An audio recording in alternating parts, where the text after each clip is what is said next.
never make it this far. They hated, they never believe me. Yeah, I would never drop the ball. I know I make it look easy. Yeah, Mayweather with the defense. I don't care what a critic gotta say. I got them picking up the pieces. That to me, you really playing with your life. I'm about to come and run it all back. I'm the new era, about to snap back. You ain't fitted for it, cause you all cap like. Hold up, I shoot my shot, wait, hold up. I'm really about to run this go up. You know it's all net when it go up. Ain't got no other plans, you don't need to understand, ayy. We on overtime, you don't need to understand, ayy. You just show them how to do it when you don't know what to say. Tell me how you plan to win if you plan to play it safe. Moving fast, already gone, yeah, but you bringing me back. Try to double cross me, dog, just let me relax. Stop assuming what we doing. Keep it moving, what we doing. You second get, you second get.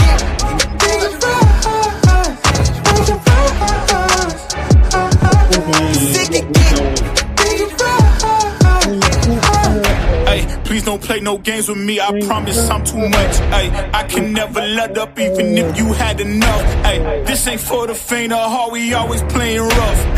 I had enough, it ain't luck. I needed a vision, I needed ambition, I needed a mission to beat in submission with no intermission. I see the collision, the crash in the distance, they coming off track, no. Now when they ask what's the motive, don't talk like the show. They all about to see what I mean in the moment. I gotta keep going, I'm shaking the dice and I'm keeping it rolling. They already know. Ain't got no other plans, you don't need to understand. Ay, we on overtime, you don't need to understand. Ay, you just show them how to do it when you don't know what to say. Tell me how you plan to win if you plan to play it safe. Moving fast, already gone, yeah, but you bringing me back. Try to double cross me, dog, just let me relax. Stop assuming what we doing. Keep it moving, what we doing. You second get, you second get,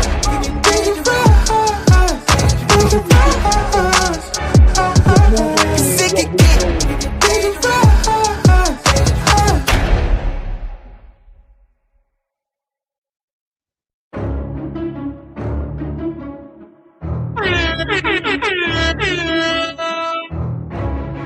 Yeah.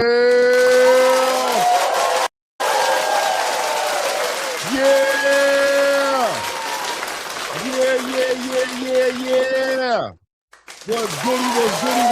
Oh! Look everybody on cheese. Oh, that was cheese in the building, ladies and gentlemen.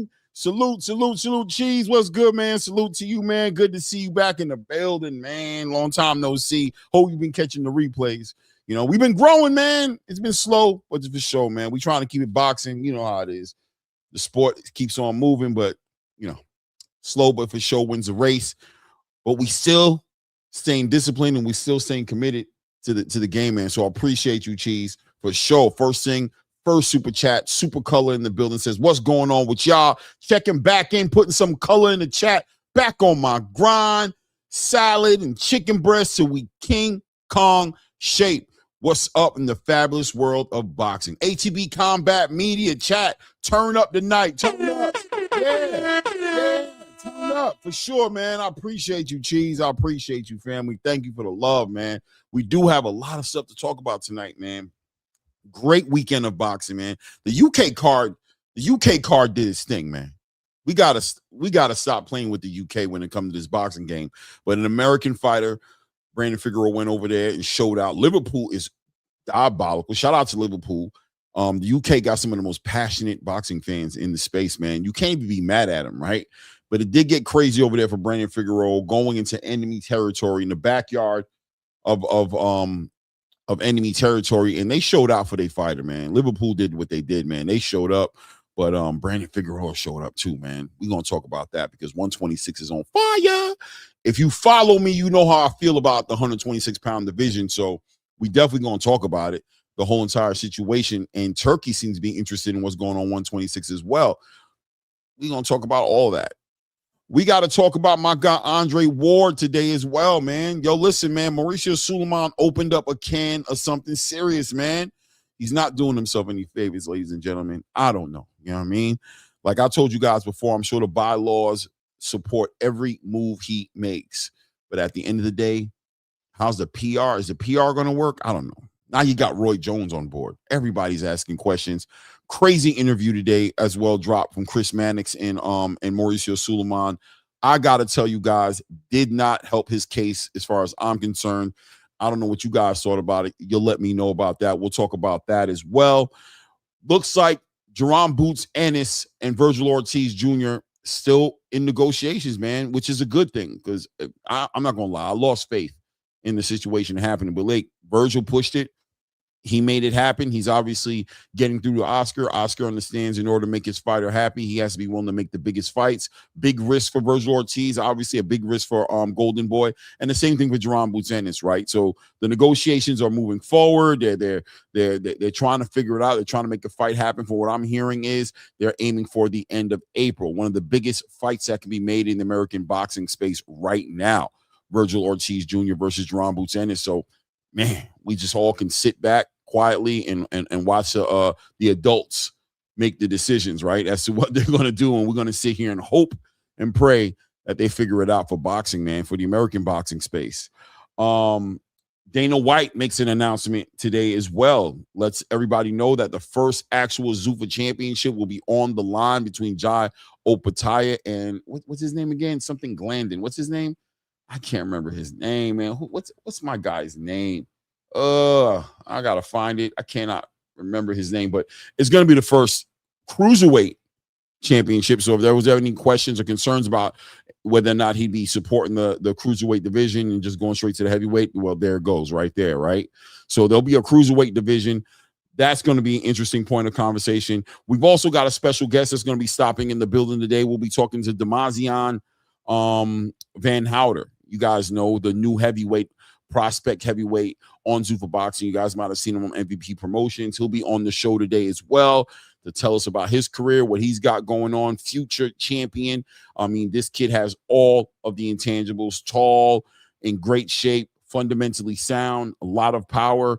I mean, he just brings all these different intangibles. American boxing needs some sort of good energy behind it. And he seems like he could be a face of that, a future face of the heavyweight division. The heavyweight division needs somebody like a MAZI Van Houter. We'll talk to him, see how's his experience been over at Zuffa Boxing, what he plans on doing in the future. Humble beginnings, you know, family coming out of Albany, New York, moved down to Florida. I believe, I want to say St. Petersburg, Florida is where they're staying right now. But look, they'll speak for themselves when they get on the show as well. And on top of that, whatever else we got going on in boxing, right? Oh yeah, Errol Spence announces. Well, that's another thing, right? Did he announce it? And are we going to buy into that right now at this point? You know, Errol Spence, Tim Tszyu forecasted for the summertime. What does that mean to us at this point? I mean, are we ready? I'm sure the boxing space is clearly ready to see Errol Spence return, but who's ready to drink that Kool-Aid at this point? You know, 6+ months out, I'm hearing like late June. You know, July, 23rd, we'll make it a solid 3 years since he's been inside the ring. A lot of Errol Spence sightings, because at this point he's about as real as Bigfoot. You know what I'm saying? You see Errol Spence pop up on a beach here, pop up in somebody's gym here, a picture, you know, he pops up on Twitter here. And every time he pops up, the space gets stirred up. Oh, he's getting ready for a fight. We'll talk about that for whatever it's worth, right? Maybe at a minimum, if he announces a trainer, right, I can get a little excited if I know he has a trainer. But at this point, as far as I know, he doesn't even have a trainer. Rumors spreading about him and Breadman. Maybe that's what's going on. I don't know, right? I don't know. Shout out to Errol Spence, though, man. I know more importantly, he seems like he's doing good and he's in a good mental space, chilling with his family. So if he's going to return, so be it. We'll talk about that as well. And Tim Tszyu looks like he's in the crosshair, so we'll talk about that as well. And whatever else is going on, right? Whatever else. It's Tuesday night. The show's on late tonight. I end up getting called in, having to work. That got crazy. So I'm coming in off a long shift. It is what it is, man. What Cheese say here? He said, I hope so. Yeah, man. It's a good fight, though. We all want to see Thurman Spence. Yeah. I agree, man. And it seems like that's what the PBC would try to put together is a Keith Thurman. If Keith Thurman could do something with Sebastian Fundora, get Errol Spence involved in that conversation, but that Sebastian Fundora fight is a tall tall order right there. And we got to see if Errol Spence is really coming back. I got to be honest. Why wait that long? If you're going to make a return after sitting out of the ring that long, why are they anticipating a fight with Errol Spence in the summertime? It's one of a few things. Number one, he's got to get ready, right? But all this time, you haven't been getting ready? All the rumors, you haven't been getting ready? That's crazy to me, right? You haven't been getting ready. So that makes me think that your mind hasn't been on boxing. If you've got to take 6 months, I don't know. We'll talk about it all, man. Shout out. Let me see here. Say Cheese says, did you see that ass whooping? Yo, Cheese, I hear you, man. I hear you. I just want to see. That's another thing. Is Errol Spence coming back for the right reasons? You know what I mean? If he's just coming for a money grab, you know what I mean? Is he going to give us a Danny Garcia, Erislandy Lara performance? I'm just saying, I don't need you. I don't need you walking out the ring in the 8th round saying, I don't need this in my life. I don't need that, right? But is he seriously coming back to campaign again, to become a champion, to unify, to do something special, to show? I don't know.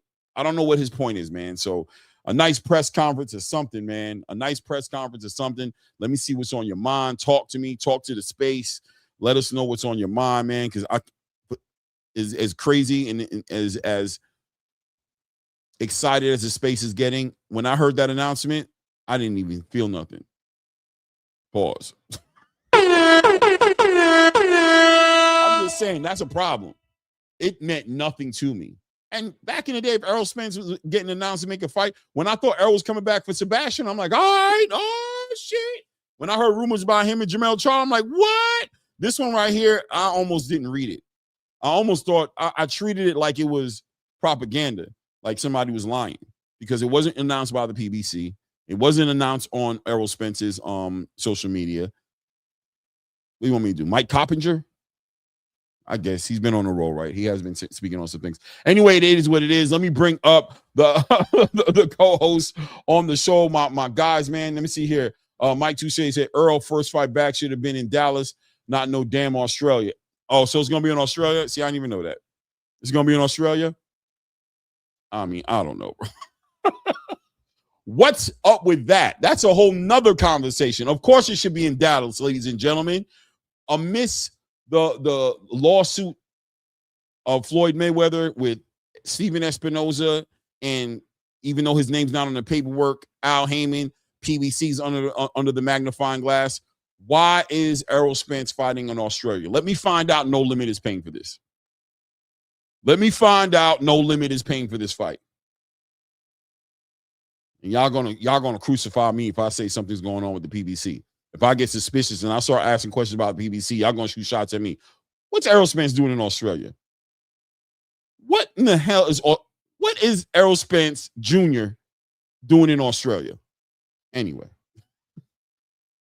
leave it to me, man. Floyd better not have less than 100 mil in the bank. Cheese, he need to talk to your financial advisor, bro. Because if he doing that bad, right? Cheese, you might have to put the fight up. You might have to put the fight. You might have to put the fight up, man. You might want to reach over, have your people touch base with his people. Cheese, you ever think about coming out with a little promotional company? I think the whole space, you know what I mean? They don't know who you are, but they know who you are, right? They know Cheese. So I think you could be, you know what I mean? We've seen Al Heyman just as much as we've seen Charles Edward Cheese. So it is what it is, man. Shout out to everybody in the building, man. Shout out to my guy, man. Angelo Reyes in the building. Ray Davis in the building. Salute.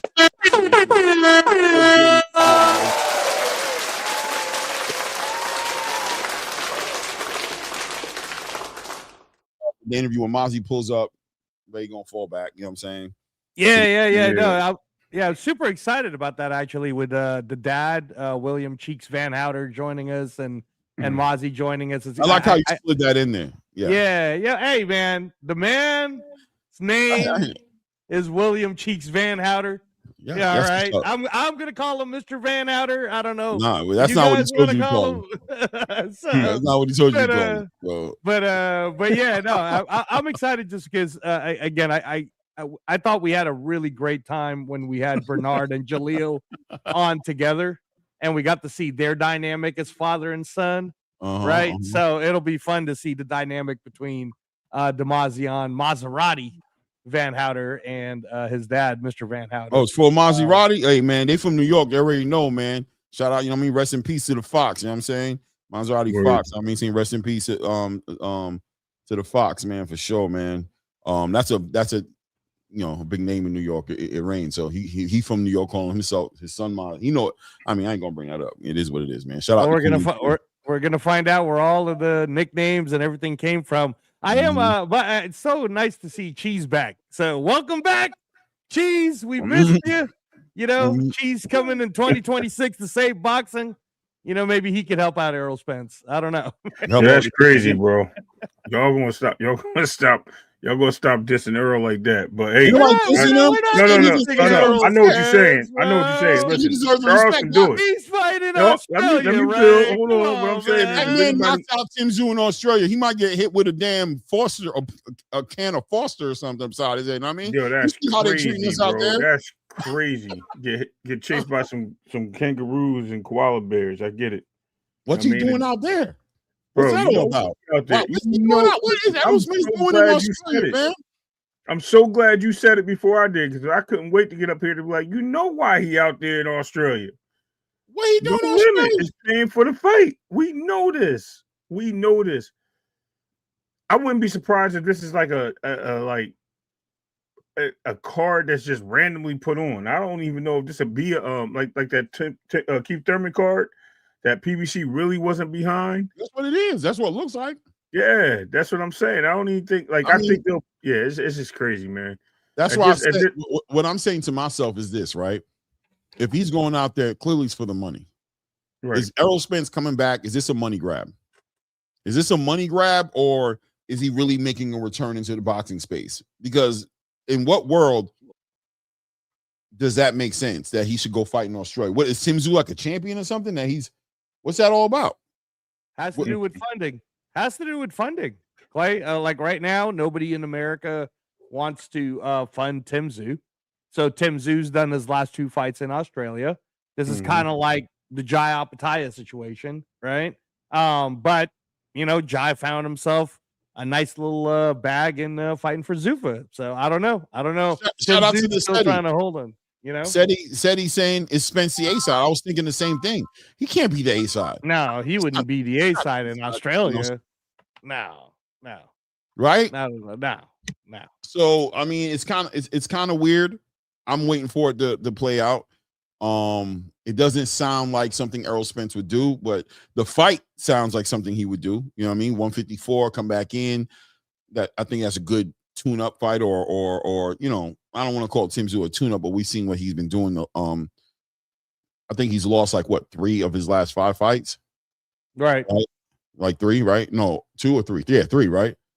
Yeah, he lost against Sebastian Fundora. He lost against Sebastian Fundora twice. Yeah, twice. He got knocked out by Bakram. Yeah. But then he's won the last 2. His comebacks. No, he lost the last 1. No. One. Okay. Tim Tszyu? We're talking about Tim Tszyu, right? No, he won his last fight. His last fight? No, you said his last 2. No. He won his last fight, and he won his fight right before that.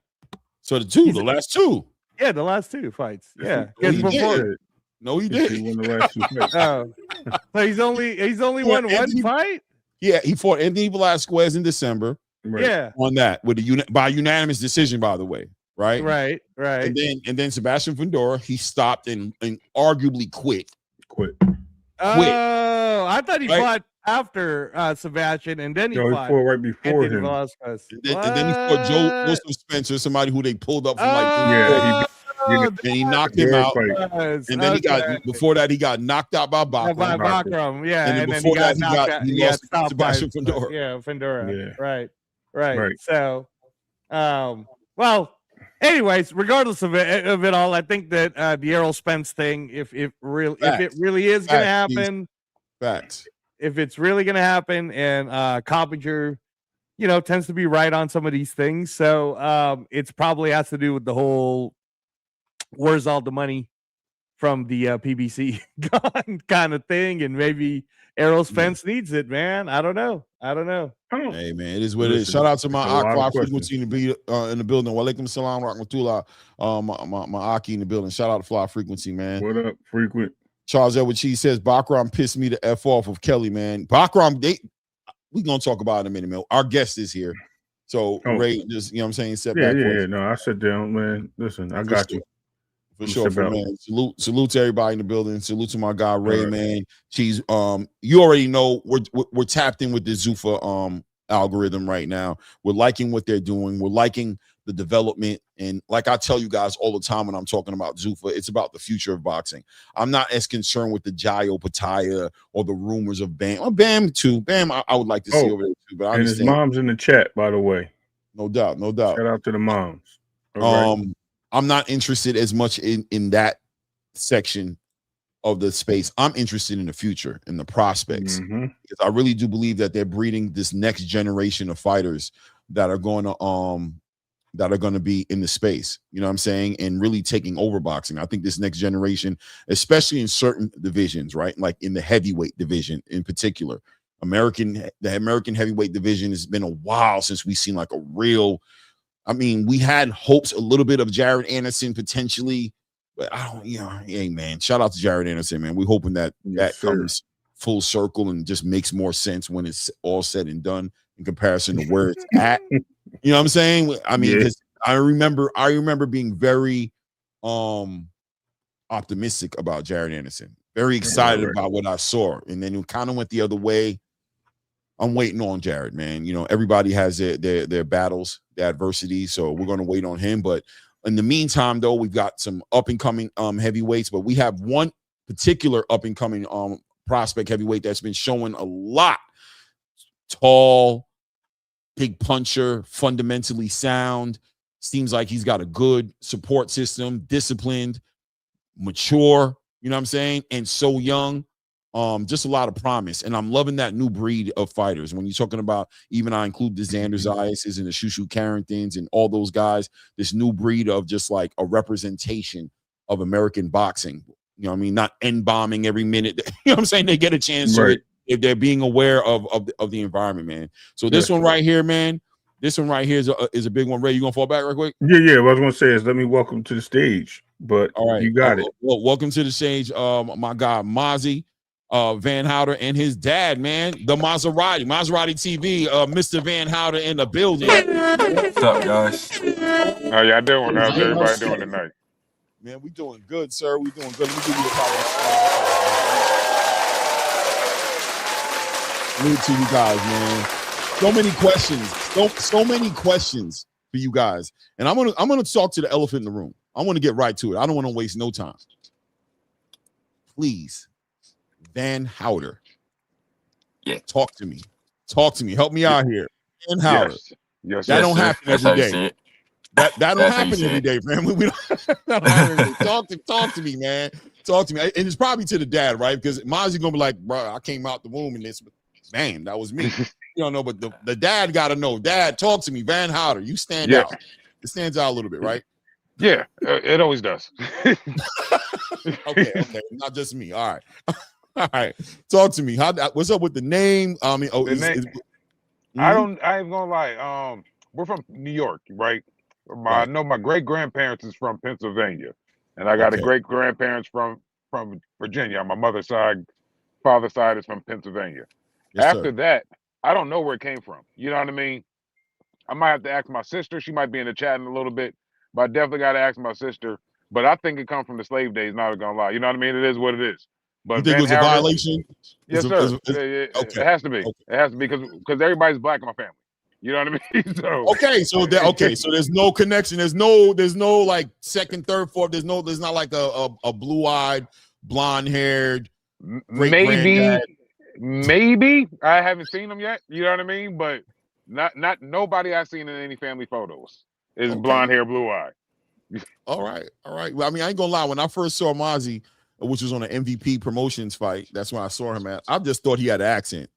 When I heard the name, I thought he was gonna. When he did the interview, I'm like, okay. All right. I didn't expect that. You threw me off on the interview. I'm like, nothing. He just black. I mean, black is everything, right? Black is beautiful. Shout out to everybody. I'm like, you just regular old black. All right, cool, man. Hey, man, I can embrace a brother, man. We in the building. But what I was more impressed with, obviously, was what you did inside that ring. And the way you carried yourself. The fundamentals were super sound, staying behind that jab, good combination punching, man. I'm loving that left hook to the body, and then you switch up and come right over the top of that. I mean, you doubling up to the body and you coming up to the head. You know what I mean? You ending it at the head. You ending it at the head. You know what I'm saying? And I said to myself, I got real optimistic about the future of the heavyweight division, in American heavyweight division, when I saw you. And of course, seeing you sign to Zuffa, I was like, that was a big move to me. You know what I mean? Because I thought that the MVP, you know, shown that they can do some things, but you went over to Zuffa, so I'm definitely interested in what it was that what you guys saw as a team in Zuffa that you felt like fit the bill for what you guys are trying to do with your future. You know what I mean? Yeah. I'll let MAZI go first, and I'll pick it back off what he got to say. For sure. The adult version. So for me, my manager, when he told me about it, the main thing was more consistent fights and more exposure to be able to get out there faster. And that was my main thing. I like to stay in the ring, stay active, so everybody can see me, show off my skills. So any opportunity I have to stay active, I'm gonna go for it. That makes sense. So for us as a team, you know, basically everything he's saying, our main thing was, they said people can't turn down fights, period. You know what I mean? So that was the best thing that we can hear from anybody, you know, coming, you know, knowing what MAZI goes through trying to get fights. It's hard for him to get them. You know what I mean? Everybody, he don't get them all at the first 2, 3, 4, maybe even 5 contracts. Maybe it's that 6, 7. You know what I mean? Maybe, I don't know if it's that 6, 7 one or not, but I was happy to hear that you can't turn down no contracts. You know what I mean? You got to take the fight. You know, a lot of people don't like the 50-50 chances of fights, but with me, know what MAZI can do. You know what I mean? Every fight to me is 80-20 him, period. You know what I mean? That's how I look at it. I stand on it 10 toes deep. Most fights is 95-5, but that's neither here or there. I mean, you know, I'm his dad. What I'm supposed to say? You know what I mean? But everybody has a chance, but I give him way better chance than anybody steps in the ring with. Right. And you see the work. So, you know, you're not just, you are the father, but you also see the product. You can't deny, it's undeniable what you're seeing in the gym. It's like, you have to show me the work I see, right? You just got to show me. I just gonna see like, I ain't gonna it's too many people that told me he's good before I believed that he was good. You know what I mean? Just because I was always negative on how good he actually is. You know what I mean? I think he can be great, and everybody's saying he's great now, but I know he can be greater. Yeah, that's the word. I know he could be way better than what he is. You know what I mean? Overall. So with me and just having the confidence of what he can do, seeing him from 5 years old doing the shit he was doing, sparring bigger people, sparring professionals when he wasn't nowhere near professional talk. You know what I mean? Seeing what he's doing with professionals now and just the weight that he's gained and the power that he possesses, I don't think a grown man can take 15, 20 punches from him clean. That's just my perspective on seeing what he can do. Hey, MAZI, this is Angelo. I've spoken to your dad a lot, and getting a chance to, you know, not from the outside looking in, right? We're very excited about your career because as a heavyweight, you just turned 21 literally a couple of weeks ago, right? Yes, sir. Here you are now. You're even the way Max Kellerman was speaking about you and Andre Ward, right? They're looking at you as the guy that's going to move the needle for the heavyweights moving into the future. But from what I understand, you've been boxing since you were 6. Your entire family is a combat sports oriented family. Your mom is a senpai, a black belt in karate, which I as you guys know, I'm very familiar with, right? Yeah. And then you know, Dad, he knows how to fight. He came from the streets of New York, so he knows his stuff. So I got jumped a couple times. Yeah, I know you do, Mr. Van Outer. I know you do. And you here today? You here today looking healthy? So we gonna assume it ain't going Thank bad. you, sir. As I thought it went. Never do. So MAZI, my question for you is: being the oldest and growing up, you went into that boxing and then you just never stopped, right? So what's that life been like for you, just on a deeper level? Because I know you're a video game, I want to eat foods kind of guy, but you're really into the boxing. So kind of take us through that childhood all the way up until now. I always had the same goal to make sure my family is good. I always want to make sure they're straight, and I know this is the best way for me to be able to make sure to take care of them down the long road. And that's been the goal ever since I was a kid. I never changed up, and that's what kept pushing me to keep boxing. No matter what happened, that just kept pushing me. Yeah, you know what's interesting about that, and I want to follow it up with you, Mr. Van Houter, is that here you are, MAZI, right? And I don't want to say that you got groomed into the fight game, but for someone who started already when you were 6 years old, and then when you're going through your amateur matches, you've gotten over 90 amateur fights. You've fought people like Shamar Canal in the amateurs, right? Like you've gone through these different tournaments too, right? Yeah, you've gone through these. Then and now, you've gone through these different tournaments, right? In different places too, whether it was Texas or whatever PAL tournament you were doing. So for you, Mr. Van Houter, my question is, you took your son from school and from 6th grade to 10th grade, you and mom are homeschooling him. You're like, hey, we got a goal for our son. He really wants to do this. This is what he wants out of his life. What was that like for you and Mrs. Van Houter, just raising your son to be this boxer athlete, and educating him too, as you're moving along?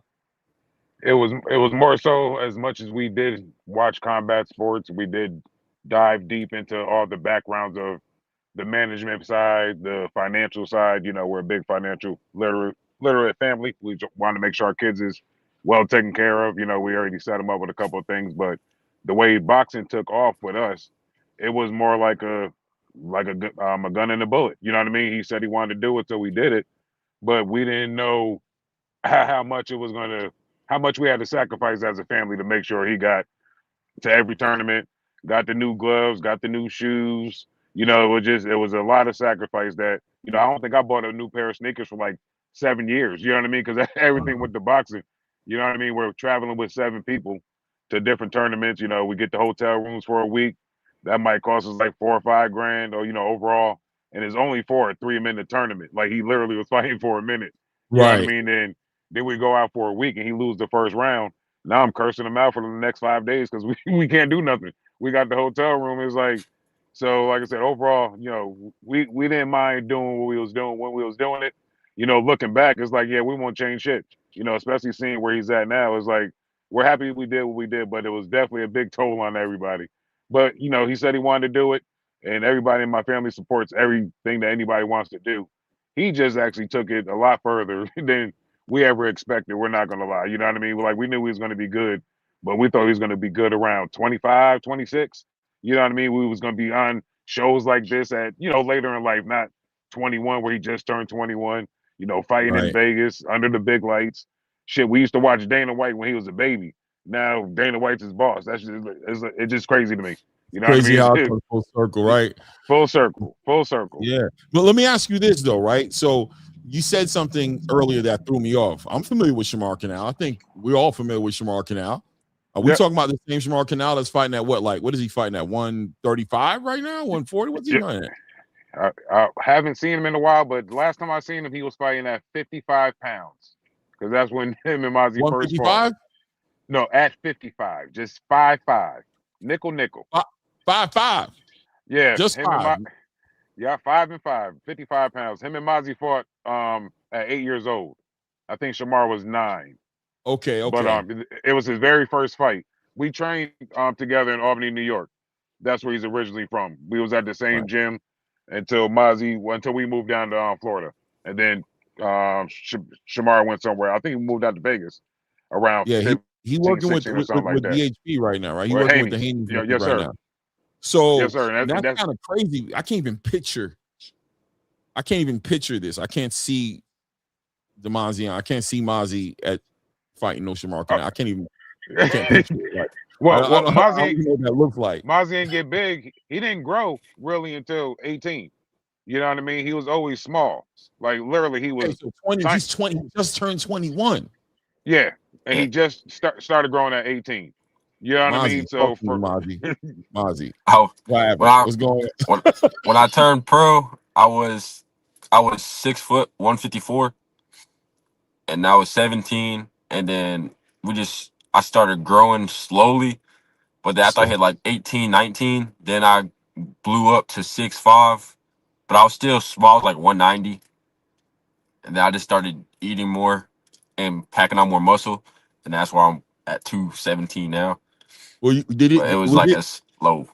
Yeah, you keep saying slow, and I think we got to take that into perspective. We got to take that with a grain of salt, right? Like I get it for you because you're watching yourself grow in the mirror, but we got to acknowledge the time period here. There's not that much time between 18 and 21, right? Between 18 and 21, that's not a lot of time, and you're moving pretty fast.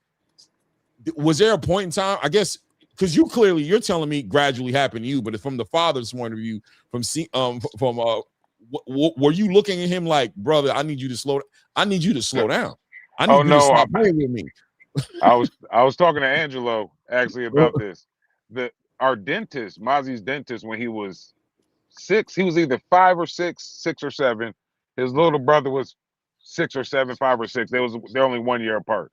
So when we went to the dentist was like, you haven't even tall people in your family.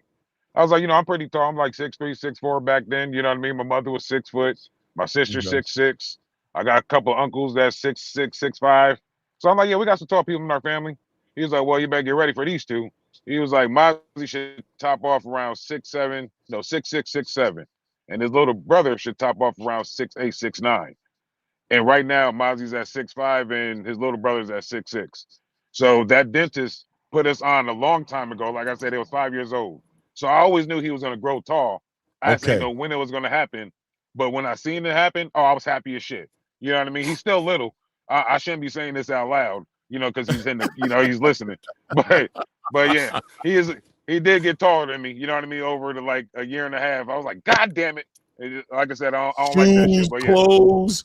Right, like everything. He's getting diabolical. Everything. Like, yo, bro, we're gonna hold off on buying you anything. We're gonna give you about a 9 to 12 month. We're not buying you nothing. We're gonna wait and see if you level out a little bit. So he's getting bigger.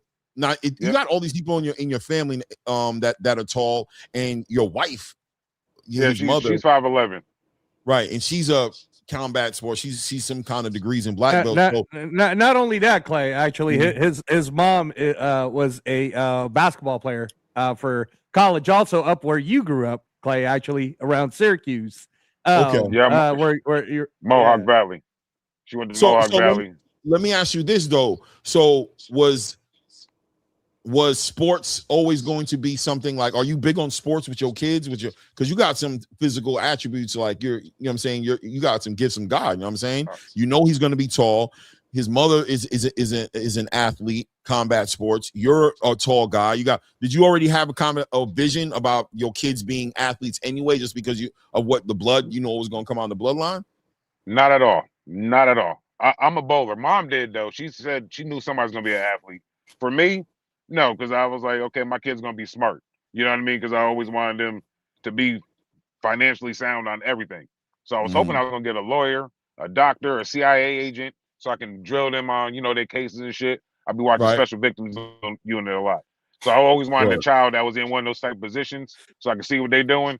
But nope, I got a boxer, and I was very happy with what I got. But Mom knew he was going to be great at sports. She always instilled it in him. Like I said, I played sports, street baller, played street football in the street, you know what I mean? Concrete, real talk. Crate ball back in New York, real street games, but nothing. Yeah. I ain't never played what's that? Organized sports. Yeah, organized. Never played organized. She played organized from birth, basically. Her mom had her locked with everything. You know what I mean? She was really good at everything that she did. So he got that attribute from her. Just focusing, being a visual learner, and his size and stuff, the mentality and stuff, he got that from me. So it was a perfect mix when we got together and made was Mazi because you're saying he's starting at 6 years old. Was what was the purpose of it, right? At 6'7", putting him in boxing that young? Was it because you didn't want to be in the streets? You just wanted to make sure he was busy? Did you express it to your dad? Like, how did that come up? Because you know what I mean? Like, how did that come up? When I was young, I seen UFC on TV, and I was like, we was playing football, but I don't like losing if it's not my fault. And it's like, why am I doing this? Because I'm not the reason we lost, so I didn't really lose. Y'all lost, type of thing. So I was like, I don't want to play team sports no more. And I seen UFC, and it was 1-on-1, so I was like, let me do that. I want to try that. But they put me in boxing, and I'm glad because I wouldn't try to get choked out or kicked in the head. So great decision. And leg kicks too. I keep hearing about those leg kicks being diabolical, bro. I hear people can't walk straight after one of those from. And you got long legs. You're a tall dude, bro. They got a whole lot of legs to be kicking on, bro. Target practice on my legs. I'm good. Yeah. You know what? I was talking to your dad about this too, Mazi. What's interesting to me is that your mom actually had you in her belly when she was training to go to the Olympics for karate, right? And to this day, I asked your dad, I'm like, I don't get it, man. Like, he never wants to try to throw a kick. He doesn't want to learn karate. And he was like, nah, man, he's all about boxing. So I think your dad, Mr. Van Houter, can you kind of tell us during that time what made you say, all right, we'll let you do boxing, even though I know you were a huge UFC fan and mom is a martial artist, but what pushed them? What eventually pushed them to boxing? What pushed it to boxing was the cost of mixed martial arts gyms in New York City. Well, upstate New York. It was, $450 to $500 a month for a 5-6-year-old to go to the gym. I'm not paying that much. You know what I mean? Now, mom knew some karate people, but it's karate. It was the point system, so I knew he really didn't want to do that. So I took him over to a boxing gym, knew a couple people, and found out their price is only $40 a month for him. And he can go as many times as he wants. The mixed martial arts, he only can go 3 times a week. So it was a very simple choice for me. You know what I mean? To put him over there to where he can get as much training as he possibly can in between football seasons. Because that was the thing. It was just keeping him in shape during football. Because we thought he was going to play football because he was pretty good at football. Maybe because I was the coach and he played every position I needed him to play. And, most plays ran through him anyway. But overall, that's neither here or there. He was very good at football, put it that way.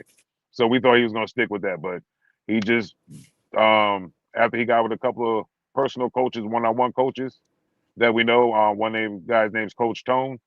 He was a big influence on Mazi's first, fast mid-drill work. So after talking to him, he was like, he's really good, Cheeks. I'm like, I don't know. You know what I mean? I don't see it. And I'm like, I don't know how you see it. He was like, nah, he's really good. I'm like, he was like, you might want to stick with boxing. So we stuck 1 year out of football because it was his last year before he went to tackle. And it was like, okay, do we put him in tackle and risk getting hurt and he can't box, or we just let him get punched in the face? So we decided to let him get punched in the face. Right. Yeah. Is 6 years old, man? Is he committed this whole time from now to 21 where he is now? Mazi, if you want to speak on it, actually, young kids, we get, as a child, ADHD-ish, right? We like something today, we don't like it tomorrow. We have a bad day. I don't want to go back up in there. You know what I'm saying? I don't like how that experience was. And was ever at that moment where you had to be like, hey, bro, stop. Hey, toughen up, bro. That's not what we doing. You said you wanted to do this. We gonna do it. Or were you just always dialed in? You were just looking forward every time? I would look forward every time. And the time I would most look forward, it was when I got beat up in sparring. And the next day I'm like, yeah, I gotta go back. I can't go out like that. I gotta keep going till I beat them up. So it was it's just the competitive nature I got. I just wasn't trying to stop until I was the best at what I did. I wasn't the best. I kept getting beat up. So it kept making me want to go back. You never had that moment of just like, I'm kind of tired of this. I don't want to do this. You just kind of knew this was your path. You felt like this was for you. You always had a connection with this sport the whole time. Yeah. Mm-hmm. Yeah, that's awesome. Hey, Mazi, my follow-up question for that is, I've heard you talk before about how because of your dad and your mom, and you guys are always watching combat sports, whether it was UFC and boxing, and your dad grew up in an era, same as me and Clay, where we actually got to watch heavyweights, boxing for free on television, right? When I've heard you speak about it, you've said, you watch Larry Holmes, You've watched Muhammad Ali, but from 6 to all the way to even now, what keeps you motivated in that gym? Like, who are you? Do you picture yourself like some people go, I want to play like Kobe, I want to play like Michael Jordan, right? Like for you, you're watching these old school fighters. Do you see yourself that way? Is that the style you're trying to grow into? What kind of motivates you? Yeah. Recently, I found out I got the same birthday. I knew I had the same birthday as Ali, but I found out I got the same birthday as Usyk too. So it's like I want to be undisputed. I want to be champ, just to be like them. So it's like that's what's been motivating me to keep pushing to be the best, because they're the best at the heavyweight. So it's like I gotta fill the shoes. Do you watch it? I was gonna ask you, Mazi, do you watch like a lot of their stuff, whether it's Usyk, right, or even Ali, and then you try to copy it or you try to emulate it? I watch a lot of Usyk because his feet and his hands. I tried to, because how he is in the heavyweights, he's a small heavyweight, but the way he moves, it's like they're all slower than him. So I watch a lot of him to try to emulate. The only difference is he's southpaw, so it's a little harder to do, but I still try to emulate some of the stuff he does. That's very interesting, and it segues a little bit into something I wanted for you to kind of clarify. How would you describe yourself as a boxer? You know what I'm saying? Today in the sport, you know what I mean? You got the punchers, you got the boxer, you got the boxer puncher. Are you slick? Because I don't know. It just seems like you fought like a small guy for most of your career, but now you're a big dude. You know what I'm saying? So I'm assuming a lot of that translates into the heavyweight division. Like, you are who you are, right? What you've been doing for the lion's share of your career, you don't just change that all of a sudden. So if you were to describe, you're a new up and coming prospect, if you would describe your style or describe so people can get an idea of what to expect from you, how would you describe your style, your approach to the sport? I would say I'm a boxer puncher that likes to fight inside. Okay. Outside has that always cool. been that way? Or is that I always fought inside. I was always short.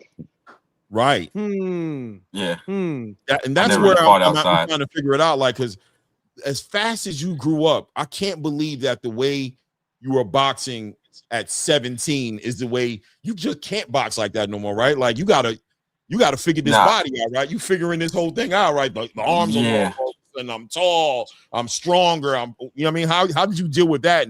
Did you have to like relearn things almost? Like, was it like a transition to like the new you, like an avatar?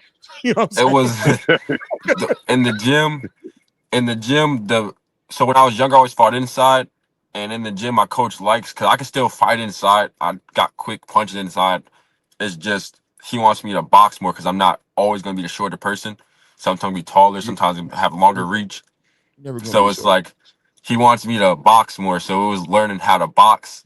That was the main changeover from when I got the size I got.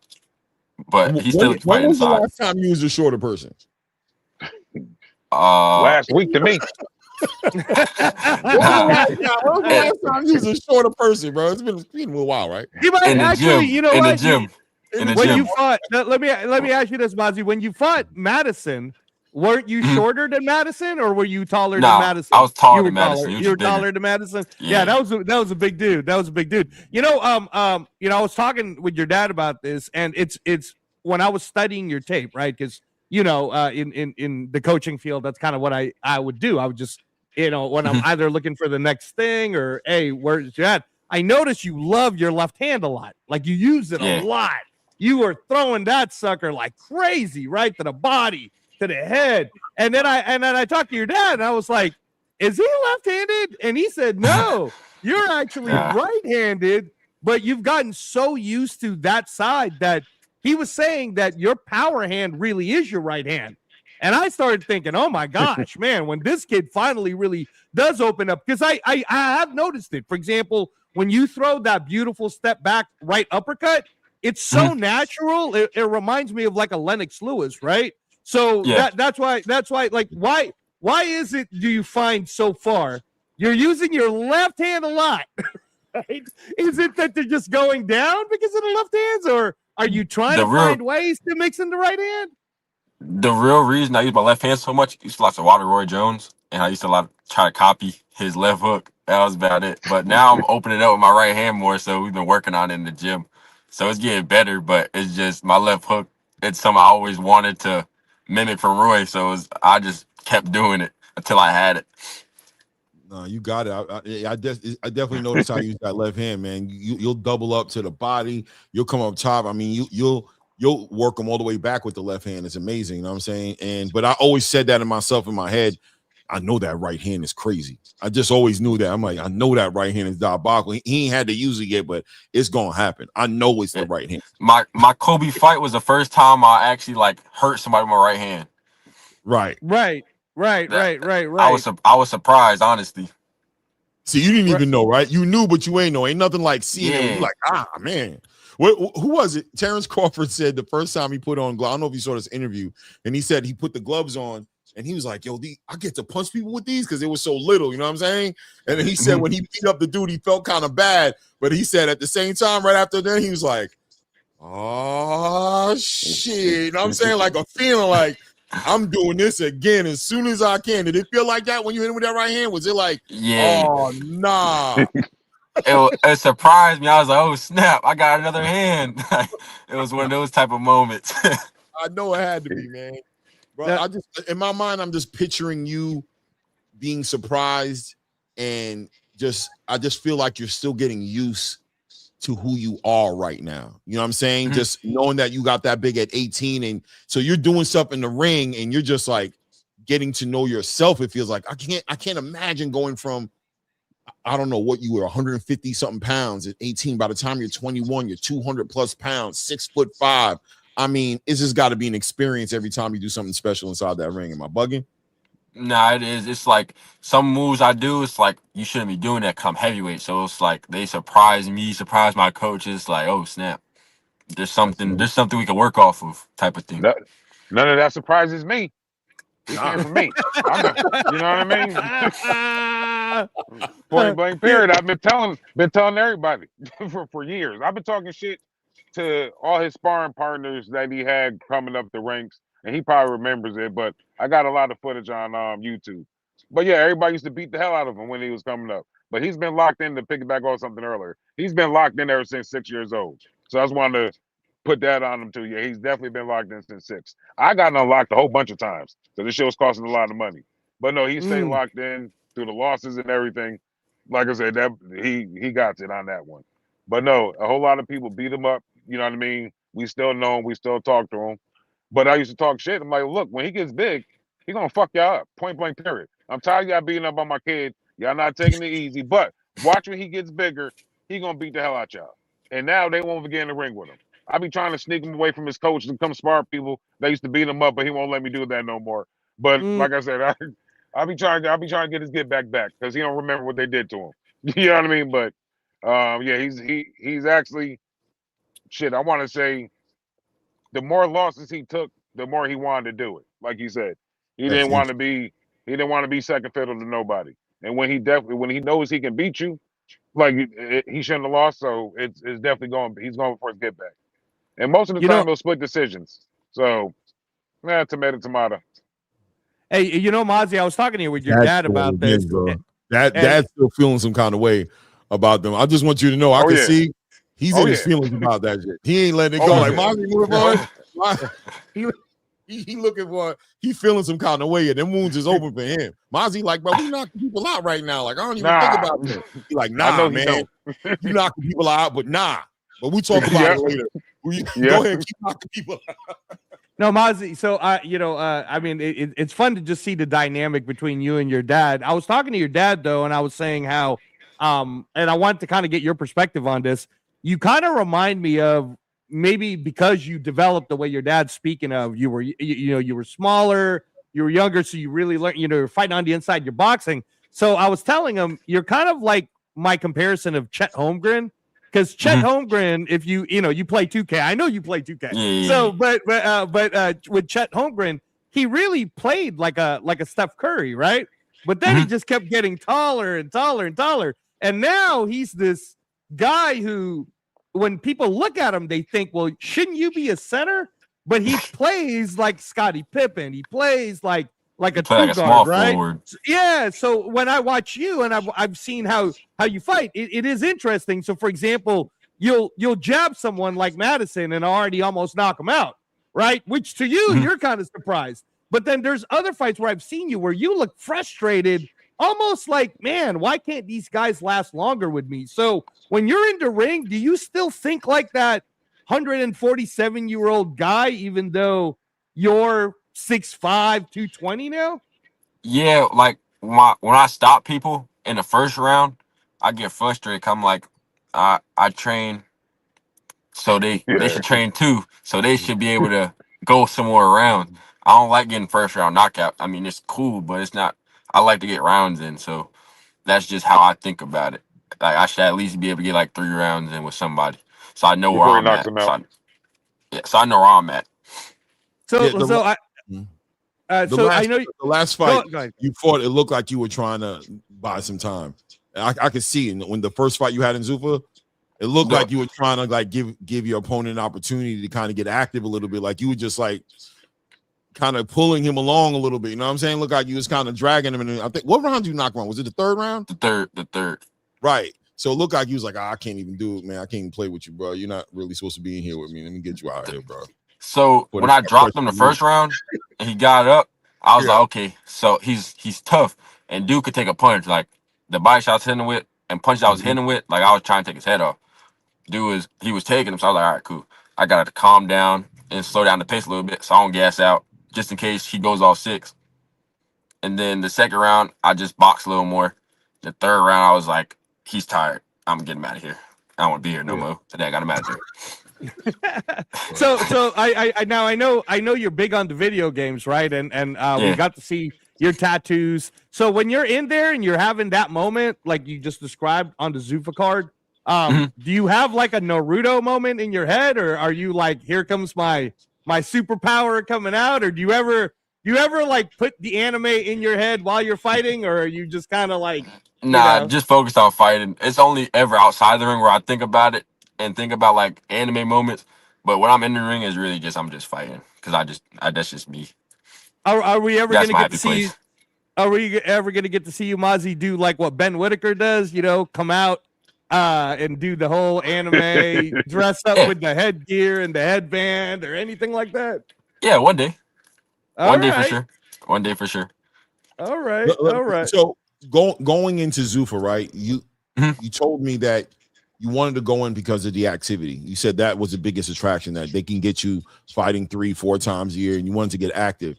But so now that you've had your first experience with Zuffa, any standout moments that you've had as far as an experience on top of the activity? How's the experience has been with Zuffa? Has it met your expectations, or what do you think about it? They truly care about their fighters, and they blew me out the water. I expected less, and they show it out. They care about their fighters a lot. Like that's the main thing. They want to make sure you're straight. They want to make sure you're happy. Want to make sure you're all good and ready to fight. They want you to keep coming back. They don't want nothing to interfere with your fight. They want you to make sure you're healthy. They are on point with everything. Right. And you weren't thinking about that when you just wanted the activity, right? You were like, I'll take care of everything else. I didn't think it would turn out like that, but it definitely turned out way better than I expected. He was going out there when he went out there for the first time. He was like, I'm just gonna go. He's like, it might not be too bad, but he wasn't feeling it at all. He didn't even want to go the first time. And exactly. Then when he got back, he was like, oh yeah, no, it's nice out there. Oh, I don't know when we're going back, but he's like, it's real nice out there. But then after we heard about everything, and I was like, oh, that's great. I'm like, the facility to where, the recovery, he's always trying to say he's not hurt, but everybody gets hurt. So you have a recovery team now. You know what I mean? Nutrition. Your nutrition is always on point because, I cook for him. But now when you leave me, I know your food's still going to be good. You're going to be good on that part. Making sure he don't have to worry about picking out his outfit that he wants to wear that day because they have uniforms. That's one thing. We never cared about the uniforms when they told us he had to wear uniforms because it's like a white T-shirt. It's the man in the T-shirt. You know what I mean? So whatever he got on, he's going to do what he got to do. And his face still going to be the same, like they're making him wear face masks or anything. So everything was a lot easier with Zuffa compared to, you know, that grind of trying to sell tickets, making sure he has enough tickets sold and all that stuff. That was boring. You know what I mean? This one is right to the point.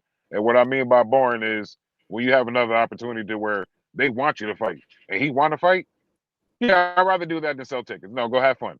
I can watch you on Paramount. I can sit in my bed. I can go to the store, watch you on my phone, watch you on the laptop. It's great. Everybody can see him in the family. Everybody's happy about it. So, like I said, I love Zuffa for that point right there. Compared to trying to find a network that he can get on, trying to find a link to send to my pops, you know what I mean, or any other cousins, the aunts, uncles. Like I said, he has a lot of support all over the place. It just we're all over the place, all over the United States. So it's hard for everybody to get to an event. But everybody goes to Vegas. So like I said, I can't wait.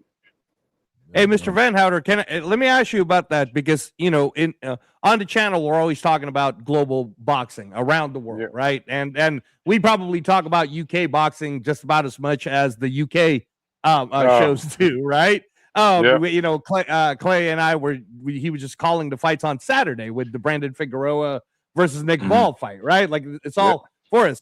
One of the things that we've definitely noticed is outside of the US, they love their heavyweights and they push them so much that someone like Moses Itama, he's got commercials everywhere. He only has 2 more fights than your son. He's got less amateur fights than your son. So can you kind of speak on the struggle of how you had this gem in here in America? In America, we haven't had a heavyweight since Deontay Wilder. That's been a long time, right? And you got this jewel and gem, but yet not the same type of love, not the same type of love that someone like Moses Itama gets. Well, one other thing you forgot, he's a lot uglier than my son. You know what I mean? He's a real ugly guy. I don't care what nobody say. My kids look good, so I can say I call kids ugly. I'm one of them type of petty dads. Point blank, period. He ain't built right. Like I said, that smoke, me and Mom wanted that smoke ever since everybody talked about him like he was an ex-Ali. And my thing is, they push their heavyweights over there because that's what Frank Warren, you know, they got Tyson. They got that just, you know, the Klitschko. They just pushed. Was the Klitschko from over there? I can't remember. I just know they pushed their heavyweight. Yeah, the Europe guy, right? Yeah. So I just know they push their heavyweights because they're a boxing. They love boxing. Here we love boxing as Americans, right? But we love certain boxers more than boxing. You know what I mean? So if you and they also love a certain, you know, background. MAZI don't have the typical background of a boxer that, you know, is struggling. I always said I was telling Mr. Reyes, I was like, hey, we used to joke and say, tell people I'm in jail. Tell them that mom feeds you. She has to go to the food kitchen. You know what I mean? Like, we got to come up with some type of story so you can get out there more. You know what I mean? Like, I felt like I'm hindering him because I'm in his life. You know what I mean? Because we don't have that typical boxing story. No, he wanted to fight. So we let him fight. You know what I mean? At a young age. But overall, we push what we want to push, and that's it. There's nothing more, nothing less. We got a lot of haters in the United States. And we don't mind, you know, because a click is a click. You know, a view is a view. So if you like it or dislike it, you know, you can always watch it at least. But we're not going to. MAZI hasn't got pushed. He doesn't get pushed in his own city for whatever reason. I don't know. You know what I mean? Like you said, we do have a gym, and we are here on your platform because we're happy that you guys noticed them. Put it that way, and we're very appreciative of that. But yeah, the UK guys, they definitely push their heavyweights. I think their breath stinks. You know what I mean? Like I said, I've been talking shit about Mr. MI. That's what I call him. Missing Impossible. Because like I said, MAZI will he will dog walk him. And you can timestamp what I'm saying now. Whenever they do fight, he gonna beat the shit out of him. And everybody knows it. I'm like, well, I know it, and I'm saying it out loud. I've been saying it out loud. MAZI, whoever's listening. So MAZI, you got a very supportive father. Clearly, right? No, he don't. I mean, and that might be an understatement, right? It might be an understatement, but I'm trying my best. That's the best where I could do. You have a very supportive father, and look, I'm looking in the chat. You got support in the chat. You got family. It looks like you know you got a nice support system around you. Would you say that? Do you feel like supported? Like everybody seems to be behind you, man. How does that feel going into your career, knowing that? Going into my career knowing that just makes me know I can't fail. So that just keeps pushing. I have to succeed for that reason. Everybody's supporting me. Everybody's there. Everybody's there. I'm here to make them happy. By the way, do you co-sign your father, or is he rogue doing his own thing, or do you co-sign? Do you co-sign the energy? Like, is that, you know what I mean? Like, are you co-signing the energy? He's a rogue person. I just chill. He just do what he say what he want. I don't say nothing. It's all that's a grown man, bro. That's a grown man, bro. He doing what he does. He does his talking in the ring. You know what I mean? But I do the talking outside the ring. I ain't got shit else to do. What they gonna? You know what I mean? It is what it is. He's his own person. Because he talking. Yeah, I love the way he's talking about. You know, you giving me Bill Haney vibes right now, and I don't know if you're a fan of Bill Haney. I don't know. Thank you. No, I like. You just made my night. You just made my night. I always told my wife. What I'm feeling. I'm feeling Bill Haney energy. Bill Haney. So my thing is, like I said, there's not too many black fathers that can talk about that. I'm very proud of what he's doing, and I don't want to say he'll lose, but if he do lose, I wouldn't give a fuck anyway. You know what I mean? He's still the best to me. You can't beat him twice. You know what I mean? That's how I look at it. Then if you beat him twice, you can't beat him third time. It is what it is. We're gonna get our look back. But yeah, like I said, big fan of the Haneys. You know what I mean? I like how their dynamics is. But yeah, I'm his voice. He don't like to talk. He'll talk in the ring. But that's why we don't get out there. Well, that's why he don't get out there. But he don't need to. He'll talk. He'll make everybody happy when he. The dynamic is good. While you're doing what you're doing, he can focus on the task. Exactly. And remember, Monty, Floyd Mayweather used to always hell of a fighter. Yeah. Remember, every fighter, hell of a fighter. That's a hell of a fighter, man. Hell of a fighter is getting with me. He ain't gonna beat me, but you know what I'm saying? You know what I'm saying? Great career after me. He's gonna do great things later. You know what I'm saying? Later, he's gonna do great things. He's gonna be better tomorrow than he was today. I guarantee you that. You know what I mean? And that's going to get you a long way. So are you a fan of boxing as well? Are you watching boxing, or do you have, like, you know what I'm saying? Or are you just focused on your career and doing your thing? I watch boxing sometimes, but I watch it. Right. Do you have any standouts right now? You know what I'm saying, that you're watching in the space that, you know what I mean, that stand out for you, that you kind of like watch fighting? Any fighters, you know, whether in your weight class or not in your weight class, you have fighters you like to just, you know, when you hear they're about to be on the bill, you're like, I'm going to catch that fight. I want to see him. Yeah. Anytime I hear Shakur fighting, Janibek fighting, yeah.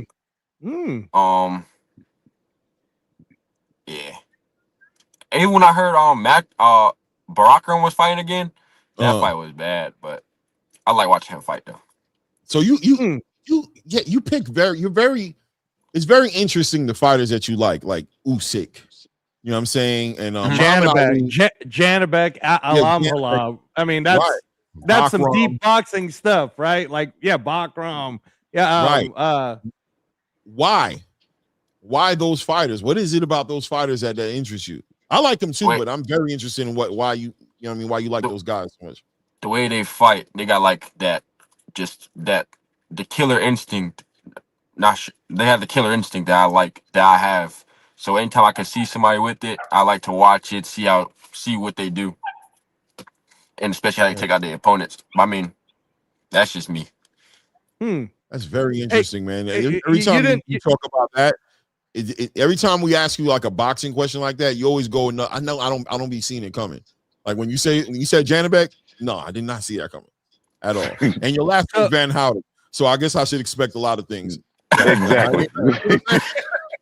Hey, MAZI, so currently right now, and I know you're already back into training. I know that's a big deal for you to just get right back on it. If Dana were to call you tomorrow, hey man, I need you for this Sunday, you know, because so-and-so fell out, you'd be ready to jump in there. You know, it's an advantage not to make weight. It's interesting though, like you didn't mention, you tend not to mention names like Fabio Wardley and Agit Kabayel or any of these guys that are surrounding that. Do you ever watch them at all, or you're just kind of in your own lane? I watch Fabio versus Joseph. I watch Fabio more now after he beat Justice, the UK dude, the Australian dude. I don't remember his name. Yeah, but after he beat him, start watching him more. I like Joseph Parker, and those are really only new heavyweights I watch, like current heavyweights that I watch besides Moses. But other than that, I don't really watch a lot of new heavyweights. I watch. So you watching Moses? Yeah. All right, but you watching Moses with that other eye, like that, or you watching him like you're a fan, like you like to watch him box? Like, are you watching him like? Are you reading them and you getting ready? Like both reading them, and I like how he fights. So it's like he good. He good. Is there interest in fighting him? Like, do you feel like that? Yeah, like, is there a fight in the division? You know, as you're coming up, do you have a signature fight that you kind of seen in crosshairs? Like, we're gonna meet up. The big fight is gonna be with this guy. I already see it as I'm moving through. Like, it's gonna be a certain fighter. Is there one you got your eyes on? Nah, the only one is Moses in the future. That's it. Other than that, I'll fight anybody, whoever they want from me. I don't care. That's interesting. I'm telling you, for you to say that, it's very interesting because, yeah, man, it's interesting. I'm just saying when you, it's very interesting. All right, you got Clay on the interesting part. So at this point in your career, then MAZI, and we know how confident your dad is about you. I've always felt, and even in this conversation that we're having now, I've always felt you have a quiet confidence about you, right? But when you want to be vocal, you can. So I'm going to ask you a straight question. Yeah. I know that it's extremely difficult to matchmake you. I remember what it was like in those days to have a fighter like yourself and going, oh my God, nobody wants to fight this guy. I'm literally overpaying people to try to get somebody to fight you. But now, you know, you're at Zuffa. Nobody could duck nobody. This Sunday, we got F.A. Jogba versus Charles Martin. Do you believe that at this point in your career, 11-0, 8 knockouts, you'd be fine with fighting either the winner or loser of that main event this Sunday? Yeah, like I said, I'll fight anybody. It doesn't matter. I know I can beat them. As long as I'm in the ring, as long as I'm healthy, I know I can beat whoever they put in front of me. So if they have me fight the winner, I'll fight the winner. Like I said, I'm happy with whatever. I'll fight anybody. I don't care. At any point. That's up to my coach and my manager to pick the smart fights. But me, I'll hop in whoever. I believe in myself overly. Yeah, and I love that, Clay. Like, that's what I mean, is you can see it in his eyes, right? You can see it in his face. He's got a very it's a very quiet confidence, right? Like you really believe that there's nobody there. When you look at someone like Moses and they hype him up, I get the feeling that you look at that and you go, man, you guys are hyping up a guy. I could have beaten all the people he would have fought. I would have smoked Dillian White the same way he would. I might have even smoked Dillian White worse. Is there like not a revenge, but do you feel some type of way that a Moses gets so much? And I'm happy for him, honestly. I'm happy for him. Happy he gets the exposure he gets. I just know that they'll see one day what I am in America. That they'll see. So I don't really get mad. I'm happy for him. I support everybody. What, and I'm gonna be honest with you, right? I'm kind of on my analytical thing, right? Cerebral. I laugh, making jokes, but here's the reality, right? You did a lot of work between 6 years old to now. You stayed focused and you stayed committed to the sport that you love. And what it tells me is, even as we're asking you and we're trying to like put you into a box where you're gonna fight this guy, I love the fact that you just want the work. You don't care right now. It seems like your whole life has been that way, that you've always wanted to work. And I think that's going to pan out great. I love that you refer to I don't want to say your handlers, but you know what I'm saying, right? If I say your handlers, the people who are taking care of your career, who are matchmaking for you, your trainers. And it seems like you putting all in somebody else who moves like that, Jerron Boots Ennis. You know what I'm saying?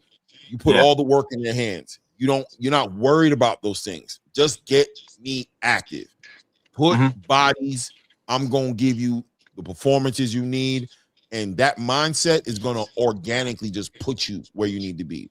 Because once you become must-see boxing, you're going to be undeniable. You know what I mean? It will be undeniable because the demand is going to start to take over all of the whatever, or all the narratives, all the rumors, all of the stories, whatever it is. The demand is going to become, bro, when you going to fight MAZI? That was a great fight you was in, though. But there's a young bull over there in America. Hey, bro. Hey, I'm just saying, when is that gonna happen? And when they start talking funny, they start acting like they don't know who you are or who. Oh, yeah. Oh, I think I heard of him, and they try to play it off. it's just going to come to the surface. I see big things. American heavyweight boxing, there's space for somebody like you, man, without a doubt. Mm-hmm. And I think you're going to I think you're going to fit the shoes, man. I think you're going to fit those shoes. Yeah, no, we're extremely excited about you, MAZI. I'm very excited about just the family dynamic, just like what Mr. Van Houter said, right? Your story to me is a great American family story, right? Mom who's a combat sports competitive athlete, right? Dad's working 7 days a week for everybody, providing for all the kids, and you're the oldest, holding it down for the house too, right? I mean, I wish you guys would get like your own 60 minutes of it all, where people can really get to know your story. So I'm going to ask you some really hard questions now. Are you ready for this one? Yeah, I got you. What is your favorite food, and what was it that you ate right after the post-fight conference? Oh, my favorite food, mac and cheese and fried chicken. Typical, but yeah, that's my favorite food. But after I ain't eat that time, I had all right, good. Man, Houter, don't do that, bro. It don't matter. Last names don't mean nothing, bro. The reality is exactly. He said you want mac and cheese. Friday. That's my favorite thing. That's why I swear after every fight. But this fight, they changed it up. They got me oxtail. I mean, that was great too. That oxtail and mac and cheese. But mac and cheese is like that's like I need that after when I get home. I need mac and cheese.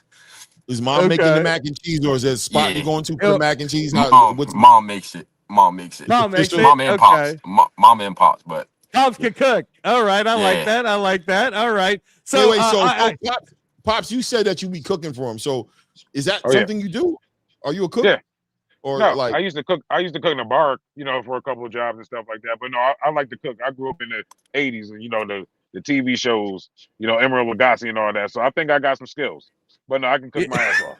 You know what I mean? No way. Your son MAZI gonna get you a cooking show. He gonna get you. He gonna come out with a cutlery set, right? We gonna get some seasonings. Get right. MAZI's gonna get a brand out there, cooking with cheeks. Yeah, you know what I mean? Chef Cheeks out there cooking. Yeah. Hey, MAZI, so your dad told me that you do like the oxtail a lot, right? So I know when you and your family come down here to Vegas again, I got to take you guys to what Filipino. Have you ever had Filipino oxtail before? Have you ever had that dish? Oh my God! Filipino food, but never oxtail.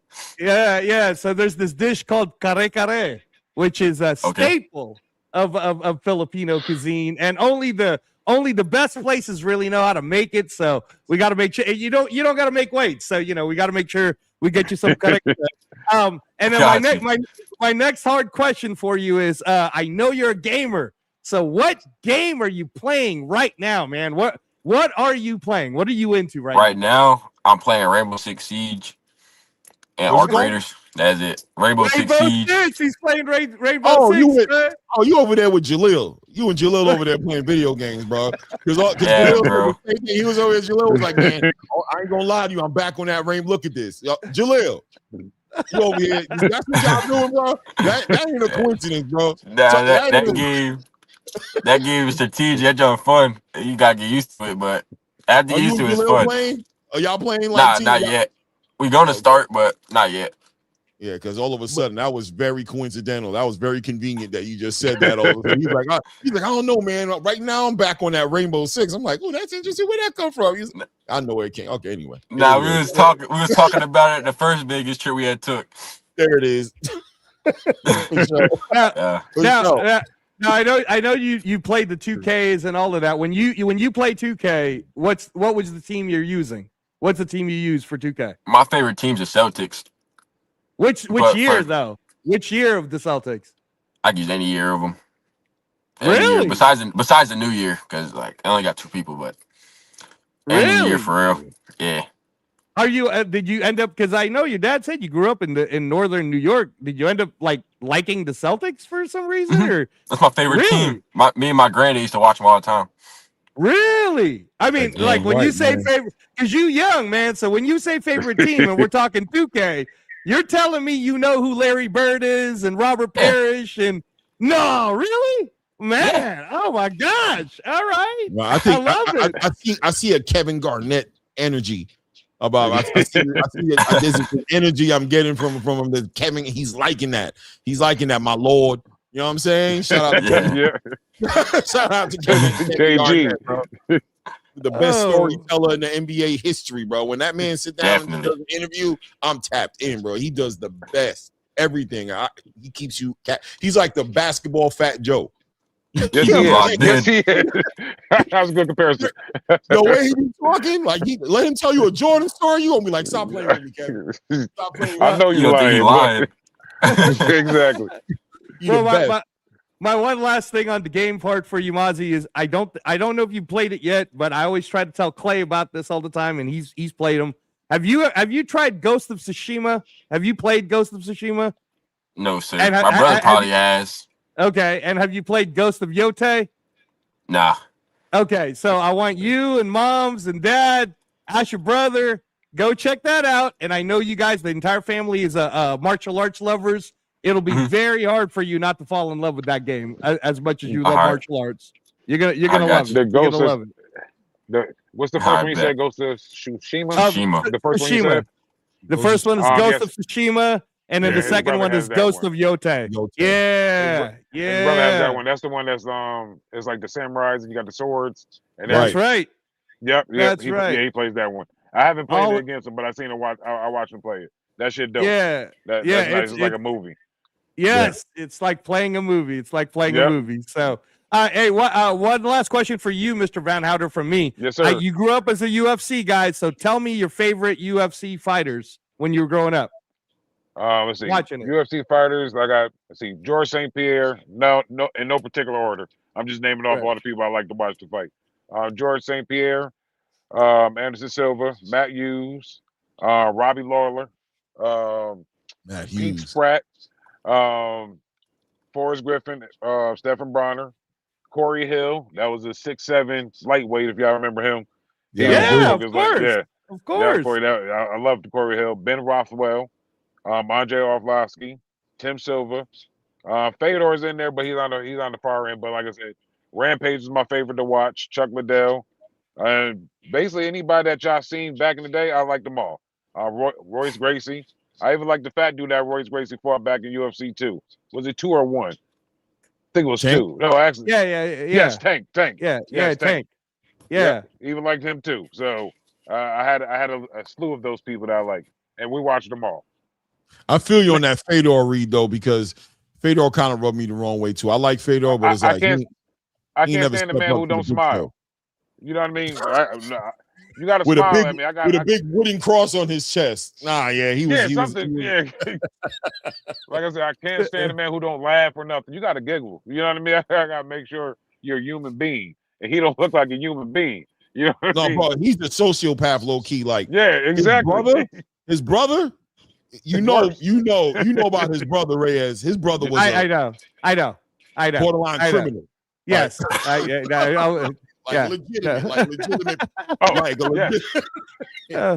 Fedor's brother. Yes. Yeah. No joke. Quite familiar. Had to plan against that man. He's very, very, very tough. Hard to say that he wasn't the greatest heavyweight. He's very, very tough to prepare against. So MAZI, let me ask you this then, because I know you grew up watching this UFC with your dad. Was it kind of a trip for you to see Forrest Griffin like live? Because you watched, all of his fights with Stefan Bonner and everything. So were you kind of tripping out like, oh my gosh, it's Forrest Griffin? A little bit. It was like I was surprised. I was shocked. I was just like, "Dang, he's really there." It was that just be. Have you ever considered? Oh no, you said you wouldn't do it because you didn't want to get kicked. No, he doesn't like getting kicked. Now that I grew up, do none of that. I got a little older. Yeah, I wouldn't even hop in the octagon. Nah, he's like Bud Crawford. Bud was like, "No, bro, I ain't taking no kicks from nobody." It'll take you a little bit while you in there. You see the cages, you see them training. You don't ever get a little itch and be like, you know what I'm saying? I ain't gonna lie, I think I could. I get the itch, bro. I get the itch to leave. I get the itch to these guys is a real deal. You gotta go. Let me get up out of here before they call me up in there with them. Let me go for after the spar. Now, MAZI, I know that because you're part of Zuffa now, you can go to any of these UFC fights that you want to. Is there a particular UFC fighter you're watching right now? Like, is there any of them that you're a fan of? Oh, my man! See, you hear that play? MAZI likes Ilya Tapura, baby. Everybody likes Ilya, man. I like Ilya, Khamzat, and Islam. Yeah, you go with the Europeans, man. Yeah, but the mac cheese and the French and the fried chicken is keeping you like I know it's real. But outside that mac and cheese and that fried chicken, bro, that mac and cheese and fried chicken is relevant. It's holding you down, bro. It's heavy. I ain't gonna lie. That's a big and a bag. Ooh, shit. You know what I'm saying? You know what I'm saying? I appreciate it because whenever I think of any of those fighters that you mentioned, I think of pedigree. You know what I'm saying? I think of fundamentally sound, you know what I'm saying? Which I think is a breath of fresh air because especially being a big heavyweight now, and I think a lot of it is, you know what I mean, God is good because he put you in the right stages and the right seasons in your life and you're in the right place right now because you actually have an appreciation for that sweet science. You see it. Even the Shakur, you saying you like seeing Shakur. I know you're not, nobody's picking up and watching Shakur to see a knockout. You're going to see proper punch placement. You're going to see defensive, him be defensively responsible. You're going to see great footwork. And you're picking that up. So I know that you love the sport, and that's a great sign.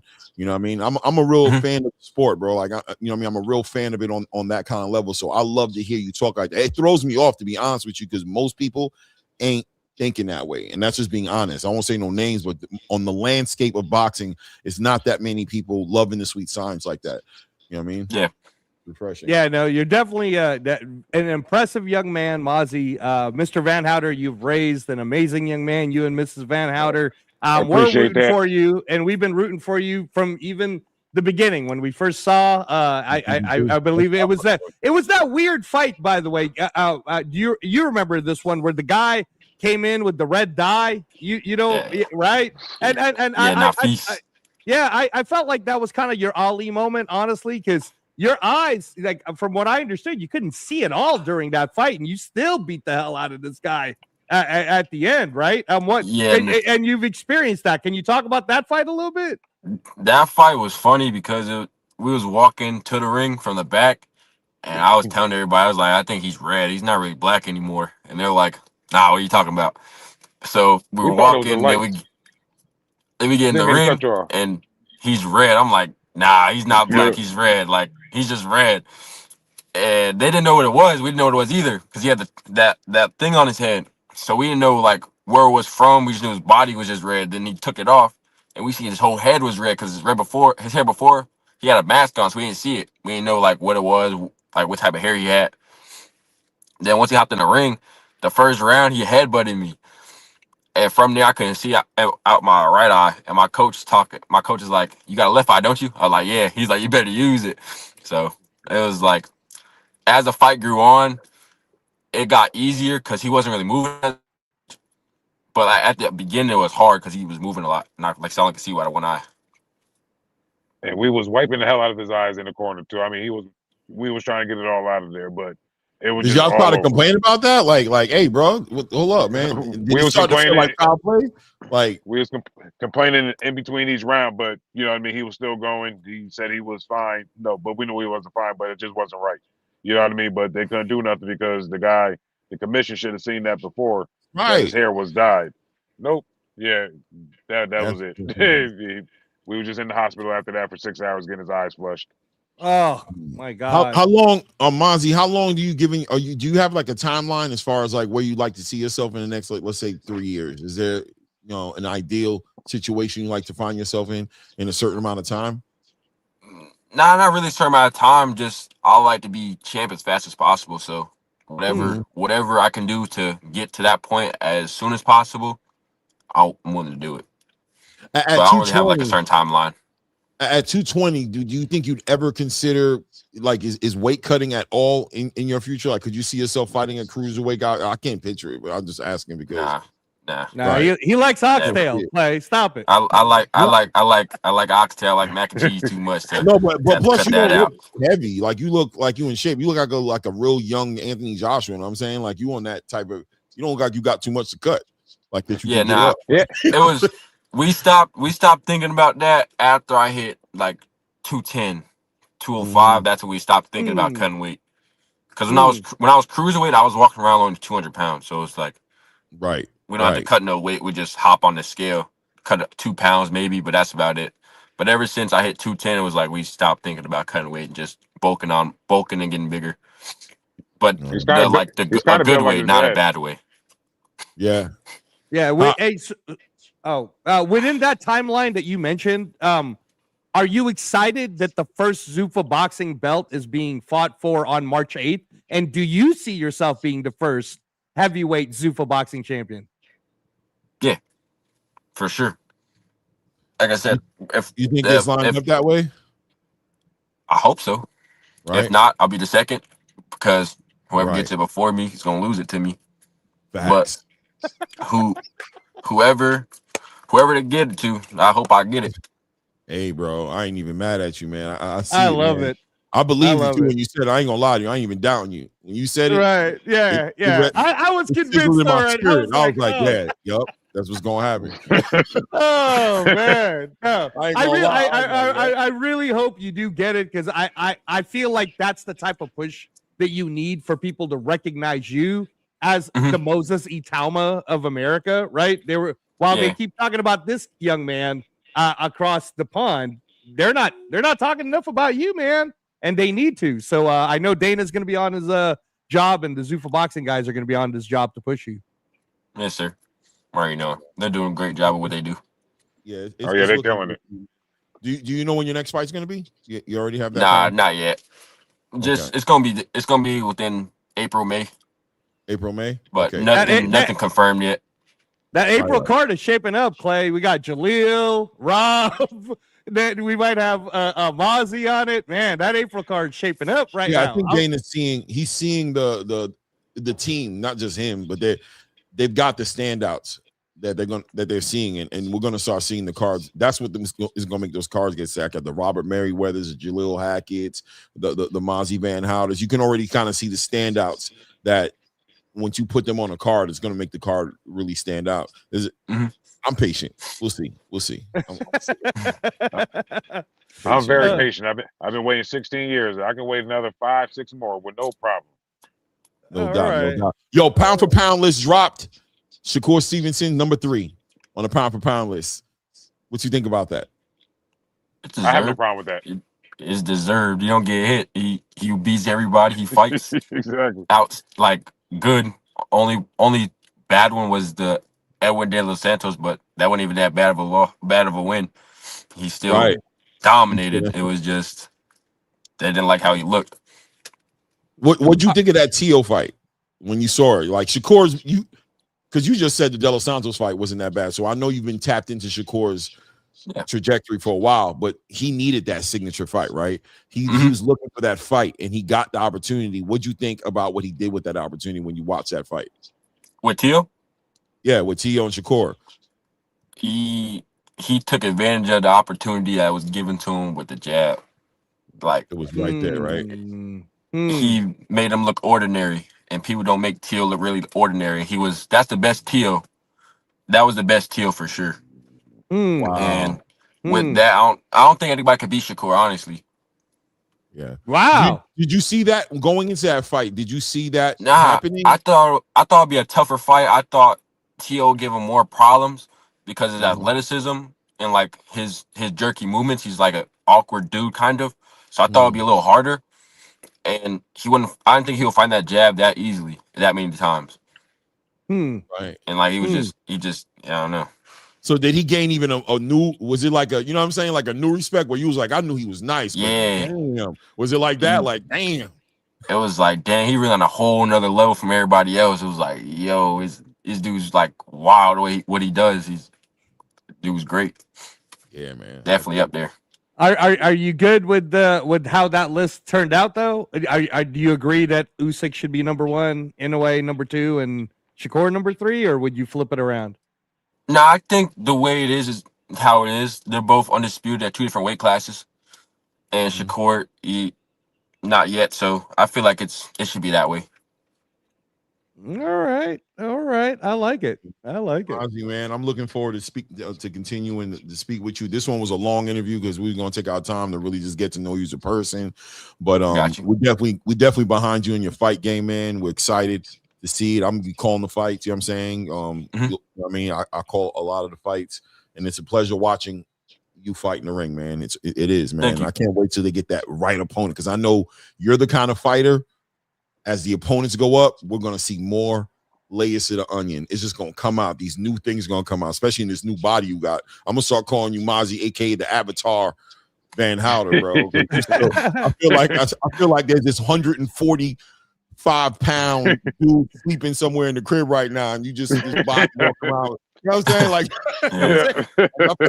I feel like Dad got you tucked away in the crib somewhere right now, and who I'm looking at is the real, bro. I think it's some kind of going on.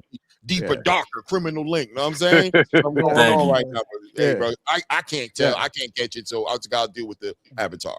Hey, MAZI, I want to say definitely, thank you for so much of your time, and thank you for being so open with us too. I really love that you were so open, and I can't thank your mom and your dad enough. They have been amazing throughout the entire process. I'm sure the Zuffa people love to work with both of them, just because they're so great and they're so behind you, and you could really feel that. You could feel the family dynamic. You guys are like the Incredibles, you guys are all really like just all packed together. So thank you for that, Mr. Van Houter.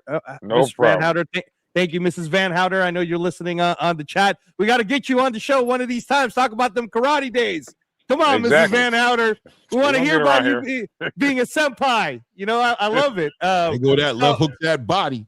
Yeah. Go that left hook that body looking crazy. That's right. That's right. So one last thing for me, MAZI, is I'd like for you, and I was telling your dad this because you kind of remind me of him a little bit, of what you can get to. Do you watch a lot of Lennox Lewis at all? Yeah, I watch him sometimes, not overly, but I watch him sometimes.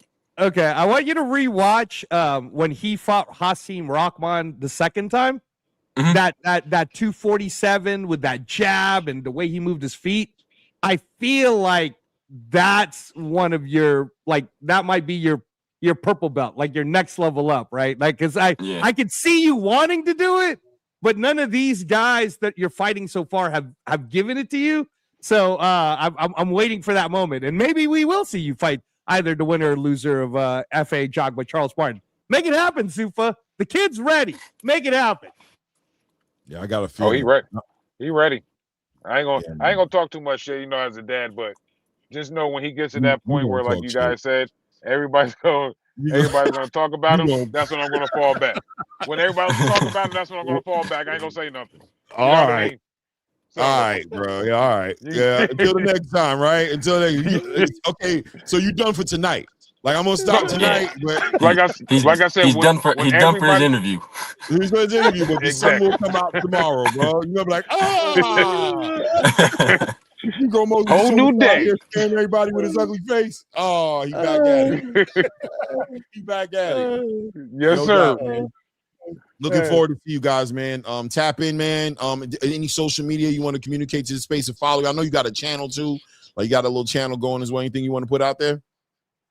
Just follow me on Instagram to keep watching at Team Maserati, and my YouTube is Maserati_TV. Yes, sir. And then you got he posts more than me. You got his Instagram at Only Hands Podcast. And Boxing Mom at Twitter, because she posts more than me. Boxing Mom at Twitter. Hold on, nah, man, don't do that. It's Boxing Mom. She the one. She posts more than me. I don't do everything over here. I talk some shit. Exactly. She posts too. Yo, holla at you guys, man. Hey, Coach Miles, by the way, feel free to stop by anytime, man. Talk about boxing. There's a lot of big fights coming up. We got Ryan Garcia, Mario Barrios coming up. You know what I'm saying? Obviously on that undercard. I don't know, like I said, I don't know how much boxing you're watching. Gary Antoine Russell is going to be on there defending his title on that card. Richardson Hitchens finally is going to get active and fight somebody. He's fighting. About time.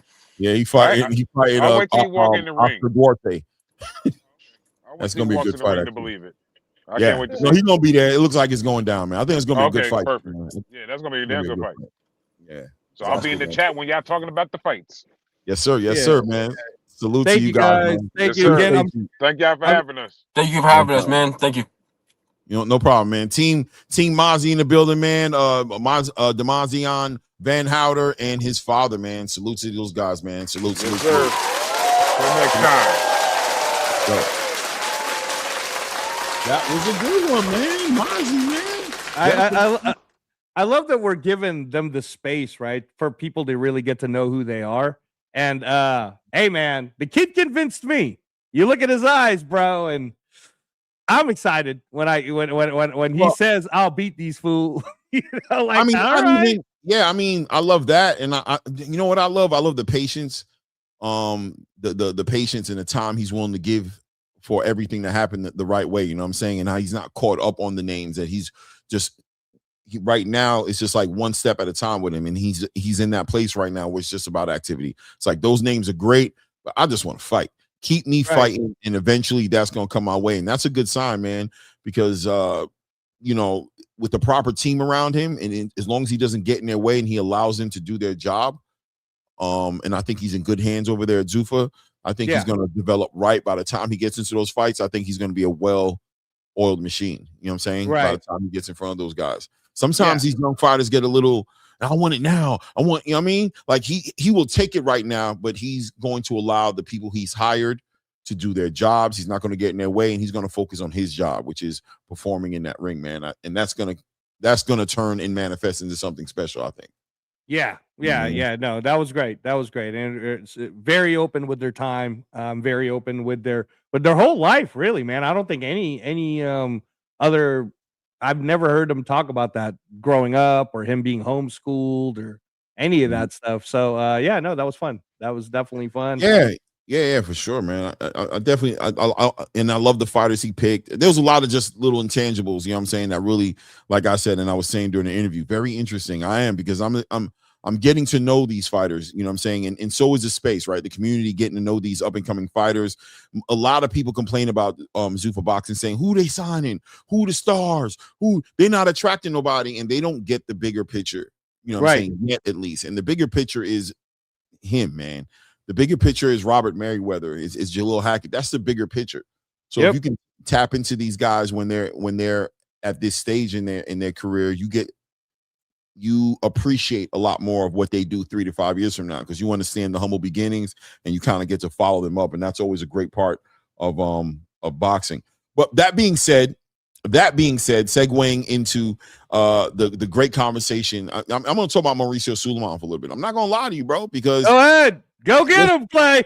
listen, man. You know, it's very interesting. You know, people, you know, it's split. I think it's damn near 50-50. Some people are really backing Mauricio. They feel like, listen, these fighters, there's always been sanctioning fees, and these fighters are acting brand new, and you know what I mean, this has always been here. And then you got the other side of the game, and that's where I'm at too, which is, nah, bro, these sanctioning bodies need to be questioned. It's been questioned for years. A lot of fighters have questioned, why are they taking the money? What does the money go to? And like Andre Ward said today, I don't know where that money's going. And the only time you hear about a fund this or a fund that is when you guys are being confronted. Andre Ward said 98% of the fighters in the game don't even know nothing about these funds. Don't even know nothing about these, you know what I mean, for the fighter funds and all these different things that you get. They don't even know that those opportunities or those services are available to them. And Mauricio, the more and more he does interviews, and I know he's out here trying to show this person who's super transparent, right? Like, oh, anytime you want me, I'll do an interview with you. I'll answer any question. I don't hide from any questions. But, bro, you might want to start hiding. I'm not going to lie to you. You might want to start hiding, because it's very telling and very revealing what's coming out in these interviews. There's a certain arrogance. There's a certain entitlement. There's a certain idea of narcissist almost energy coming from Mauricio and the way he represents that sanctioning body, especially in comparison to his counterparts, the WBO, the WBA, the IBF. He just clearly feels like they're levels above, and like Terrence Crawford said, like, you're bigger than the program. You know what I'm saying? Like you're bigger than the program, and it's interesting. Did you get a chance to see the Andre Ward, Roy Jones, and that lawyer? You sent it to me. That's Shakur's, I guess, co-management, but more so like the lawyer, right, and everything. And definitely watched the Chris Mannix versus Mauricio. That was very interesting today. For you guys who keep wanting to, I guess, support this weirdo sanctioning body fees. I mean, look, man, what the price yesterday is not the price today. 2026, everything rolled differently. Ring Magazine is really pushing the whole, hey, this is the Ring Magazine. That's the championship that matters. We just saw it on today's announcement, right? Dana White does an announcement in where he's all over CBS, Clay, and he's talking about, number one, we're going to have our first Ring Magazine / Zuffa Boxing Championship March 8th, right? And number two, now I'm working on the White House event. And then earlier before that, they were talking about how CBS, remember how I kept saying to you, CBS is going to start showing free access to this stuff, right? So the first rollout is free on CBS, regular TV, UFC. I'm sure the Zuffa Boxing will come pretty soon. So yeah, man, what's the point of sanctioning fees, Clay, if Zuffa's not charging it to fighters and neither is Ring? I mean, like, I'm gonna be honest, right? Like, I'm gonna do my best to keep Zuffa out of this, right? Because it's not about Zuffa. You know what I'm saying? In all, it is about the sanctioning fees, though. So that's what it's about. It is about the sanctioning fees, right? So what's the point? Right. So it's not about, for me, it's not about Zuffa so much, right? And the reason I don't put Zuffa in there, because Zuffa is not necessarily the end all be all answer to all problems and all. You know, there's gonna be problems and things that pop up out of there too. The inconsistencies. This is what happens in the sport. But the sanctioning body conversation is a conversation that's been happening for years. Like years, multiple years, from era to era. You know what I'm saying? Why? From Floyd Mayweather, before Floyd Mayweather, but probably really Floyd Mayweather, in my opinion, being one of the first fighters who just made a habit of like winning the belts and then dropping the belts. And just talking about, he just really kind of made his stance in there to be like, I'll fight for the belt, pay my sanctioning fee, but I'm not going to. And then for it to come full circle to this point right now, where Shakur Stevenson is getting a belt stripped from him because he competed in a complete different weight class with a complete different sanctioning body, and that the WBC found entitlement in that to say, nah, I didn't even like the wording of permission. It bothered me, right, to hear him speak that way. To say he asked us for permission and we gave him permission to go up there and what? What are you talking about right now, bro? Does he have a mandatory? Is there another fight that he's supposed to be doing that day? What? It sounds like you make it sound like you're giving him grace. And I also didn't appreciate the idea of every time Chris Mannix spoke to him trying to dismiss the idea that it was about money. It's not about money. It could be $1 million. It could be $1. It's not about money. It's about rules. Bro, what? It's about money, bro. And that's very disingenuous to even speak like it doesn't come down to the money. You know what I'm trying to say? Like there's like a spit in your face to be like, the $120,000 you're asking from Shakur ain't the point. What? If he paid the $120,000, he would have kept the belt. The championships are supposed to be about what goes on inside the ring. What's going on outside the ring is taking too much precedence, bro. It's taking way too much precedence over what's going on inside the ring. Because it's borderline getting ready to say that you got to pay to be a champion. Just say it. You got to pay to be a champion. Well, I mean, even the way he came on freely knowing Chris Mannix was going to ask him the hard questions.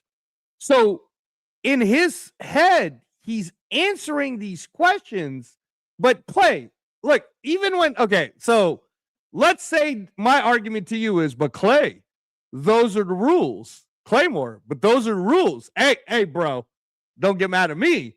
Those are the rules, right? But what if you were able to look back at me and go, the fuck are you talking about, Angelo? You're the one that made the rules.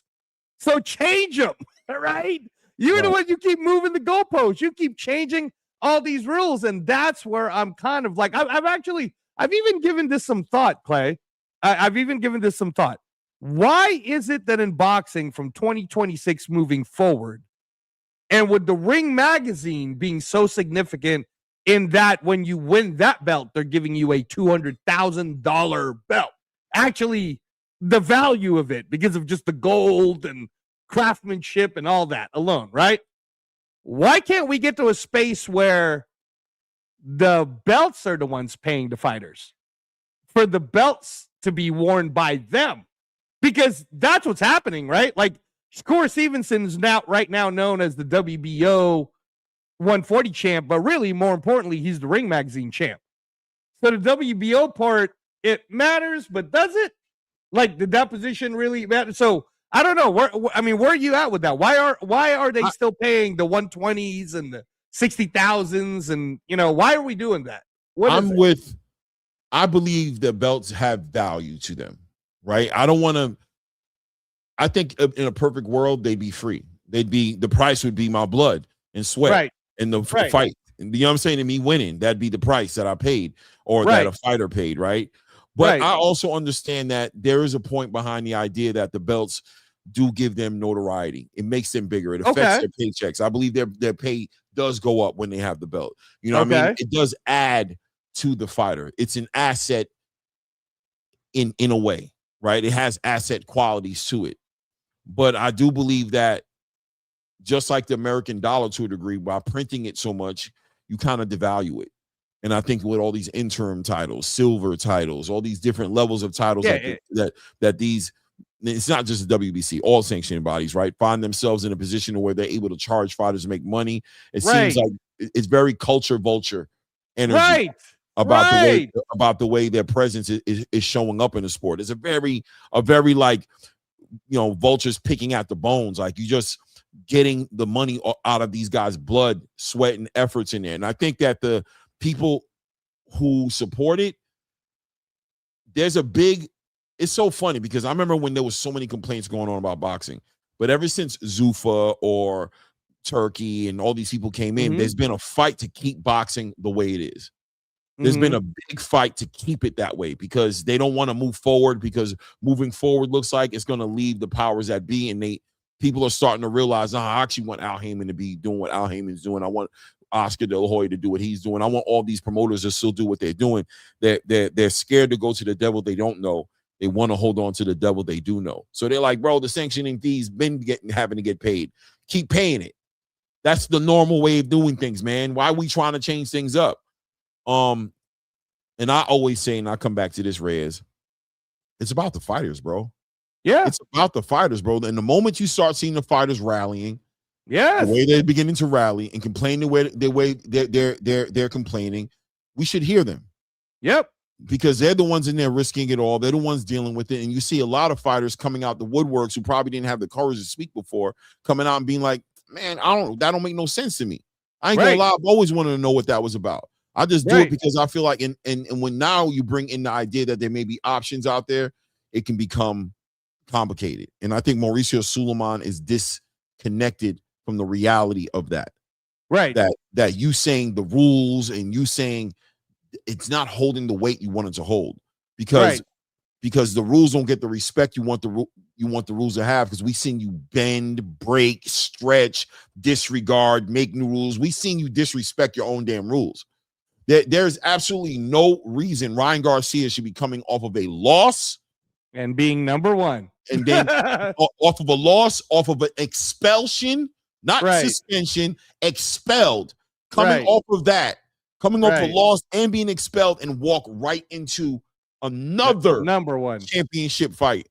Yep. With the WBC. There's no reason for Conor Benn, who hasn't competed in the division for 4 years, bro. And when he was competing in the division, he wasn't ranked 3, 2, 1, 4, or even 5. But right now he's number one. Number one as a mandatory too. Now, and you're activating the man. You're saying the winner of Ryan and Barrios gotta fight him, or what? They're gonna risk being stripped. Right. You can't justify that nonsense, bro. You can't justify it, man. And the fact that you keep on coming back to the rules is a joke, because you break the rules.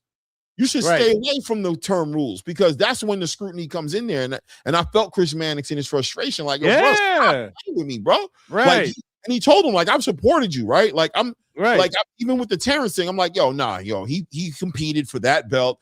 blah, blah, blah, blah. But it gets to a point where we got to get past the silliness of all. You're playing with my intelligence. You're literally playing with my intelligence, bro. Like, what am I, stupid or I'm dumb? Which one am I? If I sit here and let you continue to throw the rules in my face, that I've seen you stretch. The Jamal Charlo, he was talking about unaliving himself if you took the belt from him? What?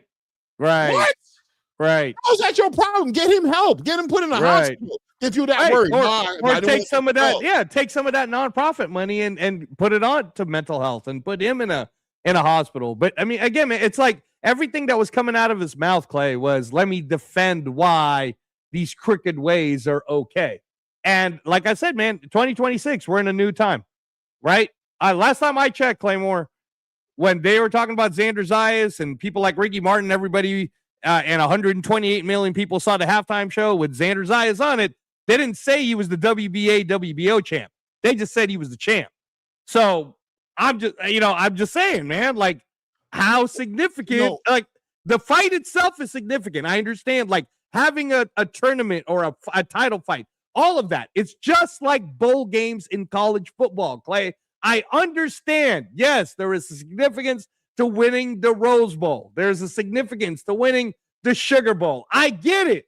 But those guys do not pay a fee to get in that. All they have to do is work hard, play hard, and then they get in the tournament, right? And then they get a chance to go get it. So again, I'm vehemently against moving forward with these fighters having to pay so much money for these fees, man. I don't understand it. I think, and shout out to HLD who's saying Xander is beyond happy paying for his belt fees, right? And I can appreciate that. I'm gonna be real with you, right? Because my whole thing is if the boxers are happy, fine. But once they start pushing back the way they're pushing back, we have to acknowledge and speak to the elephant in the room. It's been going on for years. And not knowing no better and just understanding the way things are and just going with the flow, getting along to get along doesn't necessarily mean somebody is happy to pay the fees. Yeah. They're doing what they think they need to do in order to become champions, unified champions, undisputed. They believe in the impact of that, of them accomplishing that, being a great impact on their career. And I agree with them. I don't mind the WBC belt, the WBO, the IBF. I like the look of it. I like somebody sitting in there with 4 belts on their arms and a Ring Magazine belt over their shoulder. I mean, you just look decorated. When Monster Inoue standing inside the ring, that looks great. That's a great picture moment. Like that looks good. But be consistent, be fair, and it should be equal opportunity across the board. And like my guy Chris Manick said, it should be merit based. Very important, bro. Fighters who are looking up at Ryan Garcia right now, who've been fighting in that WBC sanctioned and body ranking system, paying their fees to be in that sanctioning system, and just to see Ryan Garcia come in over me for what? What did he do? He lost. He didn't even beat me. The guy who really he didn't. So why should he be put over me? And now I got to take chances. I got to go fight somebody, potentially take a loss and be resetted on my journey. I got to be the ones who take the back seat or not be active, or maybe I got to wait like Joseph Parker did, right? Joseph Parker was like, I got to wait. It was like, nah, I got to be active. But he waited so long, Fabio clipped him. Right. You know what I'm saying? He didn't even get his opportunity. So, yeah, man, it's important that this is consistent. It's important that this is consistent across the board, that it makes sense. I don't think all the fighters are complaining about paying fees, period, but there is an inconsistency with the way, and especially Mauricio. Mauricio is on the hot seat, bro. Because he's just making himself look bad, bro. Hey, can you put that one up from Zero FX right there? Yeah. Boxers pay sanctioning bodies for a platform and a label. The belt gives you visibility. The organization gets its fee, and everyone calls it quote unquote prestige. But at the end of the day, Clay, it's marketing, man. It's marketing. And Ring Magazine, they're the king right now because Turkey is the salary cap. So for all, what were we starting to talk about, Clay, before the show even started, right? We're talking about Brandon Figueroa, who just upset Nick Ball, possibly fighting in Riyadh, right? In Riyadh to go fight Shushu Carrington. And us as fans were like, that'd be a great fight. Who's flipping the bill, Clay? Is the WBC flipping the bill for that? Is the WBA flipping the bill for that? Nah, bro. Ring Magazine's flipping the bill for that. And Ring Magazine's not charging these fighters. So, no, man, I'm sorry. Yes, do I agree? Like, yes, in the NFL, do you have to pay tax? Yes, you do. So if we want to say that's the rule is all these other belts require X amount of taxes from the fighters, great. Then make it all the way across. But you can't be charging Shakur $120,000 when the actual belt he was fighting for that was being like 60 or 70 was like 60,000. What are we doing defending this crap? What are we doing? It's the truth. It don't make no sense. It just doesn't, man. And there's a logic, right? There's a practical thing about this thing that is being just overlooked. And it's kind of hard to just deal with a little bit. I'm not gonna lie, right? There's just this obvious elephant in the room that's just being overlooked and covered up with that's how it's always been.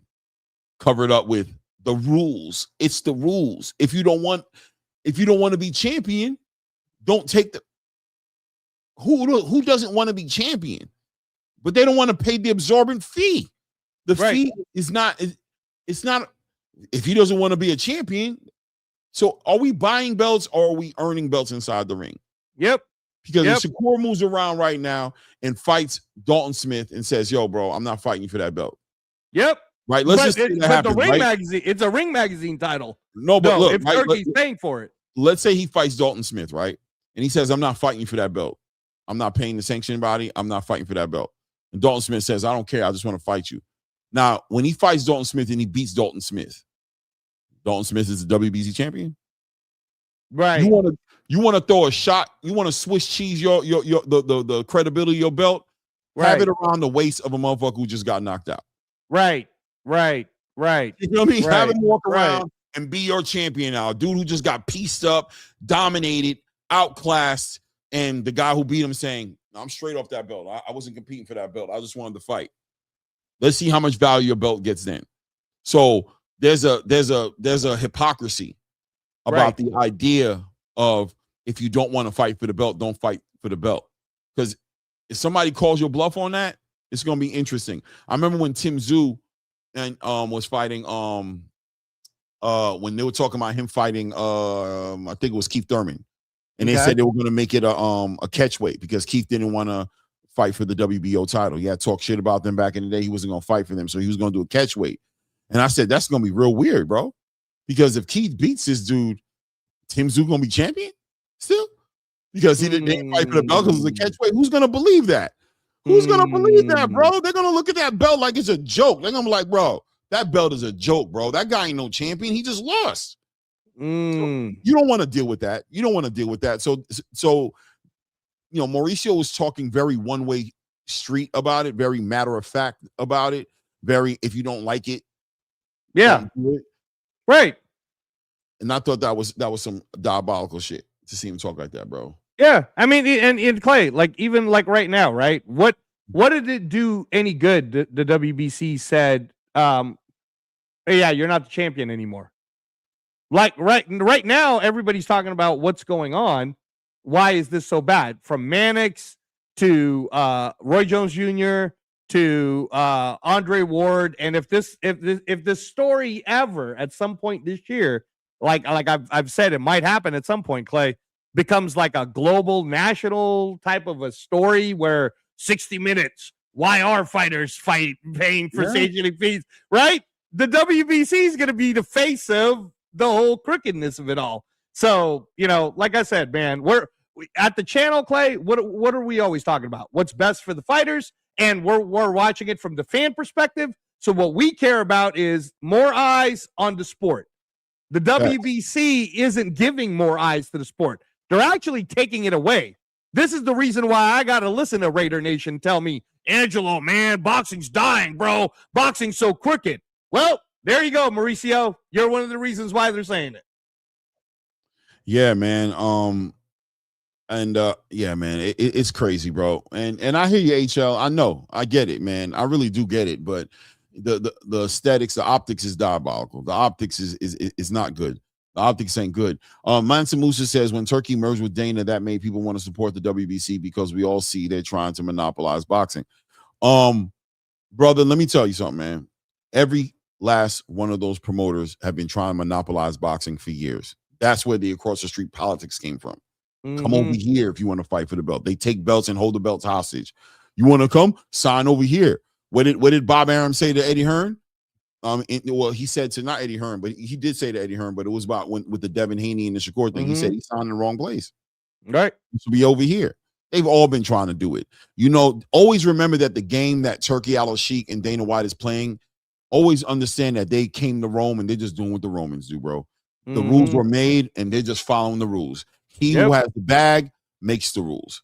He who has the bag controls it. And they opened that door for a billionaire Saudi Arabian country to come into the space and take it from them because they made it all about bread. It's just like you got a girlfriend and you spoil her and you buy her a bunch of clothes all the time and you buy her a nice car, you buy her a nice crib, and all you do is spend money on her. And then you give me a chance when my money is triple your worth. You make it easy for me to come get your girl, bro. Now you can make it all about me taking your girl, or you can be real and be like, you turned your girl into a little gold digger, bro, and you made you paint. You know what I'm saying? You made the rules. You made it easy for me. Yeah, I just came in and just bought her a foreign car that cost $300,000 because it meant nothing to me. I took her out that nice apartment you put her in, and I put her in a crib on 3 acres of land. I put, you know what I mean? I gave her a roundabout driveway with a garage, and she got 3-4 cars in the garage. You gave her 1 car, paid her rent, kept her lights on, and you became a sugar daddy. I'm a bigger sugar daddy. I got no problem being a sugar daddy because the old saying goes, it ain't pimping if you can afford it. Right? It ain't tricking. Sorry. It ain't tricking if you can afford it. It don't mean nothing to me. So blind, I don't care. I'll get that girl $500,000 a year in vacations, cars, jewelry, nonsense. And you're going to be like, look at that sucker. Really? That's a tax write-off for me, bro. I'm paying her to shut up and leave. I put her in her own place. And she's on call. I'm calling her when she's on the phone with you and I call. She tells you she got to call you back, bro. You heard? I got to call you back. Hey, baby. Joe, who you talking to? Anyway, I'm sending over the car service over to come grab you, man. I'm trying to clap them cheeks. You heard? Yeah. You talking so nasty. You crazy. I ain't crazy, bitch. Just make sure you try to get this shit together, man. Tell that dude, turn that phone off. You heard? You call him tomorrow when you get home. I'm doing a dirty, I'm doing a bad like that because you set the rules. Right. Be mad at me, man. Be mad at the game. Well, the other thing too, Clay, is how people easily forget, right? Hey, coach, salute. How people easily forget that, you use that word so freely, monopolize. Yeah, you remember, Clay, when PBC came in, right? And then they were talking about a PBC belt too, signing 400 fighters and the whole bit. That's what they were trying to do. They were trying to monopolize it too. They just did such a terrible job. They lost $700 million in investor money. So I guess, don't hate the player, hate the game. I'm trying to tell you, they ain't make the rules, bro, but they came in clearly. Turkey saw the game and said, oh, I could play that game. That's it. That's all it is. They want money. What? How much money do you want? 20 million? Yeah. All right. I'll tell you what, man. I'm gonna talk to the Crown Prince, and Crown Prince said, "Yeah, man, I'm gonna throw $900 million in his bank account for you. Go take that shit and bring it back to me, man. Go bring the bone back to me, man. Here it is, man." He's like, "Say less, say less." So the game was always a diabolical game. You know what I'm saying? I see ill will in the building saying, "Y'all sitting here talking like Bud and Shakur didn't know they got to pay these belts." A lot of fighters know they got to pay these belts, but when you have options on the table, you start to realize you're seeing them speak out on what they're not with that game, bro. A lot of fighters ain't. It is what it is, man. Listen, man. I'm patient, and we can allow time to reveal all, bro. We can continue to allow, Mauricio can sit there with all that support and tell everybody it's the rules. It's the rule. It's not about the money. It's $1. It's $2 million. It's not about the money. It's about the rules. Let's continue to make it about that, and we'll see what's going. We'll see what ends up happening when it's all said and done. Anyway, the name of the thumbnail is Unified.Trying, man. What a performance by Brandon Figueroa this weekend against a very game Nick Ball in Liverpool, England. Bro, we called the fight, man. What a fight. Compound interest is the words that come to my mind as we watched this man invest in the body and pull off a stoppage in the 12th round, man. There's a lot of words going out in the streets right now because Turki Al-Sheikh has responded to this and said he's interested in having my guy Brandon Figueroa fight in September on the Canelo Alvarez card and trying to figure out who the next guy is going to be, what Turki has in mind. I want to put the pressure on Turki and say, Turki, bro, let's get a ring champion in every single one of these divisions. You feel me? Let's get it done, man. We know it's through the unifications. It's through the best. It's through the best fighting the best. You know what I'm saying?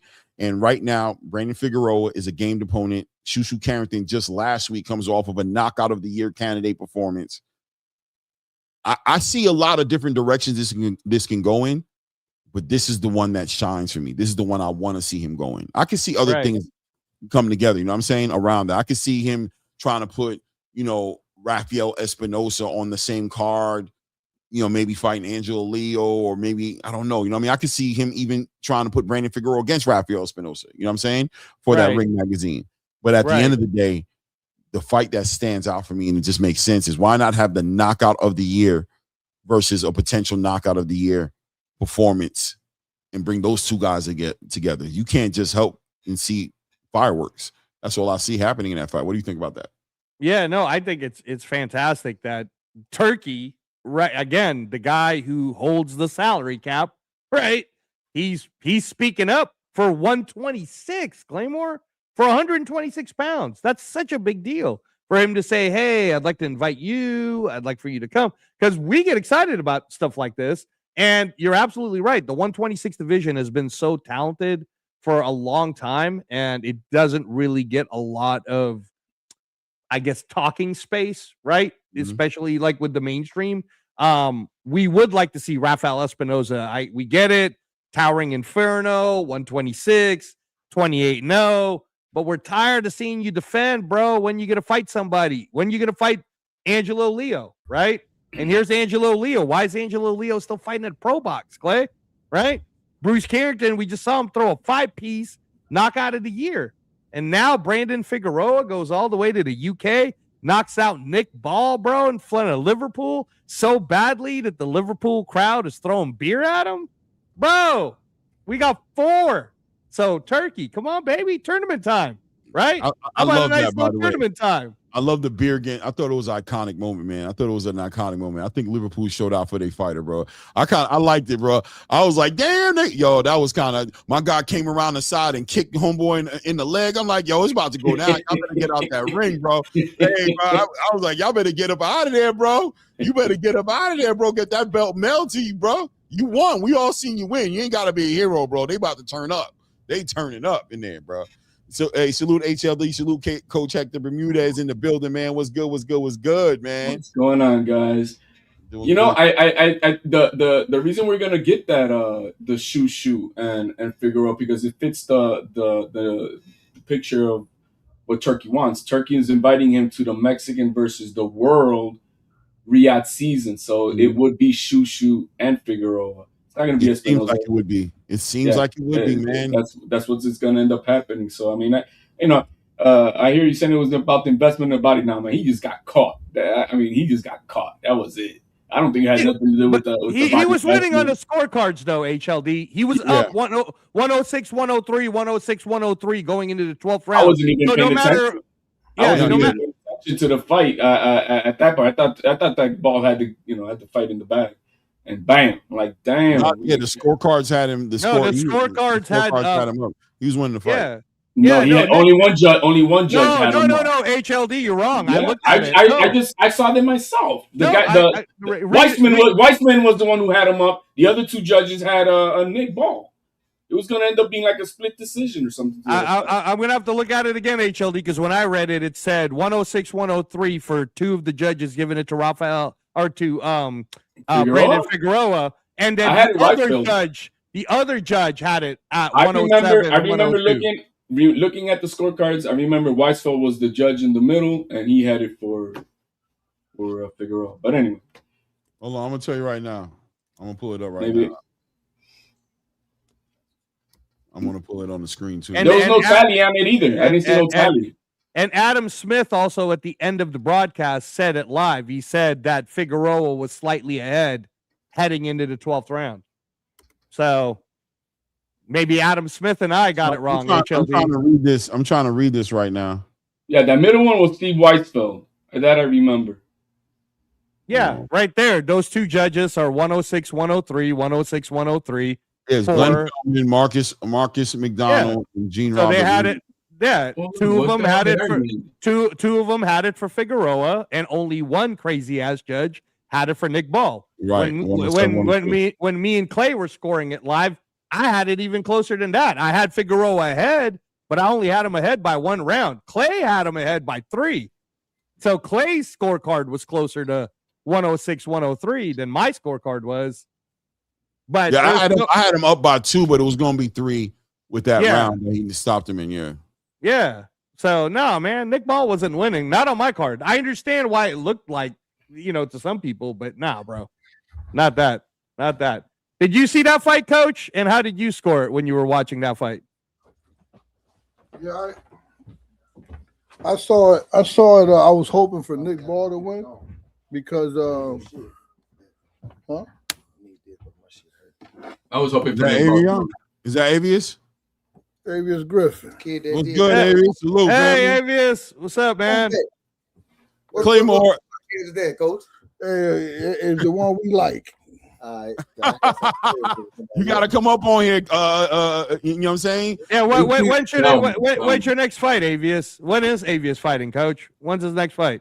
We have a scheduled date for March 7th, but we're trying to get him. We're trying to reroute him to his hometown. Nice. He couldn't. He's feeling himself because after his last fight, he couldn't walk through the mall. Everybody was taking pictures, and so he feeling himself. Now he think he can fill up a stadium or something, Okay. He about to get. He got the streets right now, bro. They want him to be the next thing. They want him to be it. But it's all about that fight, right? That signature fight, getting the right opponents. We talked about this a little on the Boxing Voice. ABS, I talked to you a little bit on the Boxing Voice. I was part of that panel when you was up there. Oh, but, yeah. I definitely was up there, but this is my show. This one right here. This is my show. You know what I'm saying? But nah, man, they were talking about it, man. He got the streets. I got one question for the podcast people, since y'all the boxing people. I got one question. Sir. Yes, sir. What's a good ex-world champion I need to go knock out that'll solidify me, that'll get me where I'm trying to go? What weight class are we talking about? We got Yugas out there. We got Jose Ramirez. We got a couple ex-world champions out there. Who y'all thinking? At 147? Well, Jose Ramirez is fighting Jack Catterall in May, so you can't get either one of those guys right now because they're scheduled with Matchroom. I could be petty right now. Norman Jr. I could be petty. You can fight. You can fight Brian Norman Jr. That's true. You can fight Brian Norman Jr. That's true. I mean, he did say ex-world champion. He did say ex-world champion. I did say ex-world champion. He ain't excluded, but I know he want his lick back. I know how that feel. He want his lick back. You know who I'd want to see you on, Avius, and I think it would be fair is Emmanuel Stanionis. Stanionis is still at 147. He's still ranked number 3 by Ring Magazine. The last person he lost to was Boots Ennis. So to be able to compare you to Boots Ennis would be a good thing. So make that fight happen, Coach. Oh no, that's a great question, man. That's a great question. You kind of catch me off guard with that. That big ass jug. I won't be able to miss him. Or we could put Coach Hector Bermuda in tight spot, man. Maybe take that spot of Polanco, man, and bump him off. I was being petty. I'm like, I did it for you. I did it for you. Same side of the street, you know what I'm saying? Same side of the street. You know what I mean? You already know how the politics work. But I don't know, man. I think there's some fighters that definitely could make sense. I mean, Tiger. It's just wait. I don't see are you top 15 in any of the divisions right now? Let me see. I don't even look at that shit. If I ain't got no world title, I don't even look at it. So I feel like maybe gotta learn how to play the game of chess. I think with the Rodriguez or I want Rodriguez. Y'all ain't got to say that name. You get him to fight me. Don't say his name. Don't make me pull the Deontay Wilder. We ain't gonna talk about him. We ain't gonna talk about him. A black man can't. I don't want to get into that, bro. You know what I'm saying? What a black man can't. To this day. Nah, man. But I mean, so on the next fight though, is it going to be pro box? I mean, or MVP? I guess. Sorry, MVP. Yeah, we still doing that? MVPs. I don't know if it's going to be on their platform, but they are not that one. Like, yeah, but they might go with the Tennessee one. It's a country boy, man. He's from Tennessee, man. He'll get a good crowd going just by himself, and that's what we're heading towards. We got to see if MVP will agree with it. I think they will, or if not, he fighting March 7th. March 7th in a casino called Turning Stone. No, not Turning Stone. Mohegan Sun. Mohegan Sun. Okay, yeah. All right. I mean, fight, man, like Raul Carrillo, I think would be a crazy fight. Yeah, Avius. I mean, it seems like you're willing to work with anyone really who'll give you the stage, right? Like as long as the money's good, the fight's good. Are you beholden to have to fight for MVP, or will MVP allow you to kind of go to? They let me do my thing. Okay, all right. Because I was thinking that because you're staying in shape all the time, anyways. I don't know, man. They're trying to make a Conor Benn thing work out, but you know what happens, Coach Hector Bermudez. You've already been a part of a few of these where they need that last minute person to fight. But I'd like to see Avius Griffin against Conor Benn, even if it is a last minute. That'd be fun. And they ain't no ex-world champion. He ain't no world champion. Yeah, but at least he's a name though. But I don't think that. Yeah, I don't think they're trying to. You're high risk. Clearly. They all know who you are. They ain't nobody trying to play with you like that. Nobody trying last minute, no damn. You have to play the game. You have to play the game of the rankings of a sanctioning body, and you got to play the chess game, and you got to look at which one you want. I mean, in my opinion, you got to look at which one you want to go with, and look at the names. You got to pay that 3% too. I get it. But what other way we're going to climb up the rankings to go after? To get into the conversation. The conversation, yeah. I mean, it's got to pay to play. I know that for a fact, but that's the only way you're going to get a title shot if you want to work up that route. Pick one of them and go against the guys on that list. Climb up the rankings. I just wanted y'all opinion, but it's all going to be God time, and when the time is right, exactly. It's gonna be the right time, and it's going to be a knockout. Watch what I tell you. Hey, Arnold Barbosa is fighting at 147. Arnold Barbosa, quit playing with me. He's number 10 at I leave the room. He's too little, man. He's number 10 at the WBC, man. Take his spot. Make it happen then. Make a post. You gotta take Griffin. Let's do it. Let's do then after that, go after Jack Catterall. 5 rounds. Get you in that conversation for that money fight with Ryan Garcia or the Haneys if they're gonna try to do that. We breaks him down. Go knock out Harlem Eubank. Go to the UK and really pop off. Stay down at 142. Oh, hey, Rashidi's number 15. I'm just saying. Hey, Coach. So 15 in welterweight still. Yeah, they got him at number 15 at the WBC. Hey, Coach.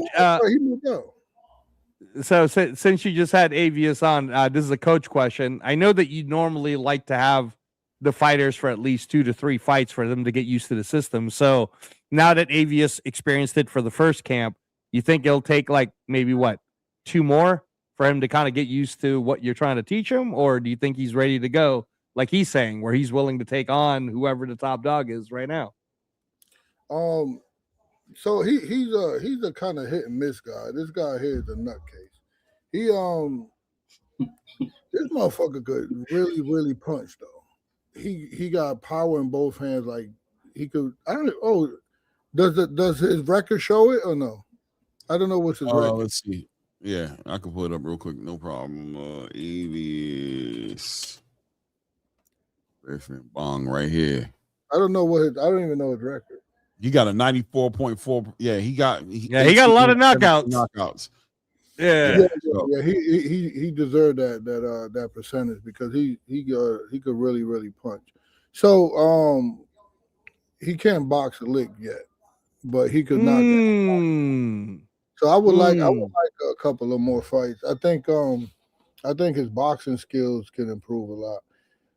He done it this far. Like, I mean, I I don't want to say nothing bad about his old trainer because of course, I understand that you had to really know him, and you got to understand him. He's you can't just train. Like you can't train anybody. You can't train everybody the same way. Right. And, he need his own attention. He need his own style of training or the language. He need his own language. Right. Something I trained him like I probably never trained anybody before. I curse at him. I get real hood with him. There's no cerebral stuff, and he understands that language. I've heard Coach Bermuda speak before and how he goes about with his fighters, and one thing I can say that always comes out is he does get into more of the the psychology of the fighter, and there's a philosophical way of how we approach each guy. He believes that there is a psychology behind it, and he talks about that all the time. Yes, sir. I mean HLD. Yeah, but do I know you or? No, I've seen you on other interviews. I've seen you on Johnny over there. I guess I've seen an interview once before with him that I tuned in. Are you just a fan, or you in like a manager, trainer? No, man. I'm a hardcore casual. Okay. Fan. So if you know that about me, you know that with him, I gotta use my get back. Yeah, you preach that. You preach that a lot, and that's what I've seen consistently throughout in your interviews. When you talk about how long does it take you and whatever you got to approach, every fighter is very different and a different hands-on approach. And you're very philosophical with the way you're something that I don't hear too much of many coaches. You only talk about the physical part, but there is a psychology part that I do appreciate that you bring in for each one of your fighters. And I see that consistently from you. Yeah. So there with that being said and me training him, there's just a weird way where I could get the best out of him. Yeah. Well, you got the best out of him. Was that Rohan coming in? No, that was actually that kid that just came in, right? So I gave like the gym is a private gym. Nobody really comes in this gym. It's just us. And I gave a time slot to this guy because he was like, "Hey man, I need a spot to train my fighters," and he was a Puerto Rican dude. So I was like, "All right, man, you could train." I don't really like that because now you gotta get like insurance for people, and you gotta keep track of that. People don't really care for your stuff the way you do, right? But so he I tell you the story because it's interesting. The kid the guy was Puerto Rican. He was a Puerto Rican coach, and he had a whole bunch of his, Springfield, Massachusetts is like Puerto Ricans and Dominicans. Like you could go to the grocery store and the cashier don't even speak English. That's how bold they are here. Like wow, they don't care. Like everybody here speaks Spanish. So he's a black kid that very athletic. And his first day here, I seen him like no one was like paying attention to him. And I just, then the next day I walk by and I see him, no one's paying attention. And I asked the coach, "Coach, why nobody training that kid over there, man? You training all these other Puerto Rican kids. Why you ain't training that little black kid over there?" So he's like, "Oh yeah, I get him. So the next day, no one paying attention. He doing everything wrong.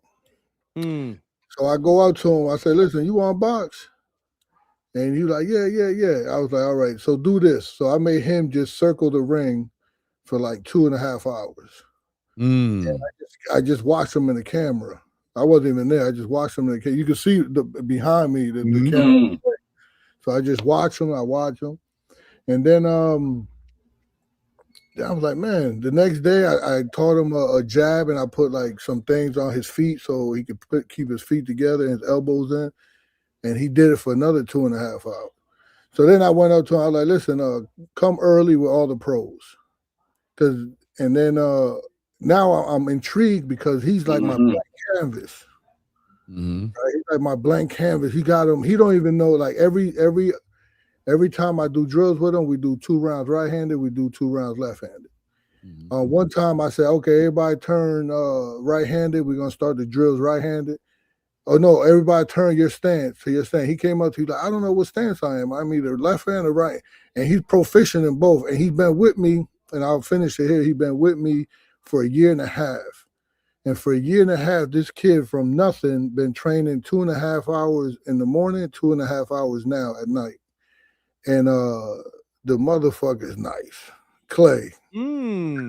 Clay, the kid he come from a basketball background, so he has that footwork, and he has that springy first step. And I'm really like he's the kid that I'm most proud of. How old is he right now? He's 18, and I told him to quit his job, and I said you're gonna come live with me. I got him a room upstairs. I said, listen, I'm just gonna give you $1,000 a month. I just want to see what I could do. That's like my personal project, right? No amateur. He had like 2 amateur fights, 2 or 3 amateur fights, like. And with you or before you? No. I'm talking about I from scratch when I saw him. Right. And the only reason he got these amateur fights, I didn't even want him to fight amateur. I wanted him to just go strictly pro. And he went on his own and got his own fights. And I was like, yo, what you doing? Why you fight? He go on his own, he bring like his own raps, and he gets in the ring and wins. He's been winning. So it's my own project. I want to see where, like, if I do my best with him, how I can develop him. And he in there life and death with Armando. Salute to Charles Edward Cheese. Yeah, Charles Edward Cheese, man. Yeah, that's my Cheese. guy. Salute, man. Cheese is the man. Cheese knows what we do here, Coach, is quality. We're a quality channel. He just dropped that queso, man. Yeah, that queso, man. I appreciate Cheese, man. And Cheese is low key my he's seen it early in me, bro. Early when I'm talking about when I had like 300 subscribers, bro. Yeah, I remember. He was like, yo, bro, he got behind me. He was like, do this. I'm gonna always be here to support you. And he's been here. I couldn't believe it. I used to see Cheese on Showbiz, and I didn't think he was real. I used to think that Showbiz was giving himself. I used to think Showbiz was giving himself the super chats and gas himself up. Like, man, stop playing. You know your wife up in there shooting you this money. Bro, when he popped up, when I first seen him, I seen him over on Blues channel, right? And I'm like, all right. But when he popped up on my channel and showed me that love, I was like, oh, I couldn't believe him. And my wife would tell you, bro, I used to think he was make-believe. I used to think, man, Showbiz playing with everybody, bro. Got everybody thinking he doing something over. I used to think Charles Edward Cheese was straight make-believe, bro. Not real. I thought Showbiz was running a scam on us, bro. Because after the Cheese start going off, here come the 100s, here come the 50s. Everyone like Showbiz got him. He got them going. He got them thinking somebody. Yo, when he popped up on my channel, crazy, man. I appreciate you, Cheese, man. For sure, man. Good, hermano, man. I've been around, man. I've been around. Yeah. Cheese is awesome. Here's my boy. This is the kid I took from Zero. Okay. This is his first time ever being. Salute, young man. Yo, let me ask you something. When it's crazy, what are you, Dominican or you Puerto Rican? You Dominican, right, Coach? Black. No, he black. I just told you. We're talking about you, Coach. You. What are you? Yeah. Yo, man. Didn't you see the Bad Bunny concert, bro, to know what he is, man? Are you Puerto Rican or Dominican? I'm from the universe, man. Oh, whatever.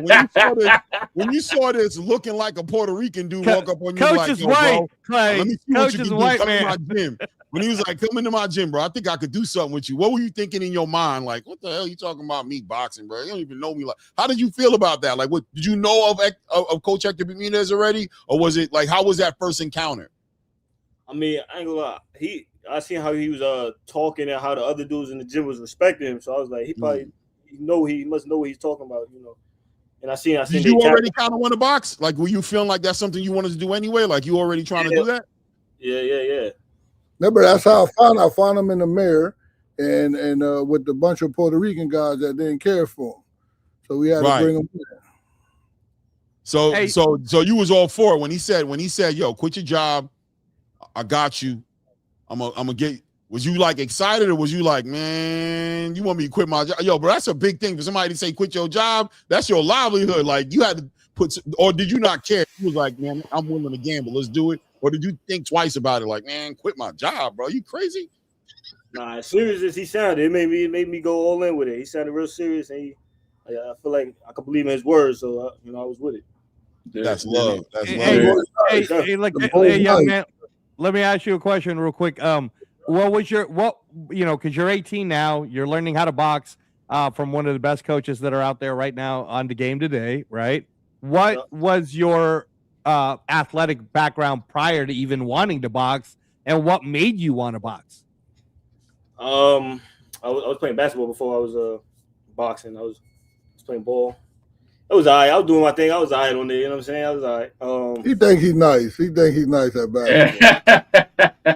Could have hit a league if I wanted to take that. You know what I'm saying? Take it. Yeah. Hey, Clay, because you're still young, bro. I just don't feel like it was that much thought put into it. It just seems like you were just like athletic, right? Like I play ball, I'll do whatever, right? Like you want me to play football, I'll go do that. You want me to play basketball, I'm just athletic. But you dialed into the boxing and you committed to it because this crazy dude sitting in front of you convinced you. Truthfully, I got in the ring for the first time, like with a real official boxer. You know, I got the hands put on me. I was like, it made you want to be like, oh, I want to come back and if you're a competitor, you're gonna come back and want to be better and better at something every day. So this was like, hey man, I put him in there with Thomas Blumenfeld, and Thomas took it easy on him, but just the pressure alone when someone don't know really how to defend himself is a lot. And then he comes back the next day talking about, I want to run it back. Yeah. Hey, fam, using your feelings, bro. You came back like, hey, yo, where homie at, man? Yesterday. Hey, from what not him, the other guy. You know what I'm talking about. Hey, man, stop playing with me. Where he at, bro? He out here? From what little Coach Bermuda just said. Why you standing here right now, young man, is because he put you to the test and you listened and you put in the effort without having to be told 2, 3, 4 times.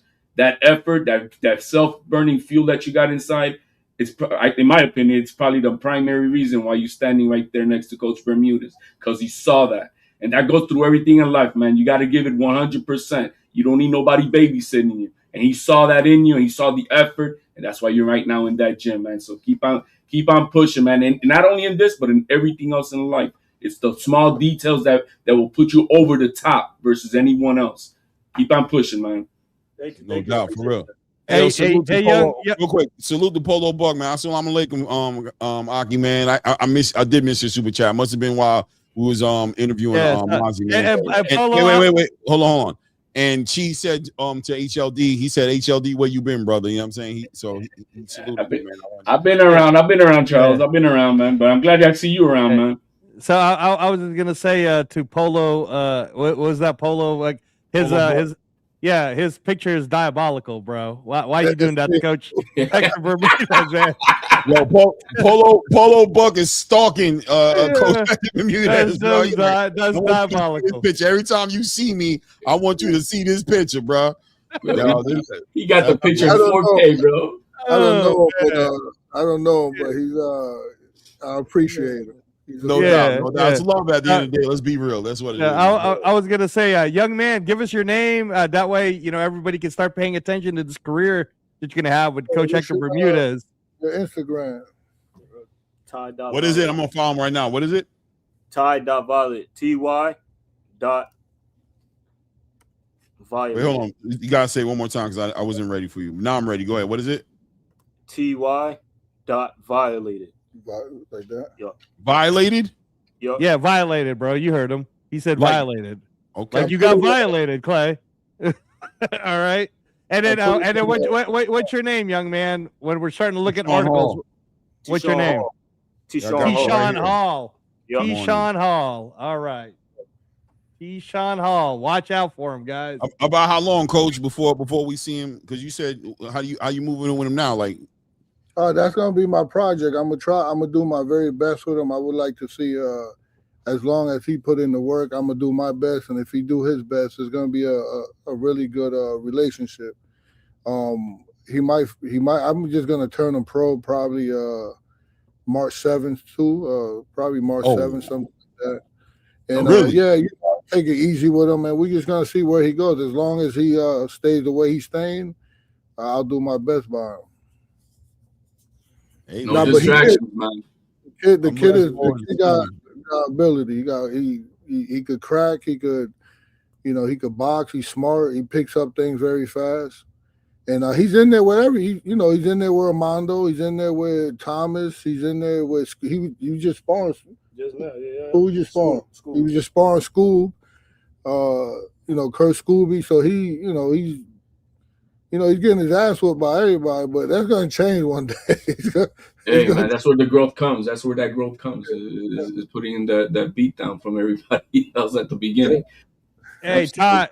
Hey Ty, listen, man. We just did an interview with a future heavyweight champion in Demazian Van Houter, and his dad was telling us that that's what it was like for him growing up, man. Everybody was beating him up when he was coming up, but now nobody wants to mess with him because he could beat them all down. So that'll be you too, brother. Yup, they was turned, definitely. No, they will turn. Because they have turned already. He was at the bottom of the barrel. He ain't there no more.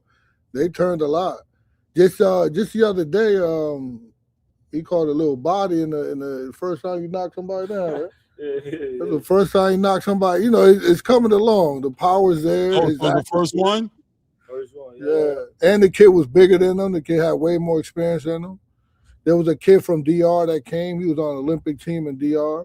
I was nervous for him. I put him in there. I was nervous. I ain't gonna lie. I was like, man, you gonna beat my boy up. And no, my boy shined. I was like, oh man, he gonna feel himself after this one. but Ty, how like, are you just that confident right now, or are you just being like bold, or do you believe, you know what I'm saying? Like, because coach is like kind of low-key nervous about you a little bit, but now he ain't, because he's seen you do somebody. Yeah. I think his confidence is never wavered from day one. I don't want to mess with it. I think he just don't know. And he wants to fight like he wanted to fight an Olympian dude. I'm like, relax. But every step of the way is gonna be growth, and I don't want to mess with that confidence because he deserves it. What's the weight class? He's gonna be at 130. He's a big kid too. He's growing. How tall are you right now, Ty? You said what? How tall are you right now? 5'8", 5'9" around there. 5'9", man, 130. Yeah, 130, 5'9". Yeah, that's you're good. 18 years old. It's gonna be crazy. 130. You got like a class that you coming up with, right? That's Carmel. That's Zaquin Moses, baby. That's Zaquin, Jamal Harvey. That young England boy. That's Jamal Harvey. That's Robert Merriweather. Like, that's y'all. Man, I'm excited, man. Coach, and Coach got the vision too. That's why he's picking you up, because you want to get in the conversation. You like, I want to get in the conversation. I'll give him. What you been here? A year and a half. He's been here for about a year and a half. I'll give him.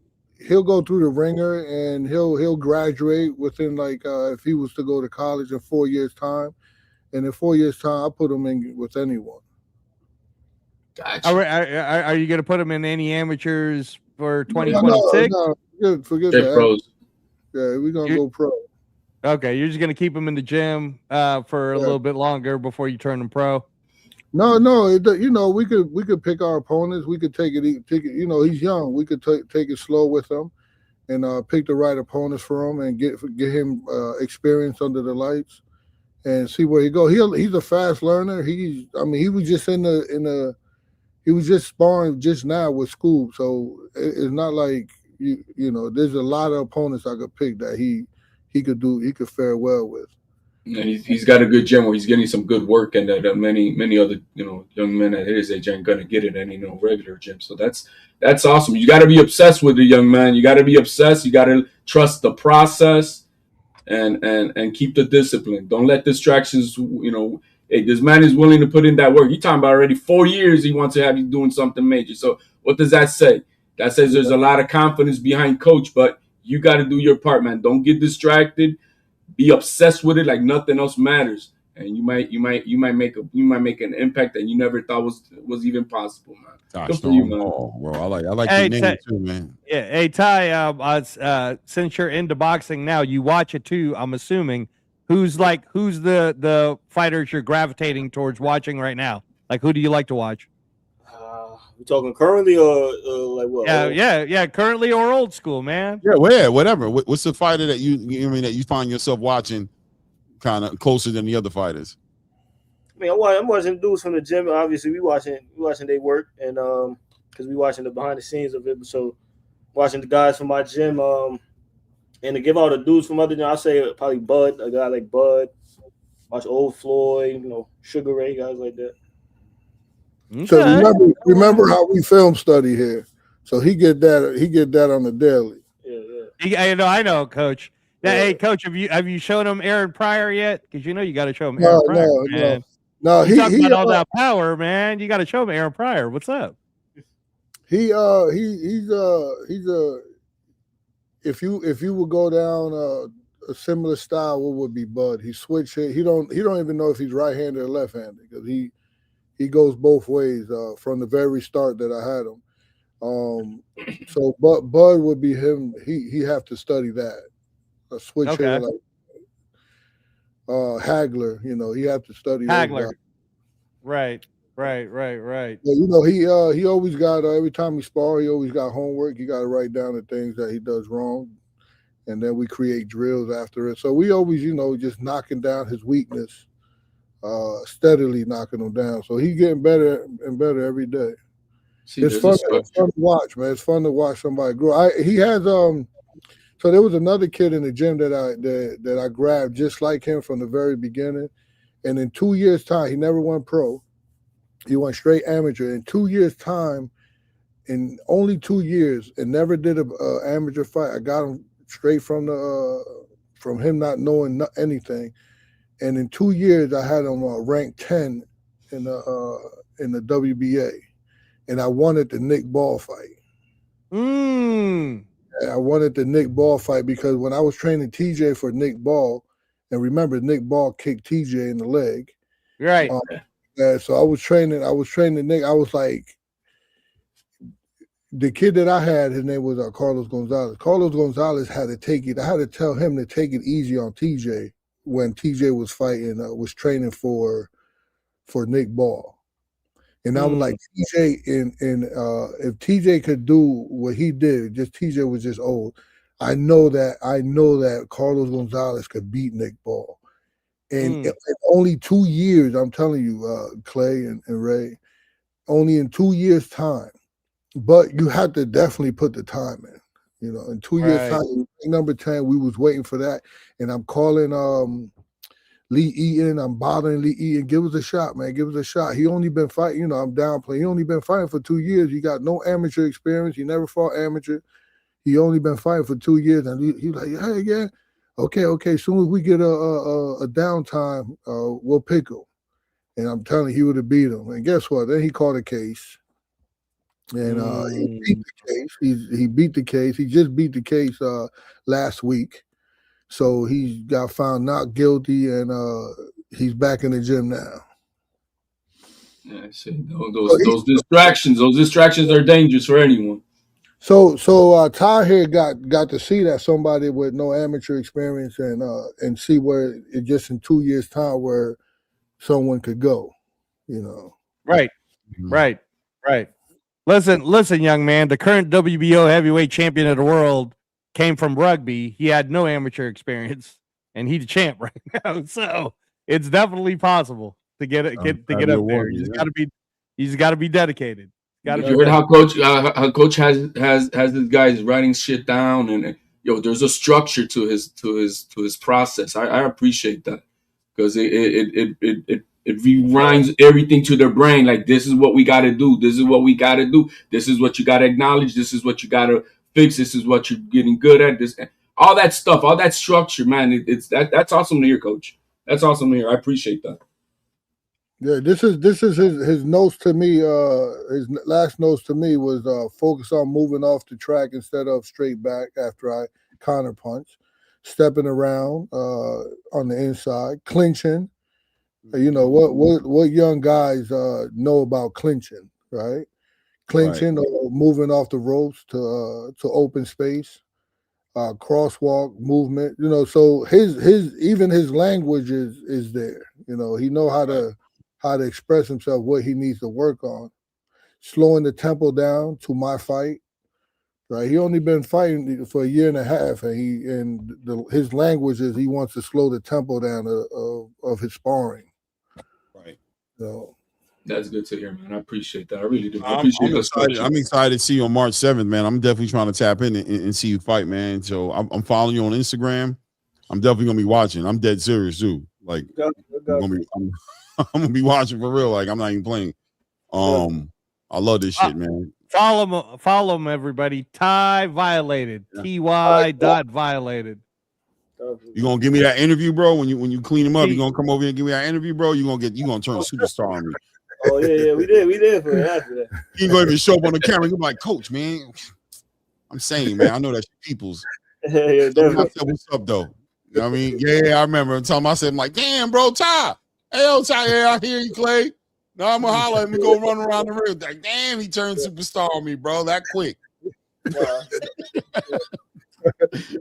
I feel it coming too. I ain't gonna lie, I feel it coming. Coach, you gotta hold him accountable, bro. Don't let him play with me like that. Well, hey, listen, that's my favorite thing to do, to keep them humble. Keep them humble. Don't do that, bro. Them people was talking to you when you was like nothing, but don't do that, bro. You ain't gotta be like that, bro. Give him 15 minutes, bro. Give me 15-minute little plug, you know what I mean? I got a couple followers on my channel, you know what I mean? Show me some love. Indeed. You know what I'm saying? I appreciate you though, man. T-Sean Hall. Is that gonna end up being your nickname, by the way? Violated T-Sean Violated Hall, or are you working on it still? He don't got no. He got to earn the nickname. Yeah. Okay. Right. It gotta be natural. It gotta be organic. Hey, at least he knew he had to ask coach. No, you gotta earn it. You ain't got it yet. Appreciate y'all. Appreciate you, man. Hey, good luck, young man. Bye. Coach, you saw the fight this weekend, man. Let me tell you one funny story about this kid. Okay. Now that he's gone. Okay. So he's naive. He don't know about, but he just know how to fight. Right. So I was gonna get one of the amateur fights, right? That he had to weigh 125. So he comes back. I was like, yo, weigh yourself. Make sure you got it this weekend. You gotta be 125. So he come back. He's like, yeah. So he goes up, weigh himself, come back in the gym. He's like, yeah, man, I'm feeling good. So I'm thinking he's like 123, 124. And he's like flexing. He's like, yo, look at me. My body's looking good. I was like, how much you weigh? He's like, I'm 132. He's like, I'm trying to get to 140. I was like, that's not how it works. What are you talking about? This ain't gonna work, bro. You doing this? What you got going on? You gotta lose weight. He's like, well, I got to lose weight. I want to be the bigger guy. I was like, he didn't understand the concept, Coach. No, bro. What we doing out here? Stop reading those books. Get off the internet, bro. Tap into what Coach said. I know Coach is like, hey, bro, what are you reading right now? Because I need you to put that down, bro. You're not listening to me clearly. Because he always hearing like, yeah, I'll be the bigger guy in the ring. But that's like the next day after hydrating, and you know what I mean? Like, yeah. So yeah, but I'm glad for him, and he's like it's a blank canvas, and I'm drawing on it, and I appreciate that, because a lot of time, man, I get all these Olympians and this and that, and man, that's a headache to switch around. I got a kid here that's an Olympian right now, and it's like, man, all this bouncing around and Olympic style fighting.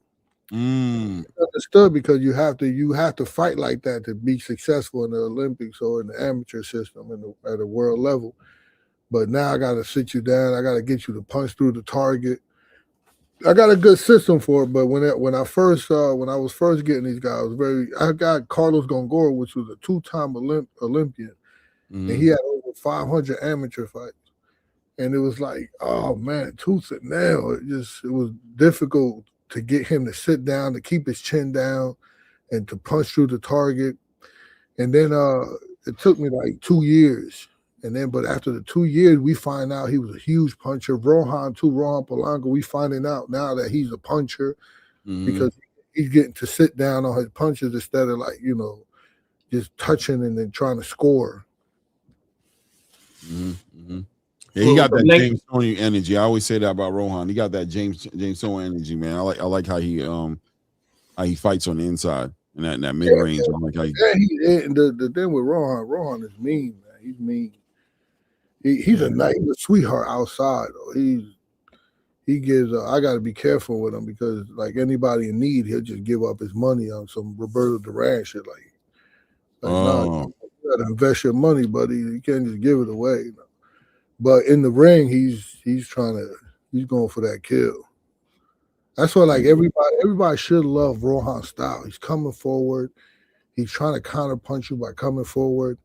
He's a fan friendly style, and he had to be like that because he's Dominican, and Dominicans don't sell, so he got to be extra exciting. He just needs a stage, man. He needs the activity in the stage. Now that situation kind of moved, you guys weren't able to put that fight together because of some unfortunate circumstances. Are you going to push to make the next fight a bigger fight though? Like you're going to, like Tiger Johnson or Brian Norman or you know what I mean? Somebody in that conversation. Evan Haney, get on the list, coach. Definitely want to do it. Like from day, like since he had, I don't know his record. What's his record now? He's like, I think he's 17-0, I think. Yeah, since he was 14, 15, I was ready for him to fight anybody. And he's just getting better and better. So the more the people wait, the harder it's going to be. Especially when he got Tellez to spar with, he got Yoeli Hernandez to spar with. He just got competition, and he's like, if someone gets over on sparring on him, which it doesn't happen, but he's stressed. He's like this kid. He's very competitive, and actually everybody here is pretty high competitive. Yeah, they're very, very competitive. Even the white kid that I got is very quiet. Like fucking, you could punk him left and right outside the gym. But in the ring, he's trying to win. Right. He's shown improvement, man. Anyway, but what do you think about this Virgil Ortiz, Jerome Boots ending situation? You feel optimistic about that? I think it's just so much it's so much talk that right we have to get it. And it's not like these guys are like mega superstars to be just saying no. I think we got it. I think we're gonna get it. I got a feeling we're gonna get it too. I think they cornered themselves. I think Xander's clearly got his eyes on, accolades in the division. I think he's more attracted to the Josh Kelly fight, and I think Josh Kelly's also on the same page as Xander when it comes to that. I think that Virgil is, can't wait for Sebastian Fedor and Keith Thurman to figure it out and then plan something towards the end of the summer or whatever have you. He wants to be more active, and Jerron is either going to make this fight happen or he's going to fight a tune-up that everybody's going to crucify him for. If he fights another, like, just anybody, they're going to crucify him. He knows it. I feel that Turkey's been having his fingerprint on this thing all along. You think so? Because if you go by Ring Magazine's rankings, it's 1 and 2. So that means that fight would have the Ring Magazine belt on the line. And no other sanctioning belts on there to pay a fee on, which is part of the story that they're pushing with, right? No more sanctioning fees. Right. So I feel like that behind the scenes, Turkey's pulling strings to make this happen while causing chaos within the promoters. And I think that we will see this fight one way or the other. We will see on a ring card, I think, is what's going to end up happening. They're aiming for the end of April. What do you think the likeliness of it happened that early, end of April? Yeah, that they targeted in April in Vegas. This and we have to speak about like behind. I don't know if you spoke about it today. I just when I came on with you saying I'm gonna take this girl out. I'm gonna buy her this. I'm gonna buy. I was like, whoa. What's, no, well, we were talking about Turkey. I was comparing boxing to a girl. No, I'm saying just saying that you guys made this all about money, and now that Turkey's in here spending the money, now he's trying to take over boxing like it's a bad thing. You know what I'm saying? Like you made it about money, so the bigger the dude with the money came out, and now he got your girl. You know, fell in love with her, and she was here for the money. You know what I mean? Yeah, I get you now. I was a little scared. I was like, "What's up, man, Clay? What we doing? What I fall into here, huh?" No, Coach. The beginning of the show is we were interviewing Damazian Van Houter and his dad about Zuffa boxing, their experience with Zuffa, becoming the heavyweight champion.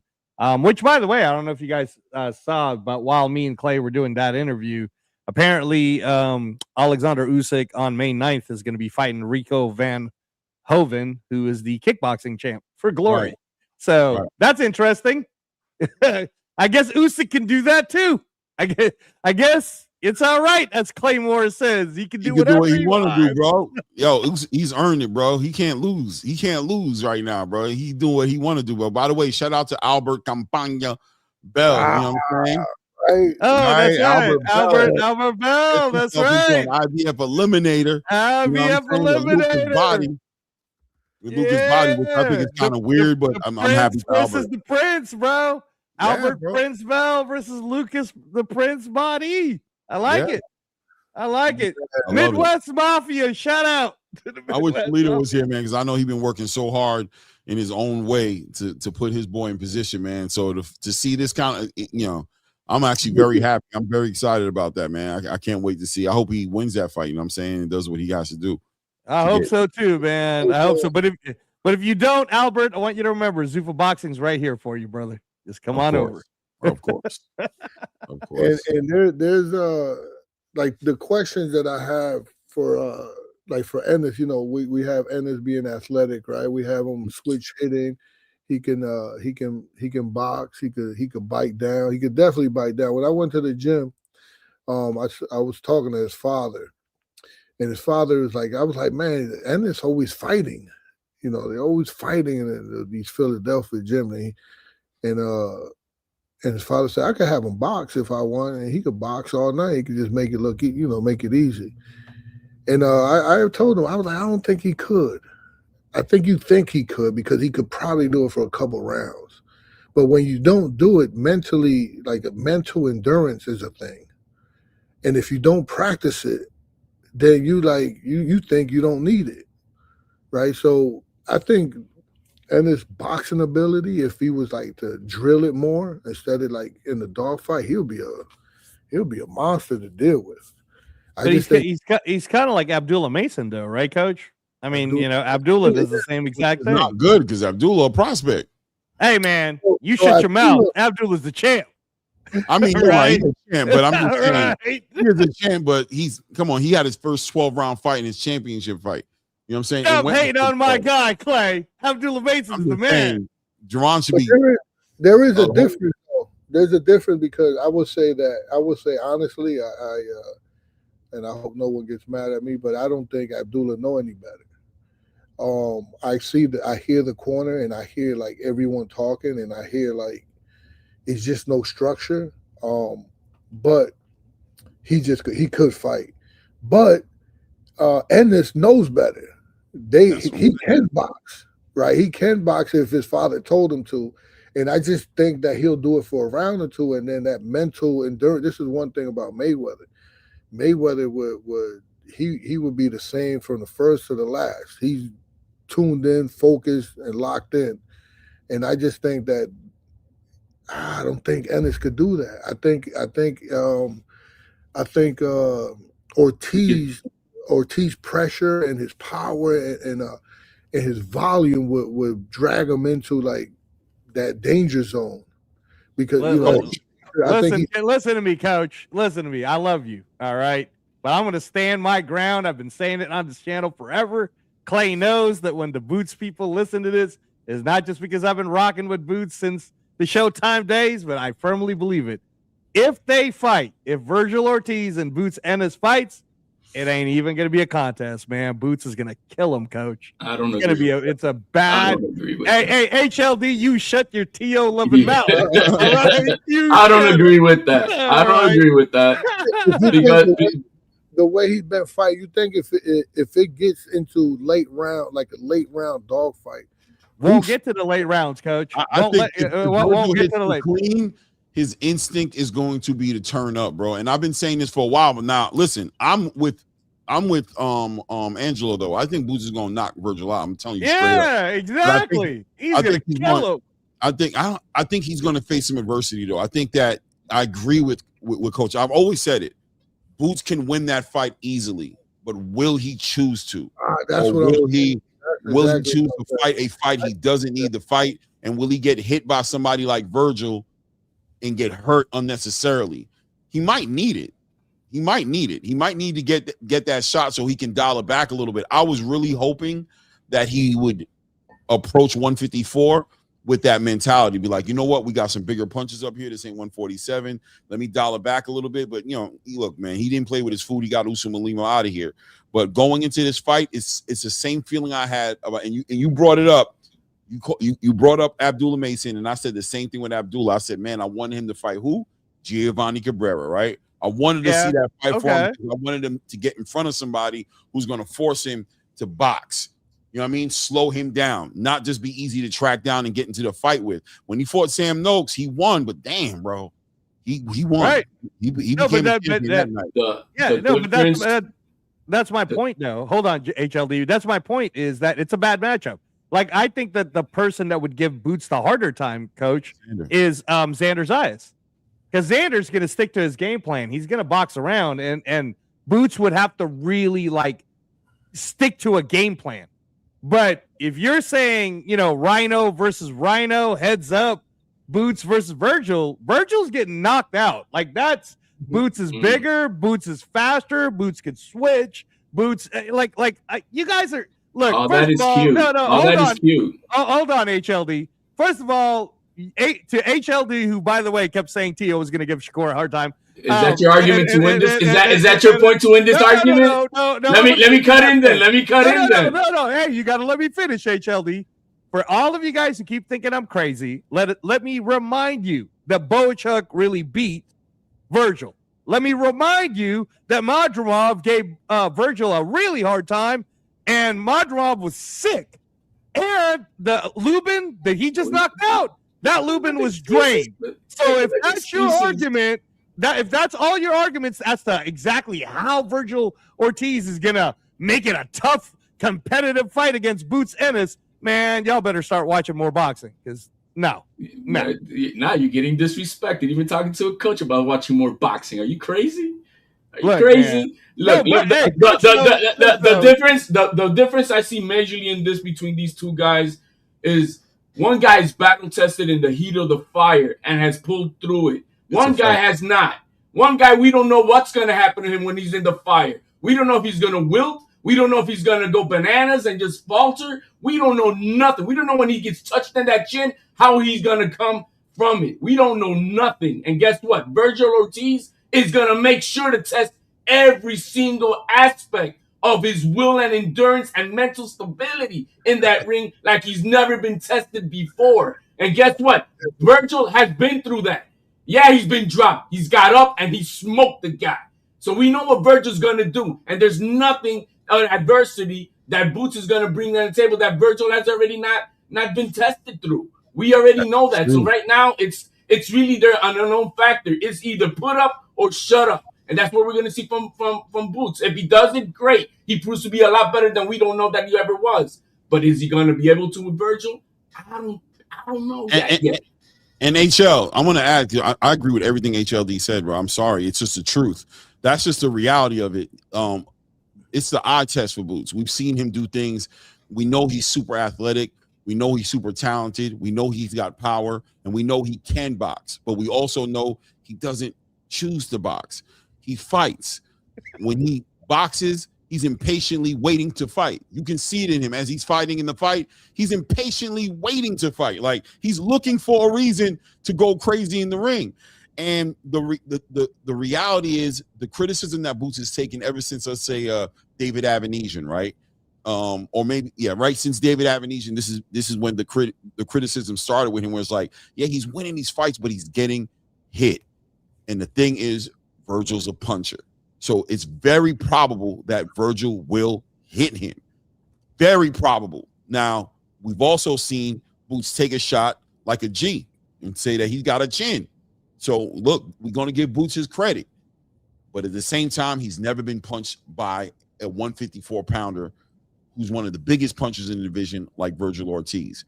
So, listen, man, those punchers, bro, and those guys who's taking those punches, they look good until they get stopped all of a sudden. Shout out to Nick Ball. You know what I'm saying? It just takes the right shot. And if Boots is going to be willing to trade, that means it takes it from 60-40, 65-35, and it turns it closer to a 50-50 fight. Because if Virgil can connect, it can be, and history says it will be a problem. Because Virgil is knocking everything out. But Boots could be that guy with the chin. I'd be more comfortable if Boots just wouldn't get punched in his shit. You know what I'm saying? If he would just bot smart and not get punched. But if it's going to be a testament, if the test is going to be him getting punched on, it's always going to be that eventually somebody's going to break that. They're going to break that. And have we seen a 12-round boxing clinic by Boots? Have we just seen pure boxing for 12 rounds? Which he's probably going to need to do with the pressure. He's gonna need that to go against Virgil. He ain't gonna just stand there toe to toe. Hey Clay, first of all, shout out to the chat because there's some real boxing minds here, and I appreciate some intelligence. I don't like people just throwing out bullshit. And these people is pretty good. I've been going through it. But hey Clay, you I don't know. You're not being biased, are you? I'm trying not to be. I'm trying to be real. Look, well, you already know I'm notorious for this because I'm going to get screamed on because I'm saying I got Boots knocking him out. But I'm being real. I'm telling you, this is a dangerous fight. Look, Coach, let me retort to these two real quick. Wait, hold on. Wait. Let me answer the question that Coach asked me.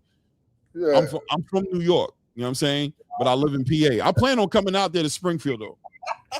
You live where? You live where? I live in PA. Clay is disqualified from the conversation of Boots. Yeah, that's right. That's right. So Clay's just trying to do this to make HLD feel better. All right. Not only is he black, but he's Muslim.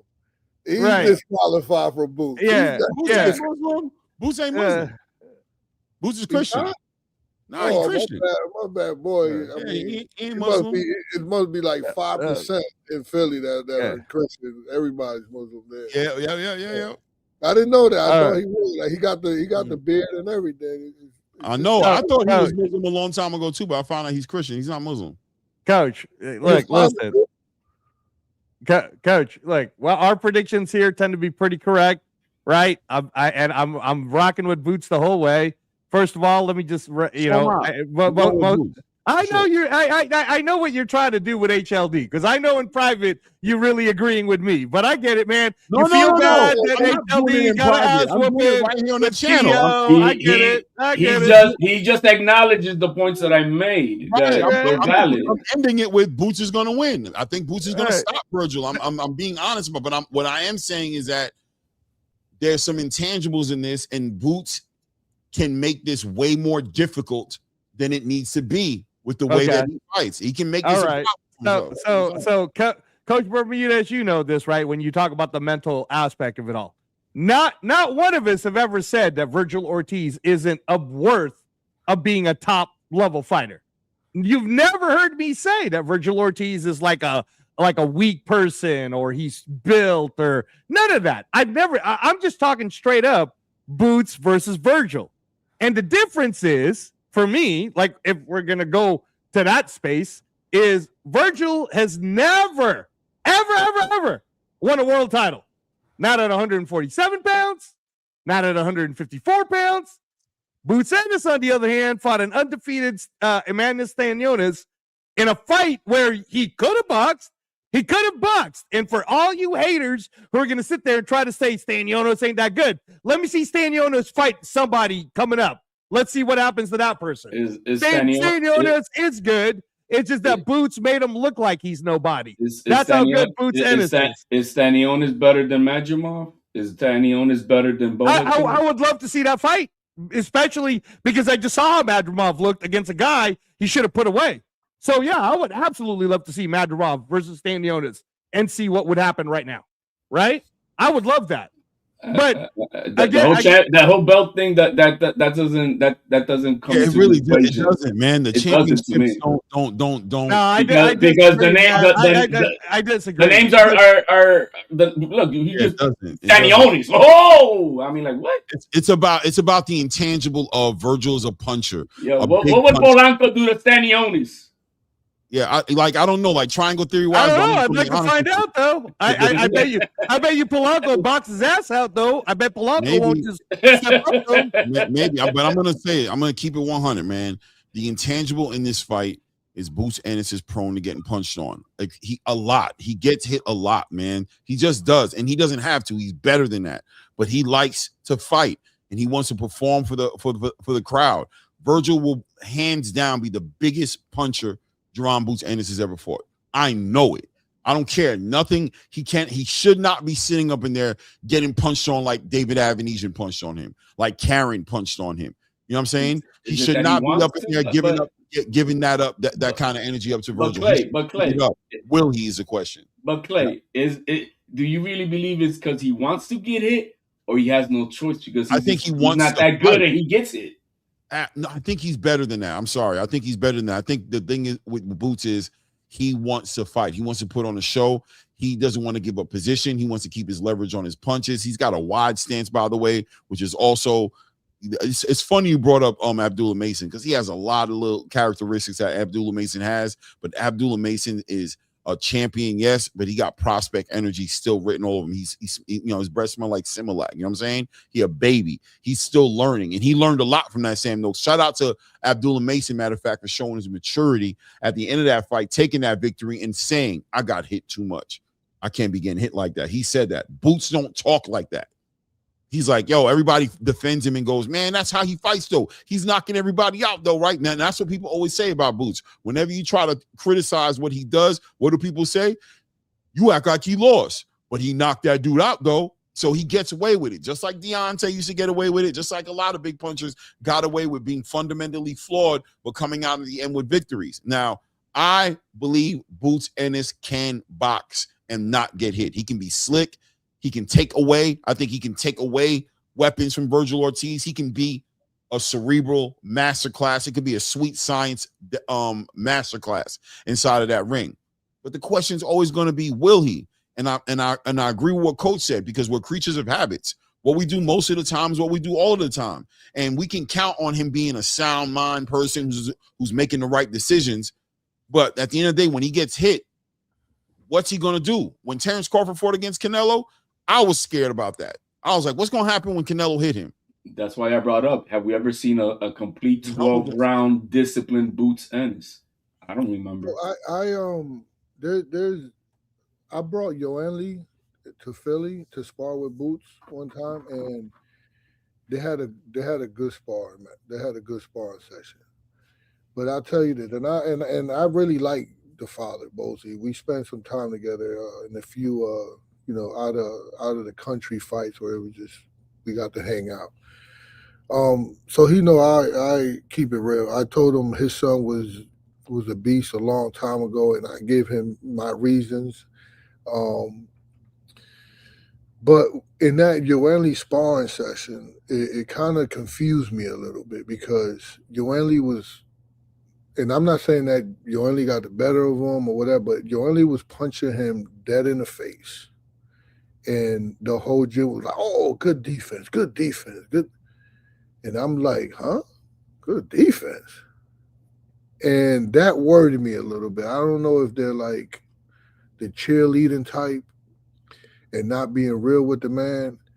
But just like, that only reminds me of what you said about Abdullah Mason. He know that he probably fought the wrong fight, and, but you never heard that from Boots, right? But I think Boots is a monster. I think he will get over on Ortiz. But that things like that worry me. Like he's gonna have to box and a little bit in spots, and it's definitely gonna be worth the pay. Whatever the fights were, we like if you get a chance to go to that fight, right? That's gonna be a hell of a fight. Yeah. Yeah, well, I would love to see if that's in Vegas, I'm going to that fight. And I would love to see Boots dial it in, get behind that jab, man, work that body like I've make seen it him easy, do. right? Make it easy. Right, make it easy. Just break this dude down, and then because he's gonna come forward, so you should be able to walk him right into that shot. Take your time and allow him to bring this fight to you and take it from him. But if you try to, you can win that fight too. Clearly, you can win the other fight, but it's gonna be a fight. You see that story he just gave right now about Yoeli, punching him down straight in the face. It just brings me back to the style that then what Antoine Russell did to Boots Ennis 3 times in the amateurs and beating his ass. So I don't think creatures of habit. Yeah, you get better as a pro, and I do admit that there is, and it's not the whole same thing, but your style does not change drastically. You pretty much see the same thing over and over. So I just want to make that. I want to make it clear to the chat real quick, Coach. I'm the only one in this group. So I hope you're not directing that to me. I'm the only one in this group that's saying not only will Boots destroy Virgil, but it might actually be one of his easiest fights. Nobody is saying the opposite, though. Nobody's saying Nobody's saying that Ortiz is on the chat. Some people are saying that. So just want to make sure you guys know where I stand on the Boots. I don't think it's a walk in the park like you're making it out to be. I just don't. Salute to Toledo Trice, by the way. I would not be surprised at all if Boots cleans up Virgil inside of 3 to 5 rounds. I'm not. Thank you. Knock him out. Thank you, Clay. Thank you, Clay. Yeah, we've already had this conversation. Thank you. But I've also said in that same conversation, I've always said it, and I'm going to stand on it, bro. And it is what it is, bro. He don't need to be getting punched on the way I've seen him get punched on. I don't care, bro. I hope Virgil hits him. I hope you're just going to make him angrier. Then you're going to get knocked out for real. So, no, bro. Hey, hold on. Boots Ennis is that good, guys. Boots Ennis is that good. See, this trash talk just wants one to just say, man, Virgil is gonna take everything away from Boots, bro, including the next Roy Jones Jr. BS, bro, including that. You know what I mean? And it's nothing personal, Boots. It's just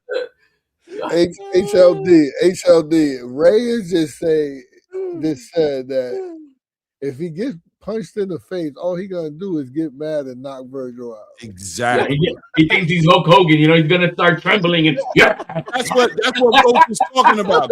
That's what we all talking about, right? When he has a game plan, he gets punched in his face, and then he changes the game plan. He goes HLD, yeah, hit me once. No, hit me again. Oh, now you're gonna get it. You don't see him run up. He gonna get hit. He gonna turn over to ropes and be like,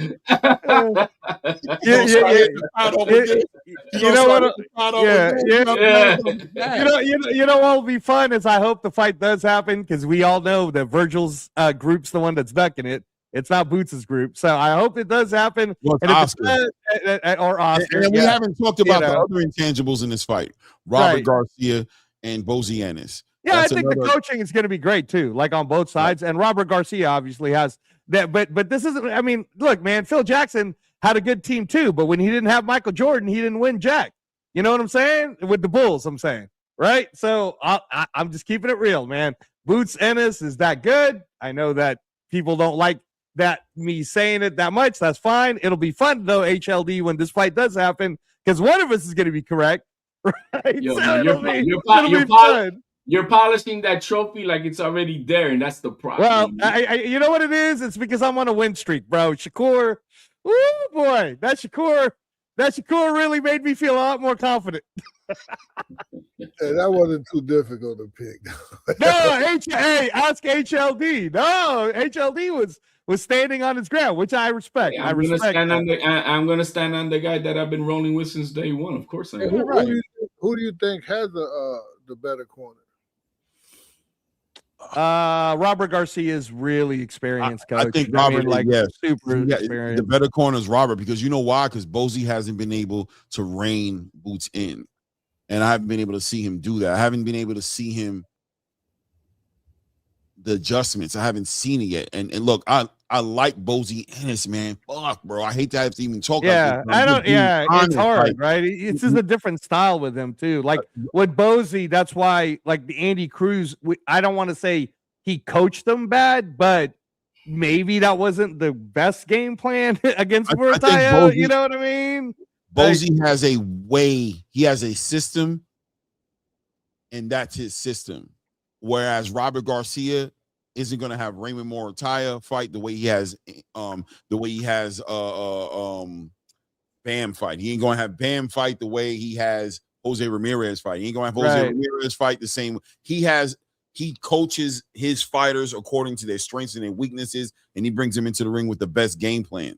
He has a big stable of fighters. I also think that they're getting great sparring over there. Yep. I think they have a lot of that for sure. They get good sparring.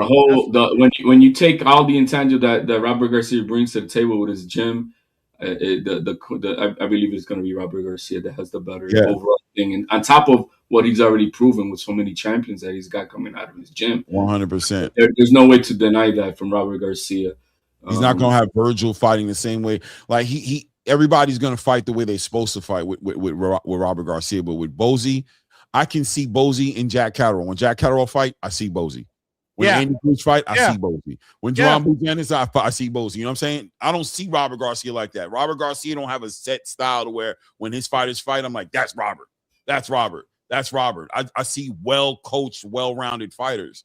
So I think that's going to be an intangible. Also, I think Robert Garcia is going to build a game plan around a consistently, like, you know what Boots is going to do and what he can do and what you can bait him into. Right. And I think he's just going to have a game plan for that. And Boots is going to, and I think Virgil's also a good listener. He's going to execute. He's going to carry the game plan around. Virgil got a good jab. He got a good jab when he wants to. He can double up on a jab. He has great body work. He takes time. He sets his shots up, and he's not a one-shot, one-hitter quitter. He punch you down. Like, I mean, he's a good boxer in his own, you got to give him his merit. You know what I'm saying? He's a good boxer for what he does. Is he a better boxer than Boots? I don't think he is. But is he good enough to hit him with that right hand? Yeah. Is he good enough to hit him on that liver? Yeah. He's good enough to do it. Is he going to be the hardest punching dude that Boots has ever faced? Yeah. Yeah. And we don't, and that's where I'm at. Is going to have to strategically break Virgil down. If he can't just go to the win and he can. Let's see. You know what I mean? I think he's going to win the fight, bro. I'm betting on him respecting who's in front of him and fighting the fight the right way. But like Coach said, what happens when he gets punched? Is he going to have the discipline to stay on the game plan and fight the fight, or is he going to go into beast mode, instinctively fight the dude inside? And in regards to how he trains his fighters, like, you don't see him coaching one style, because Bam Rodriguez don't fight nothing like a Murataya, or Murataya vice versa. Hey, Coach, though, let me ask you this question, right? Because, you give it to us on your coaching perspective. I've always said that if Virgil Ortiz were to fight Sebastian Fundora, Virgil Ortiz would knock him the hell out, because Fundura's tailor built for Virgil Ortiz's style. But we got two champions right now in Josh Kelly and Xander Zayas, and where I don't know that Virgil Ortiz could figure out a way to beat those two. I think it'll definitely go to decision, though. I don't think Virgil could corner either one of those guys to knock him out. Bakram couldn't do it to Kelly, and Xander, it's just, he's 23, he's tall, he's lengthy, he's fast, he's got his own pop. And again, this shows my favoritism towards Boots. I can't see Boots beating all of them. I can 100% see Boots having the ability to beat Xander, having the ability to beat Kelly, having the ability to knock the hell out of Fundura. So that's why for me, I'm kind of like, yeah, man, the only reason why Boots don't got these belts is because nobody wants to fight him for some reason. Based on athleticism, is it where you're getting it from? Because is that what it is? No, I'm basing it on it's the eye test, HLD. Yeah, but what is the eye test? Athleticism? Because that's basically what we see out of this guy. So if I go ahead. The question is for Hector Bermudez, real quick. Go ahead, Coach. so because I wanted to give my take on the better corner. Someone asked who would have the better corner, and we're saying that Robert Garcia's experience, and you mentioned that you don't see a lot of the same style, and you see everybody having Boozy style, but remember where it all started from. Right, Boozy had mixed review with other guys. Right, with the Catterall, he was, people was praising him. With Andy Cruz, people wasn't. But with his son, it's different. That communication is wired in. He knows exactly what Boots needs to hear, when to push him, when to calm him, and how to steer him. I think minute by minute. So that kind of father-son corner chemistry is hard to beat. Where remember Virgil and Robert Garcia is elite, right? Let's get that out of the way. He's elite. But if the relationship like theirs has been on and off, he left the gym, he comes back, he left, so it's not like as solid as Boots. And remember, forget Boozy and the other fighter. This is his son. This is the meat and potatoes of it, right? This is why Boozy got everybody else, right? Because of his son. Because when I went there, I asked Andy Cruz, what made you come to Philadelphia and not Vegas with Salas or remember he's Cuban, so or not Miami with Pedro D, and he was like, I seen a video on a video on how Boots fights, and I was dumbfounded when he said that. I was like, you're here because you saw a video how Boots fights, and that made you come to this gym? And I was like, wow, okay. So I say that to say that that's why everybody gets, is getting there because of the meat and potatoes of the gym, man, which is Boots. Tennis. So I would, and remember the relationship between Ortiz and remember they left before, they came back, they left, they came back, and I think you need a corner that's fully locked in, fully in sync, right, and consistent. So it's less about who's better, right? Because I think maybe let's just say Garcia's better, right, for the sake of the argument. And but I think it's less than who's better. It's more about fit and that continuity or whatever how you say that word of the son-father thing. So Boozy might not be everybody's best coach, but he's Boots' best coach. I agree with that. I agree with everything. Definitely, I can understand. The continuity between father and son has been longer and in sync, a lot longer than what we can say from Garcia with the on and off. With that. I mean, and which makes sense. I mean, could it have been now repaired and that they're now truly all in? Who knows? I mean, we don't know that, but we do know that from father and son, it's been consistent. Yeah, it's going to be an interesting fight, man. A really good fight, man. And I agree with you, Coach. I think the thing I agree with most of what you said is the most important thing is Boozy is Boots' best trainer. You know what I'm saying? He's the best person. It doesn't surprise me that you will agree with me when it comes to Boots. I'm getting this. I'm getting this feeling, Clay. I don't know. Hey man, when you're right, man. What do you want me to say, Coach? Hey, I'm gonna agree with that. That's confirmation bias on that. Yeah, you're right, Coach. Yep. Hey, I don't want it to get twisted. I got Boots stopping Virgil, bro. Period. I do.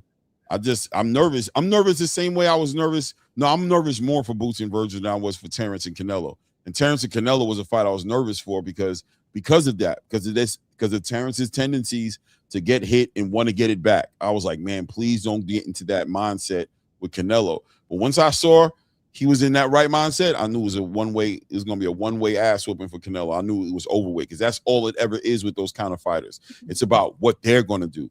I think Ron Boots Ennis is better than Virgil Ortiz, period. Just for shits and giggles. He tends to fight down to his competition sometimes, bro. He make dudes that's not that good look better than they really are. Just for shits and giggles, what if Ortiz just does a Lubin on Boots? Crazy. Is he still on that pedestal of, oh my God, the eye test was what? It depends. Like if he just catches him, I know like, that's the same as saying if T.O. would have beaten Shakur. But all right, go ahead. listen. If same thing to a degree, right? But it depends on how he catches him. If he catches him like in the early round and just catches him with a clean shot and puts him out, I'm gonna give Virgil all his flowers and I'm gonna be like, damn, that's crazy. But in a rematch, am I just gonna say Virgil's gonna win? No. I think Boots is better than Virgil, and I think he can make the adjustments. And I think when he makes the adjustments, he handles Virgil. If he fights this guy the wrong way, bro, and he fights the wrong fight, like it's just like Devin and Ryan. I believe Devin is better than Ryan, and I believe he fought the wrong fight. And I believe when he makes those adjustments, he's gonna beat this dude. But I give Ryan his respect for what he did in the first fight. You know what I'm saying? He did what he did, but I do believe Devin is just better than Ryan. So the same thing with Boots, but that would be crazy. But it might be what Boots needs, bro. I'm sorry. See, that's what it comes down to, because one guy could be a better boxer, but is he the better fighter? And I think in this case, Virgil Ortiz is definitely the better fighter.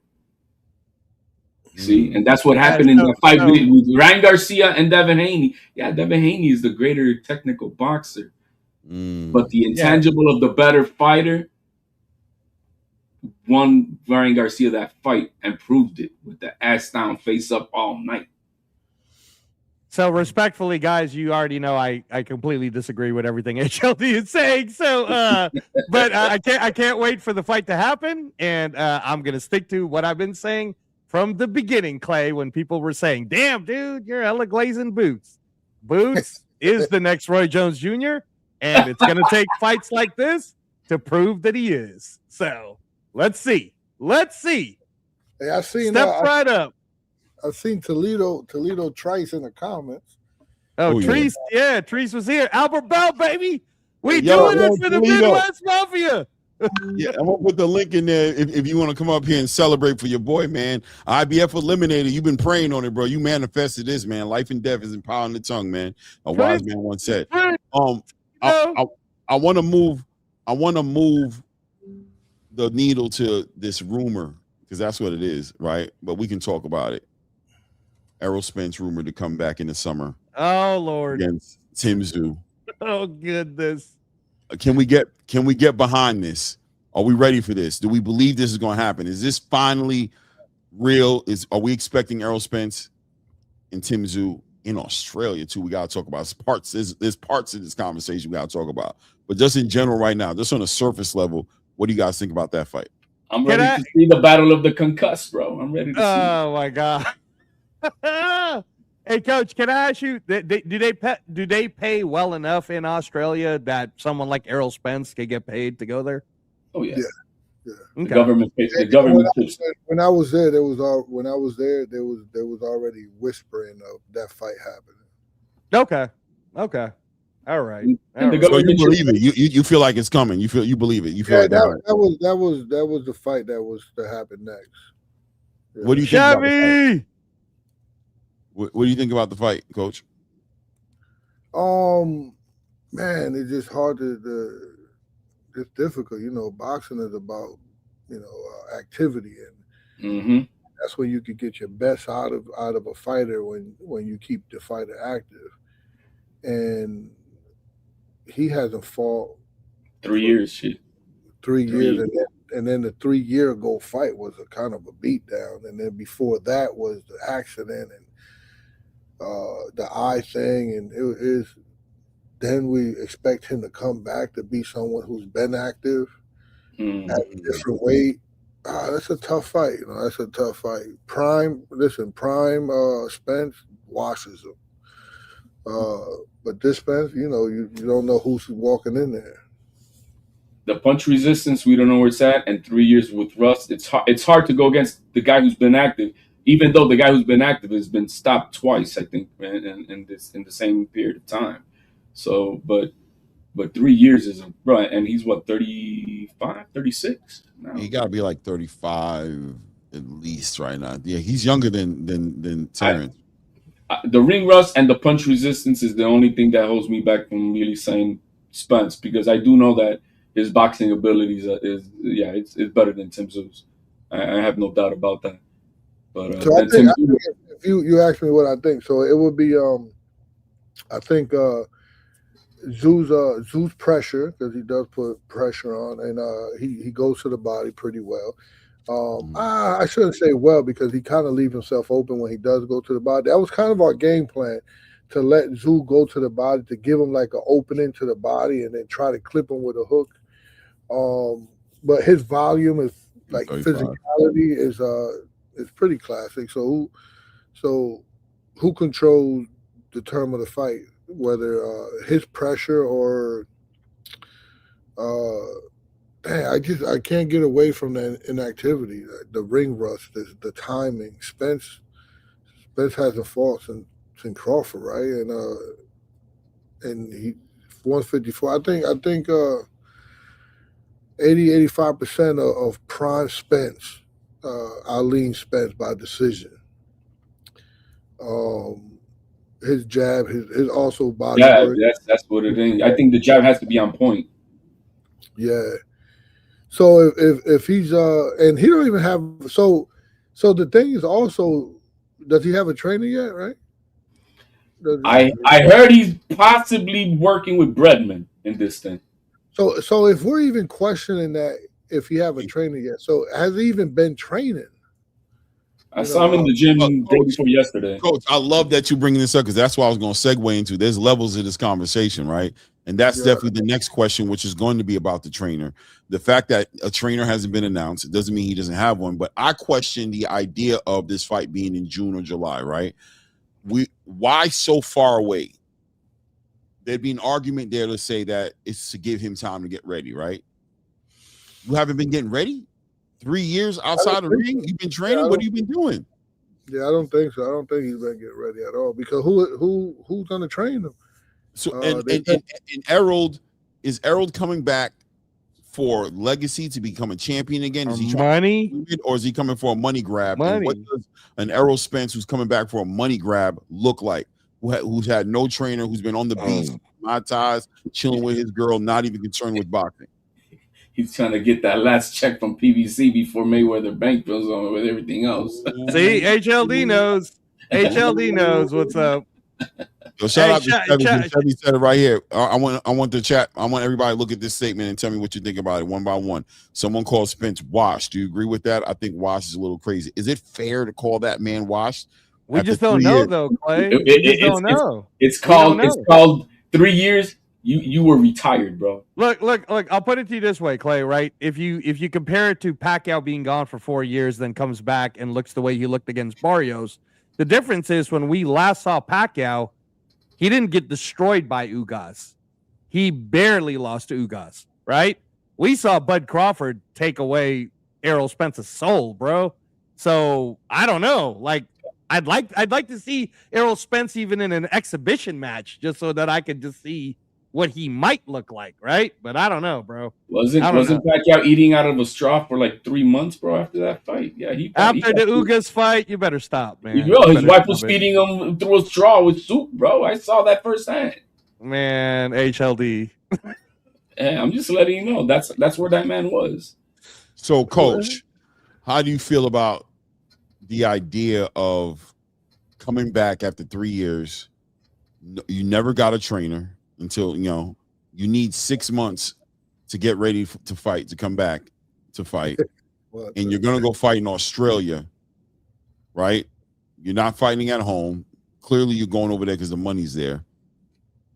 What do you think about this Errol Spence? Can we judge Errol Spence off of his resume? Is he the same Errol Spence to you? He's not with Derek. He's going to be in a whole different program. So how do we even begin to gauge what to expect from him? Because if we sit there talking about him working the body and working like he did with, can we say that? No, you can't possibly be the same. I think, and you know, I'm gonna throw this out there because I think his roots are Jamaican, right? Yes, sir.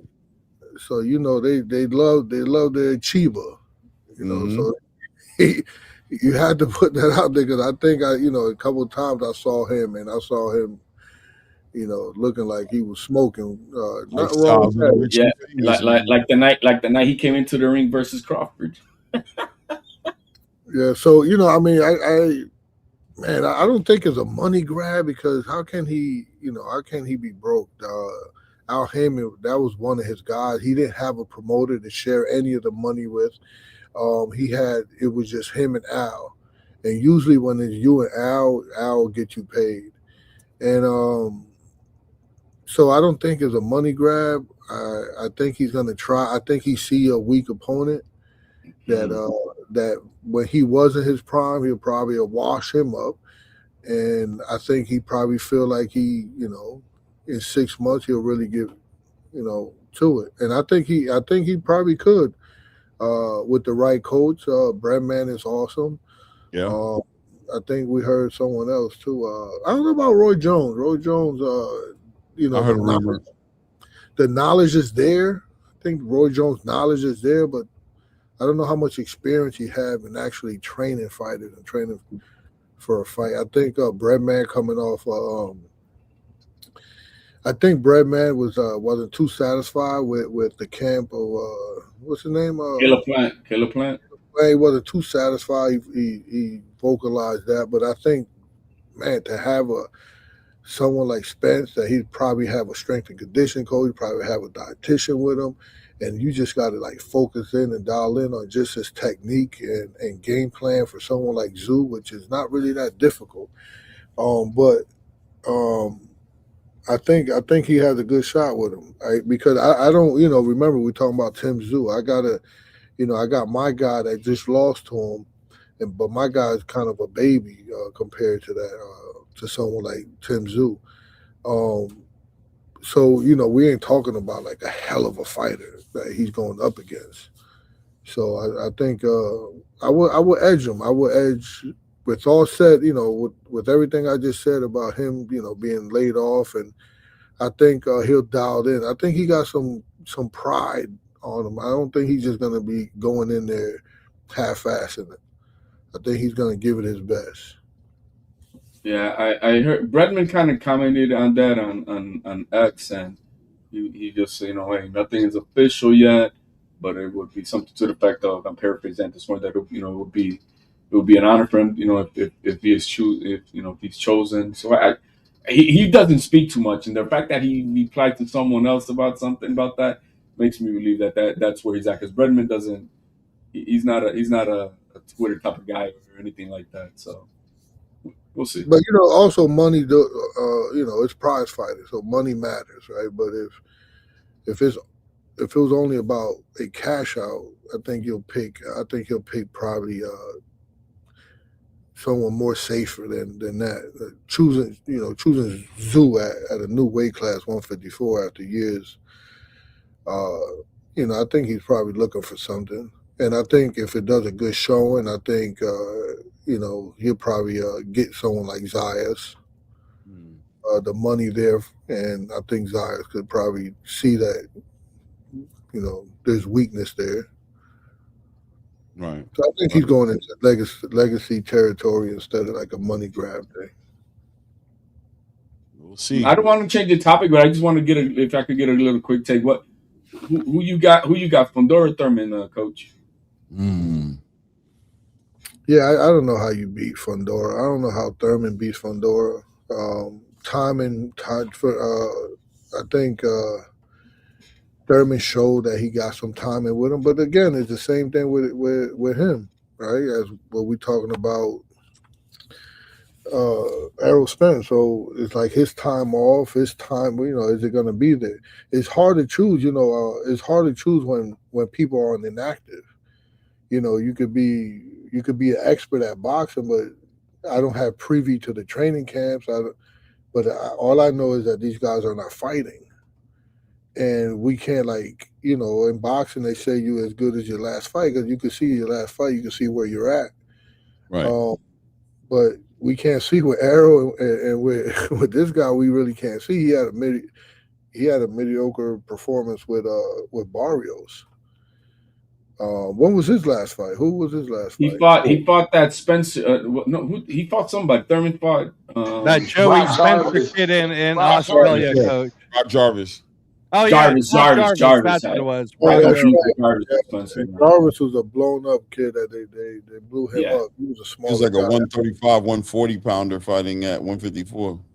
Yeah, and that had everybody pretty nervous. And everybody knew that was going to happen too. Well, hold on, Reyes, before you jump. Hold on, because I got to bring Treese in. He's been sitting for like 20 minutes. Oh my God, Yow. And I want to give him this opportunity. AO Treese, man, you ain't here earlier, but we definitely gave Albert Bell his flowers, bro. You spoke in existence. What do you think about the opportunity? The IBF eliminated with Lucas Body. What do you think about that fight? Oh man, I'm excited beyond belief. You understand me? We need this. I've been hollering for this. Prince versus Prince. The winner of this fight becomes king. You understand me? But yeah, man, I like Albert Bell's chances in this fight. I was just watching Joshua Pagan with the Salida Promotions card. I don't know if y'all was watching that, but yeah, Joshua Pagan, he in the mixes. I like it, man. I like this fight for my guy Albert Bell, Lucas Body, and I feel like it's going to be a high-profile fight. I can't imagine that it wouldn't be on MVP. So yeah, man, I'm excited. I'm very excited. I definitely think that we're going to get it done, though. Lucas Body, I don't think he has much to offer my guy. So I think we can get that done for sure.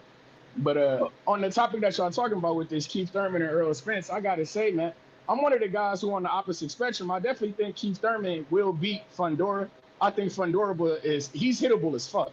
Motherfuckers forget that just because in the second fight against Tim Tszyu was putting hands on Fundora. He was rocking that shit in that fight.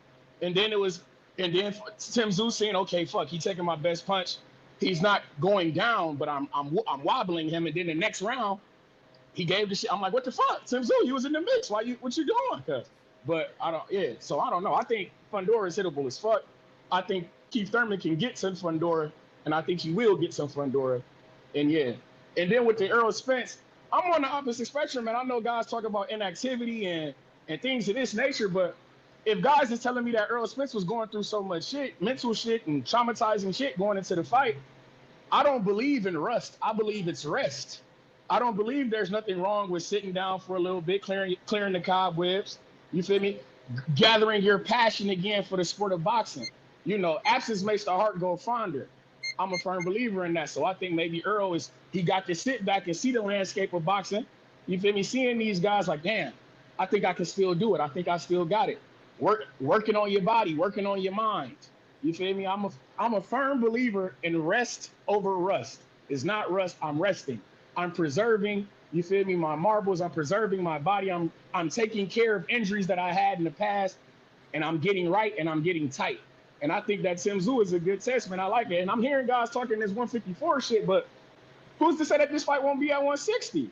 Why not 160? I wouldn't mind seeing this fight at 160, man. I know Tim Tszyu last couple fights, he been trying to transition into 160. I think Errol Spence should bypass 154 and slide. I would like this fight at 160, in my opinion. Coach, what say you? I think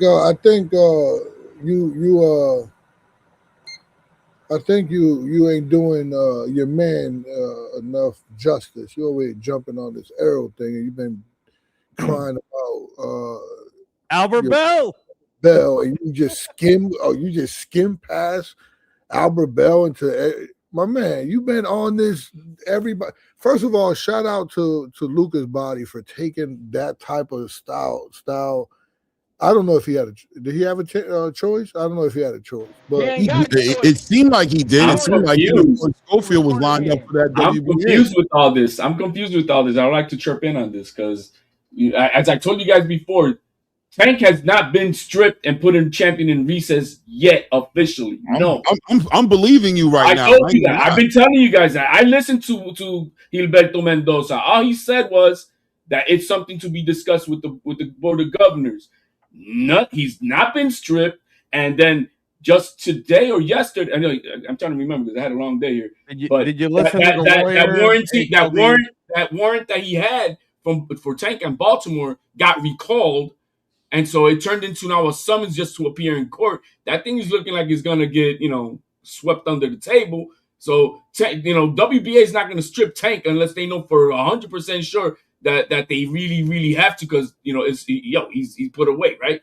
For that reason, so now that Lucas Body and Schofield fight, from what I'm hearing now with the IBF, so that means that throw a swerve in Lucas Body and Albert Bell are going to fight for that one, right? So Schofield's fighting next. I think Raymond Modatai is going to be going up to 140, man. In his last fight with Andy Cruz, I thought he would win and shit, but I was a little nervous because I was hearing him talking about going up to 140. It feel like he busting at the seams. You get me? So I'm liking Albert Bell, Lucas Body. I'm thinking that the winner of that fuck around get elevated. You understand? Me? So hey, can I say something about, because Albert Bell, he deserved for me to speak about him, because Vic Green always calls me every time Albert Bell fights and like, hey, can he come to the camp? Can he come to camp? And I always welcome him, and he always want to choose to go to Vegas. It's hard to come to Springfield and to the Firehouse because you're kind of like isolated. There ain't no hoes around, no bitches. You can see there ain't none of that. And some people need a little outlet. But I think talent gets you noticed, right? But it doesn't always get you served. And I think Albert Bell is like one of the most talented fighters that I've seen.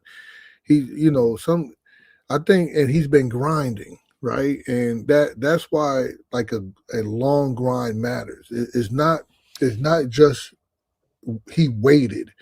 It's that he kept choosing the same doing things where no one's clapping, doing the same road work, the same sparring, the same risk, the same uncertainty.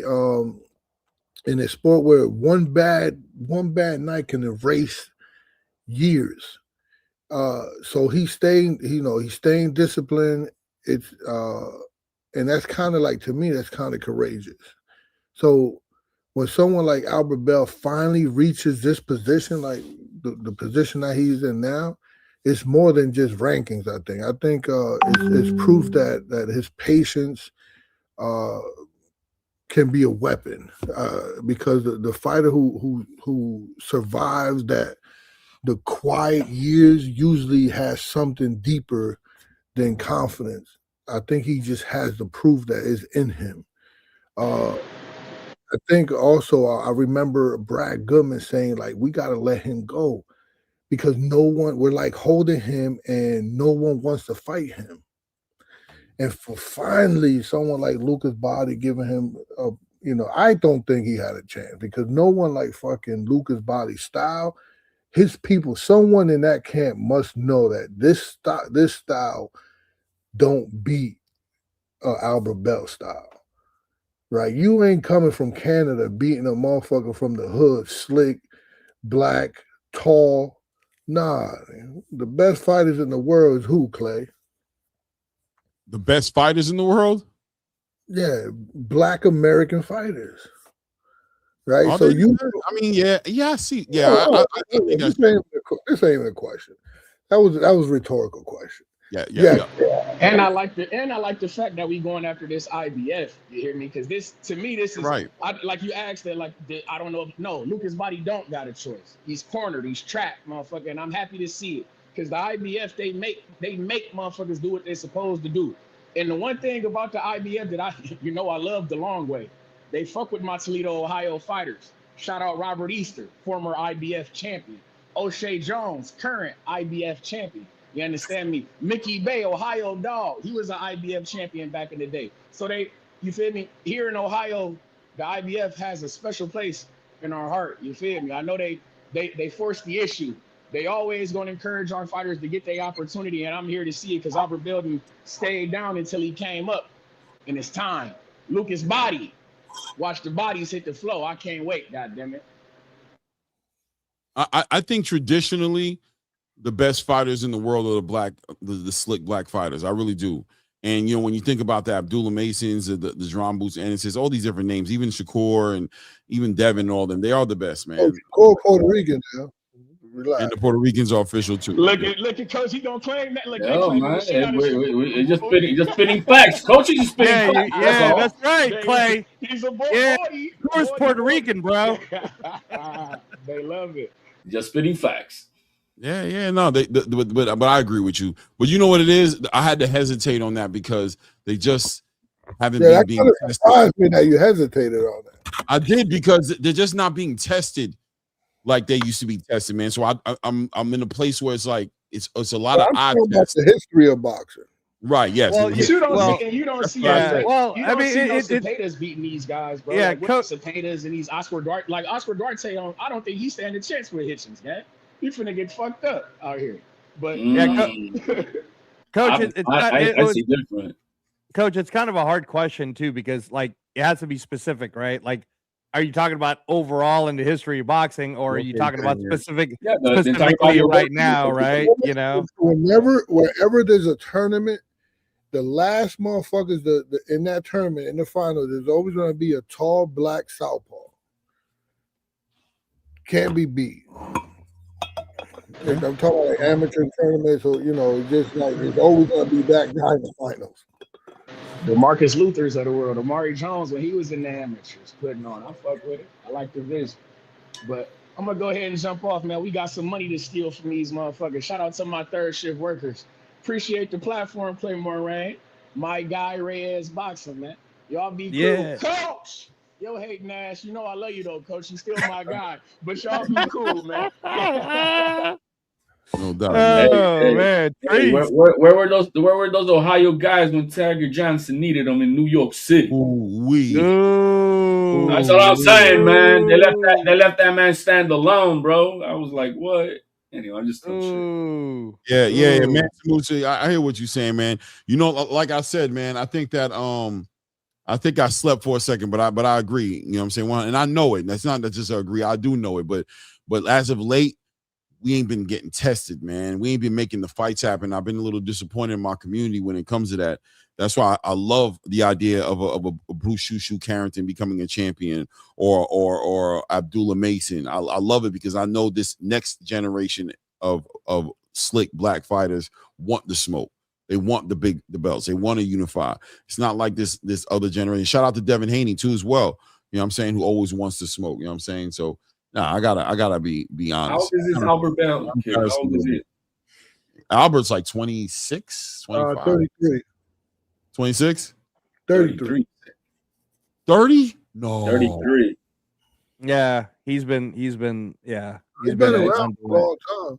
He's been around for a while, Clay. No, that's why I asked. That 28 no took a long time to get there, bro. 33. Wow. And by the way, Coach, I just got to throw this out there. Shout out to my guy Vega. Vega is on the chat, man. Really nice of him to join us. And now, Coach, the best fighters out there are the Asians, especially the Japanese and the Filipinos, Coach. Yeah, we talking about Muhammad Ali. We talking about Sugar Ray Robinson. We talking about I'm just talking about today. I'm talking about right now. He's talking from the 115 to the 100 pound, 100 pound, the sack of potato division. Hey, HLD, stop it. Everybody knows now in the ways pound for pound #1, baby. Who's talking about fighting a kickboxer? Come on, what are we doing? Pound for pound #1. No, bro. Not if he's fighting a kickboxer. Yesterday, bro. Not if he's fighting a kickboxer. He's not. That ain't right. That ain't right, Claymore. Cry to the ring, man. Cry to the ring, bro. Don't cry to me, bro. I can't do nothing for you. Don't hate the player, hate the game. You said it yourself, man. Don't cry to me. I can't do nothing for you, man. You know what I'm saying? I can't do nothing for him, bro. You ain't gotta tell me, bro. If that's what you believe, you need to go send them letters in the right direction, bro. I'm gonna say because I know Turkey be listening. So Turkey, listen to me, man. If Usyk fights a kickboxer on his next fight, then in a way he's definitely #1 and Shakur's #2. That's how we do it. Chevy Red in the building. Oh yeah, this is turning into a Bad Bunny concert up in here, bro. Y'all three Boricuas. Yo, what y'all think about Listen. Bad Bunny, man? I know I like HLB it. came here with tears in his eyes. He was when he came on here, he was just like, bro, you gotta give me a moment. I don't even want to hear what HLD got to say because he's like, oh, Nico, did you see that, man? Oh. You know what I'm saying? HLD came over here like, I don't know about nothing, man. I saw Xander and Emiliano. Oh, anyway, just don't talk to me. Give me a minute, brother.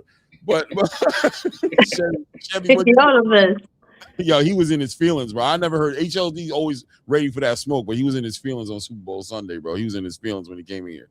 But listen, for sure, I would have came in here with the same energy. Listen, boo-hooing. It was a beautiful moment. Yeah. I mean, you know what? Look, man, Bad Bunny did a good job as far as the performance. It was an epic performance. I heard it was the most viewed performance, right? In 128 million. Clay, No. 135.5. Oh, you count the more than Michael, more than who was the other one? Kendrick, I think, was in second. More than Prince. 133. Shout out to my Prince, more than Prince. But shout out to my Zos out there. Shout out to my Manita's gonna make sure to correct you, man. Listen, come on, hey, that's a moment in history. That's a movement. Reyes, though, listen, shout out, thank you for inviting me on. Why was it a movement? Why was it a movement? I want to know, why was it a movement? Because I agree, by the way, it's historical. I saw it happen with my own eyes. I didn't think it was going to be that impactful.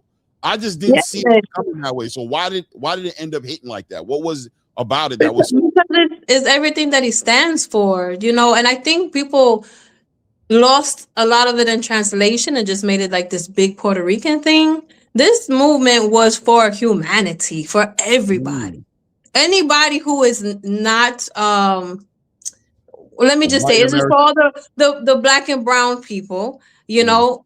You see the homage, I just posted it today because people missed a lot in this performance. It's homage to Spike Lee, right? With the camera angle where, you know, it's real close and like it's just zoomed in right there. I forget what you call it. It's a specific name for that. The dolly effect. The dolly when Radio Raheem was coming down the street. Exactly. Right. Him shouting out the Caribbean, the islands. You know, at the end. I think it's Crooklyn. That was a Crooklyn. That was a Crooklyn camera angle, wasn't it? Crooklyn with the girl. That's what they're doing in every one though. He also used it in the Malcolm X with Denzel Washington. Yeah, he did.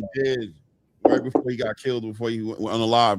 Well, go ahead. I'm sorry, Chevy. Go ahead. No, you're fine. No, you're fine. But that also shouting out, like I said, Jamaica, Haiti, right? He brings Lady Gaga. Now, let me get a pickle bone with all my Boricuas, my Puerto Ricans, okay? Because they made me mad. Oh, Lady Gaga, why they choose her? They could have chosen anybody else. Because, again, this is a humanitarian thing, and she was there representing the LGBTQ community, right? Just like with all the other little parts and aspects, the electric pole, the bodegas, everything had a meaning, and it was encompassing everybody, right? Everybody. There was a real wedding, and also there was the taqueria. Yeah. That's a real taqueria in LA. Shout out to Villa's Tacos, some of the best tacos in LA, right there.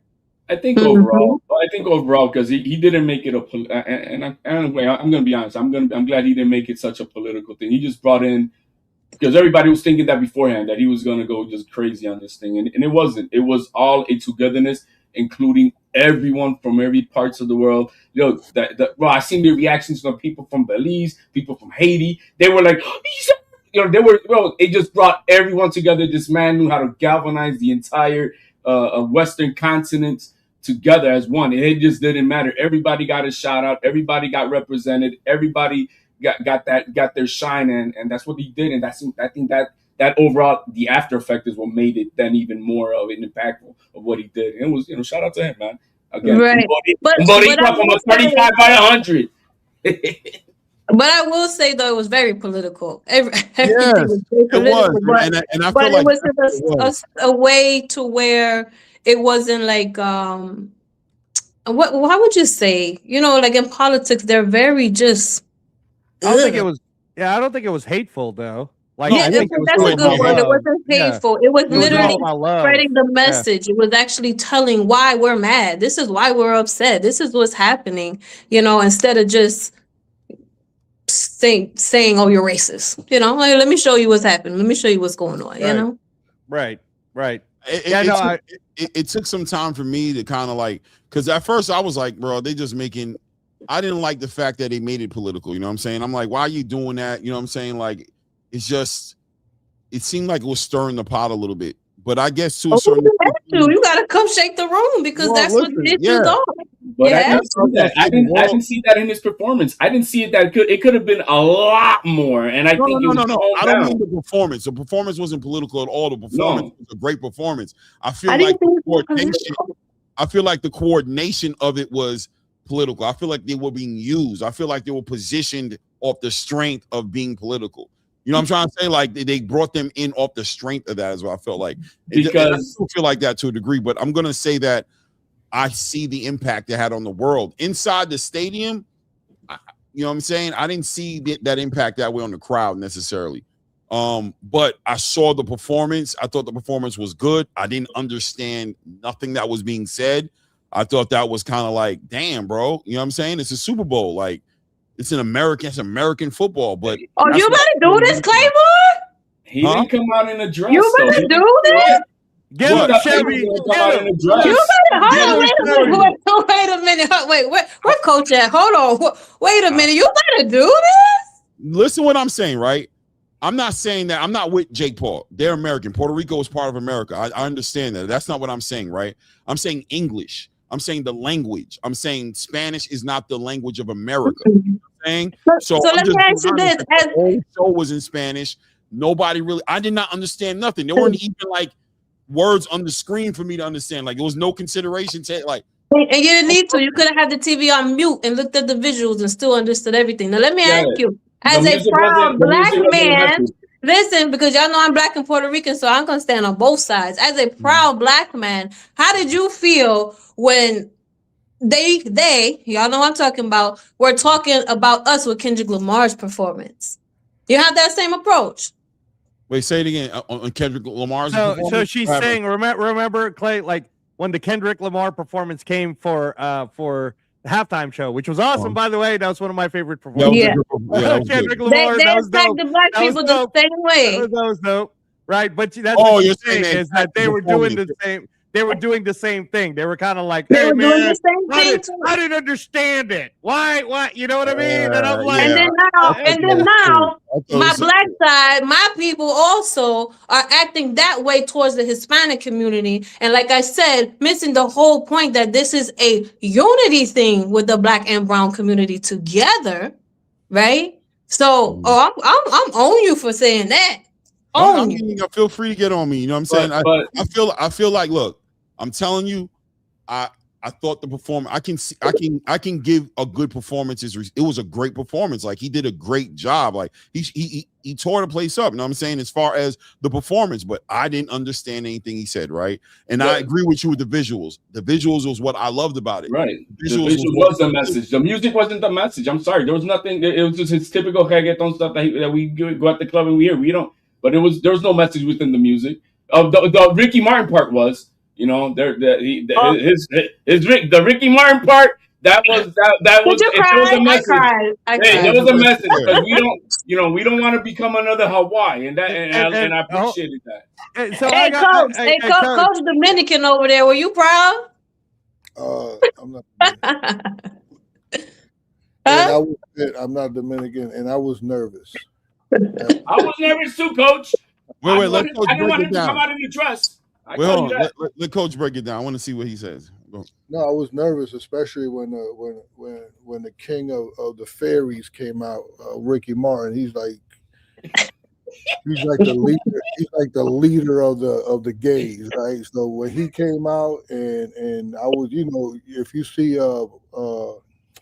Bad Bunny pictures in pink dresses, and you know, and I'm like, God damn, this is gonna be crazy. I hope he don't come out in no dress. I was just nervous the whole time. I was nervous. And even if he did, hold on, no, man, yeah. Even if he did. So this is why I was nervous, because Puerto Ricans are proud, right? And then there was still he still had to have some gay shit in there, because there was two guys humping each other by the car. Crazy. That was so was this really a great performance for everybody? I'll go along with every Puerto Rican is proud. I'll go along. I ain't gonna be the hater, but I was nervous. Hey, so HLD and Chevy, you might have caught this. So when Lady Gaga came on and she was singing that song, now this might just be the Filipino in me, but I was like, is that Bruno Mars' song? And why isn't Bruno Mars singing this song? What's going on? It's both of their songs. They're together. They sing it together. Yeah, and that would have been dope. That would have been a dope moment. Yeah, I was going to be like, shout out to my Filipino Puerto Rican brother right there, Bruno Mars.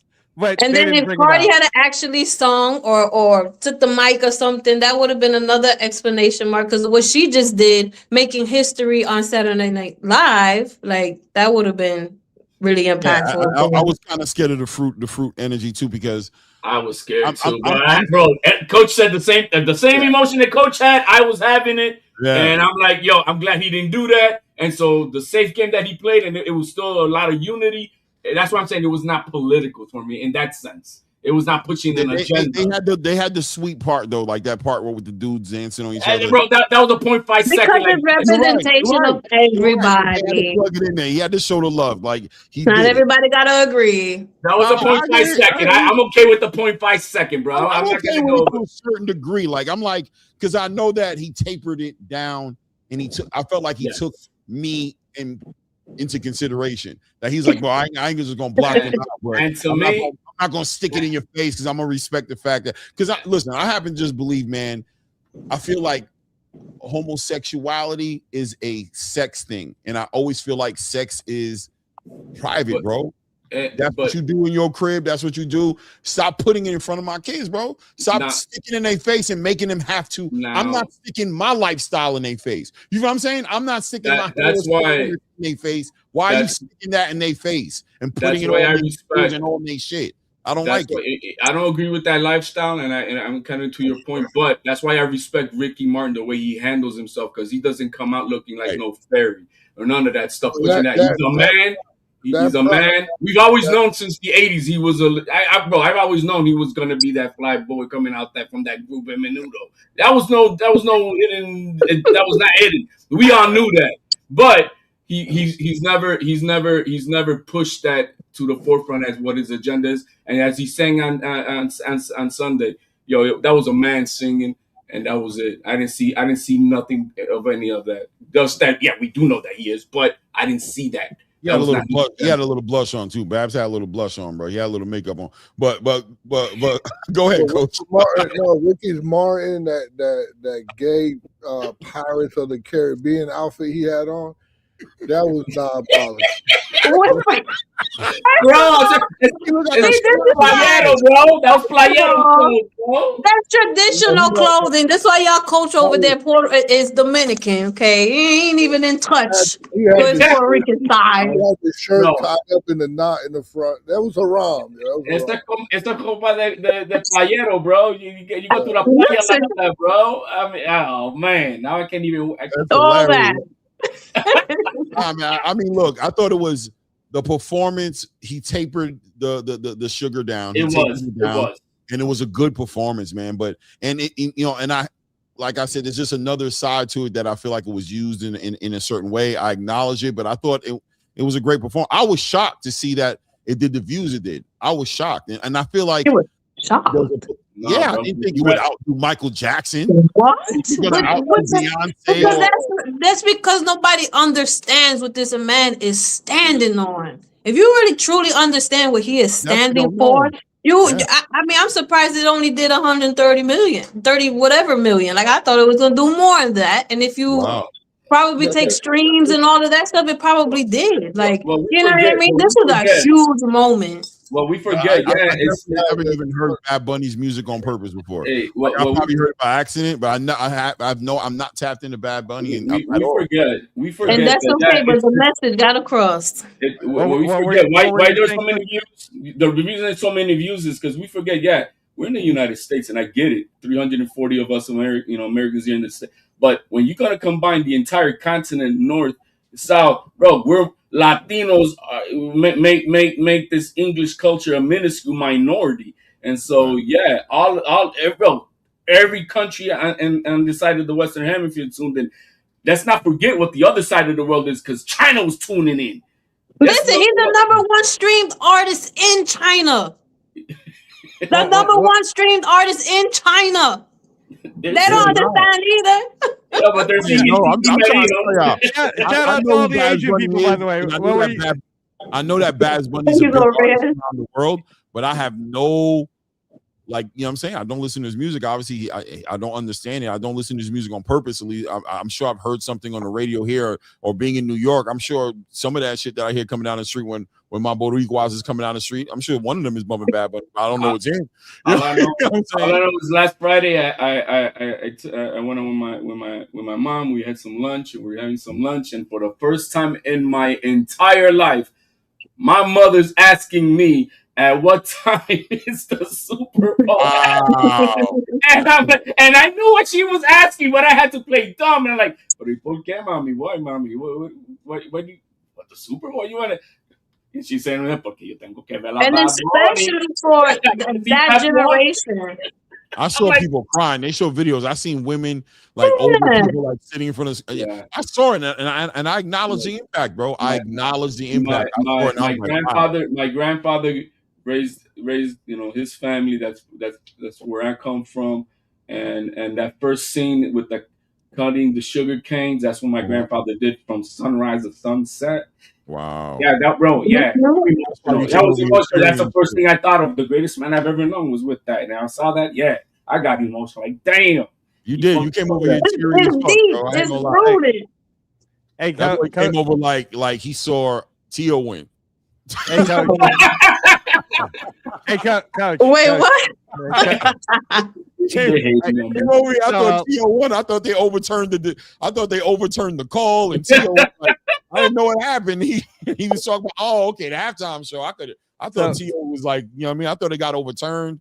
I thought a whole bunch of shit happened, but it turned out they trolling on me. That's what they doing. Hey, coach, I'll make this a boxing comment, but in keeping with what Chevy Red and HLD are saying. So for us, for the Filipino people, right, this became a big thing. But when Manny Pacquiao first came to HBO and he was fighting that title fight, and they for the first time, like us, were watching it, and they went ahead and had an artist sing the Philippine national anthem.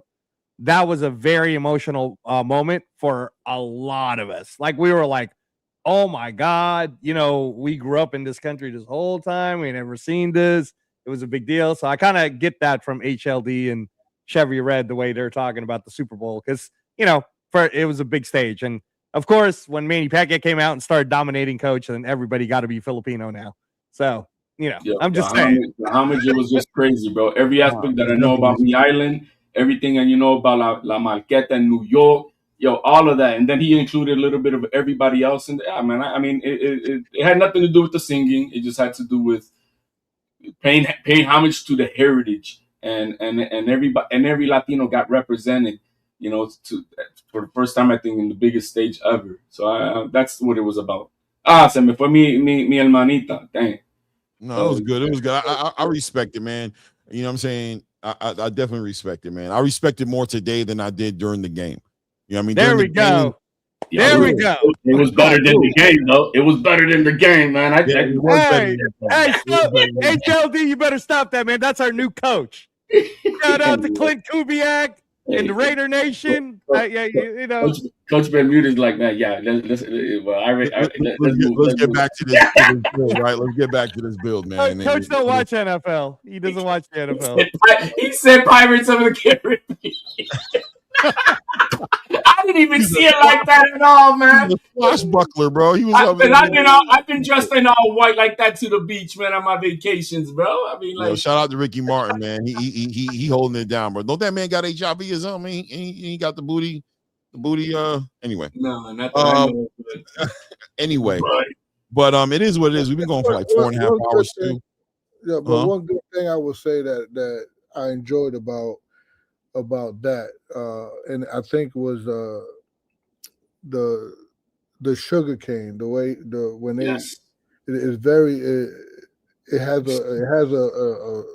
a harsh history in Puerto Rico, because this is it was an It's the industry. equivalent of cotton picking for Black Americans. Yeah, it was inhumane the way they treated the Tainos and the Africans that was enslaved to get all this sugar cane industry up and going, and America profited off of that.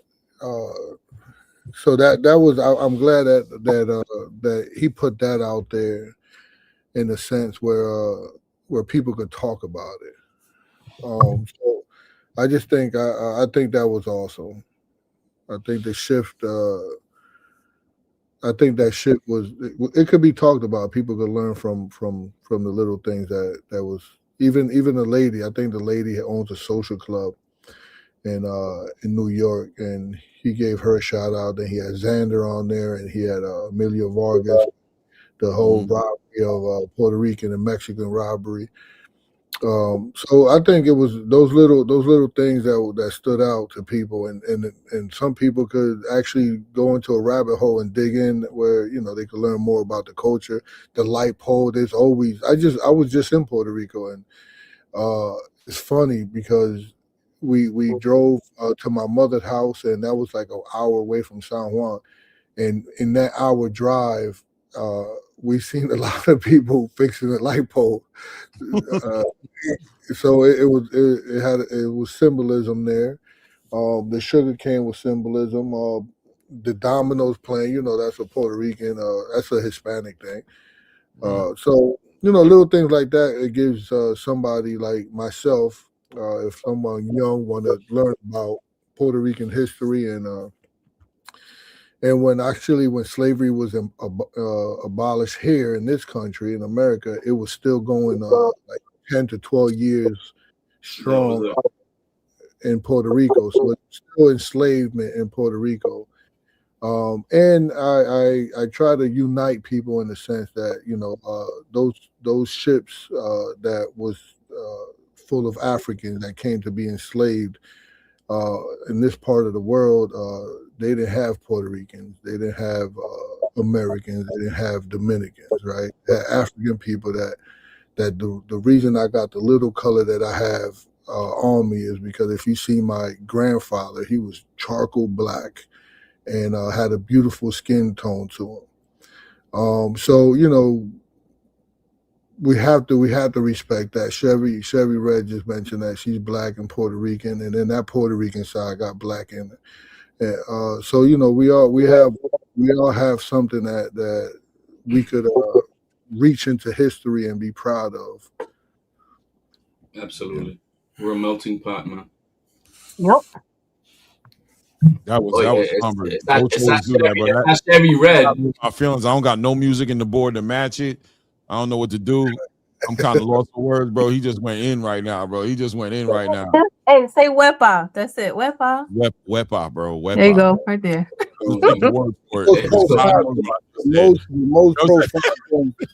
He said, "Say wepa." I'm like, "Wepa." What did I just say? I don't even know what I just said. That's something that Ricky Martin would say. Oh, see, that's why you know what? See, okay, wait, but who is? Oh, hold on, I got some questions. Who is HLD? Like, who you in real life?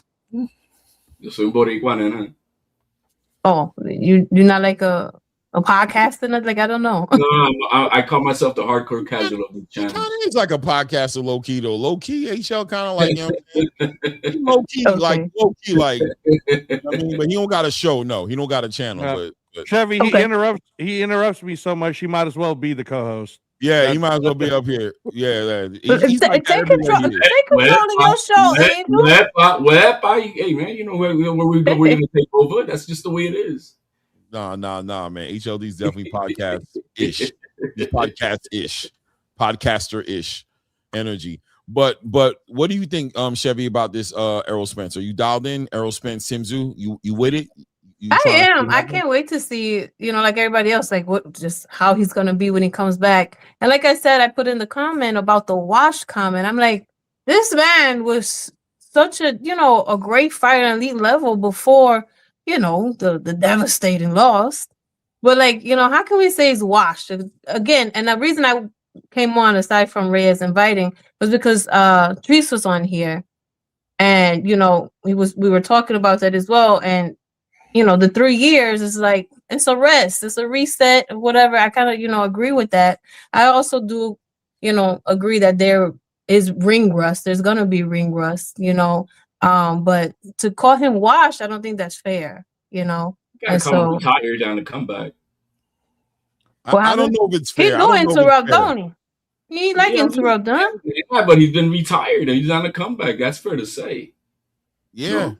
I mean, that's why I said I don't want to call him washed. I don't want to do that. I'm not going to do that, right? But I'm going to say, is it fair for somebody who hasn't seen him fight in 3 years to be like, yo, that guy's washed? So I mean, just the way he ended the last fight, the way he looked with Terrence Crawford, he looked like a washed fighter. He looked like a fighter that was past his prime, like that just, just woke up one morning and got old, got his sight went away, his the fire, I don't know, something went away in him, and then he disappears for 3 years. He drags us out in the Sebastian Fundora fake match that was never going to happen.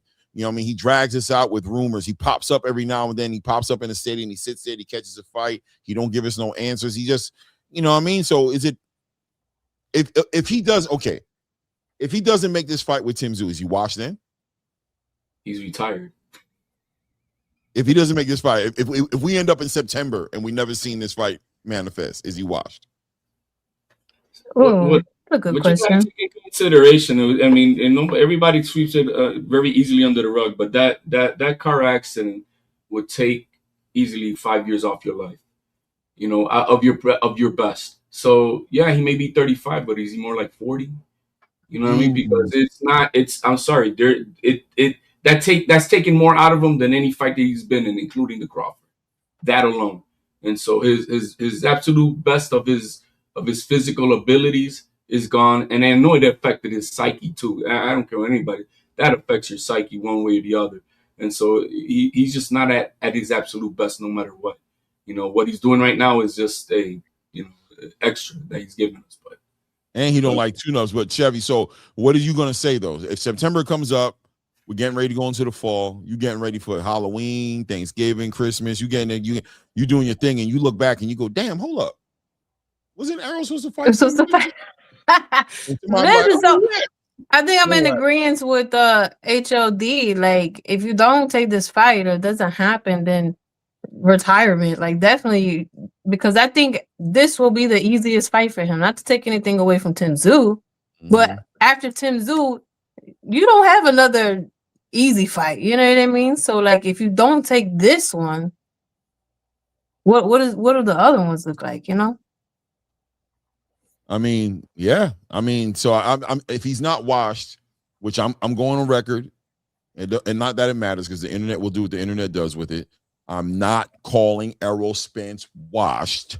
Yeah, but he's like, if somebody else feels like calling him that, I'm not finna be like, you bugging, bro. Come on, bro. I'm gonna let them have their thoughts because shit, bro. At the end of the day, I think when people start saying washed and all that, like, at some point you got to make the decision that's best for you in your life and to continue with a normal life, a healthy, functional life. You know what I mean? So it's like, I'm not washed. I'm making that decision. You know what I mean? Now, if you continue to fight and look like shit every fight and getting beat up, okay, then you wash. Go sit down somewhere. Yeah, and that's another thing I was gonna say. The performance has to show up a certain way for him not to be washed. Like, is he okay just getting a win, going to 12 rounds, get a decision, split decision? He gets it. He gets the win on a split decision with Tim Tszyu. Is he back?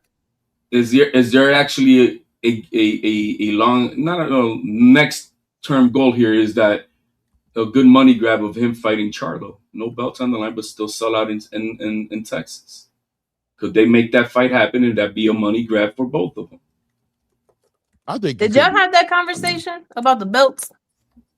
Oh yeah, we did it earlier. And, your opinion on it. Yeah, go ahead and go. I'm gonna go back and watch it. No, yeah, I'm gonna go back and watch it. We want to hear, but I know we want to hear your 2 cents. I want to know what you think, man. Come on, you brought it up, so you thinking something going on. Come on, don't do that. No, you just said belt, so I was just thinking about it. I mean, I think paying to be a champion to hold a belt is crazy, right? I started to watch the clips in the interview with Maddox and Mauricio, and it was just trying to put a lot of stuff into perspective. Like, yeah, and what makes the WBC or this belt worth $120,000? Like, what's happening? Where's all that money going? How are you taking this much money? You know, and then also the conversation of, do the belts really matter? And you just brought up a perfect example. Spence and Charlo will not have a belt and it will sell out. You know what I mean? So, I mean, I think at this point, in the way the boxing is going, for the fighters to achieve that, to get the belt, to become world champion, of course it matters. But as a fan, you don't really need it. I think that's interesting. I mean, do you think that Mauricio's doing himself any favors right now? Mauricio Suleiman, does he need to stop? Does he need to get off this tour?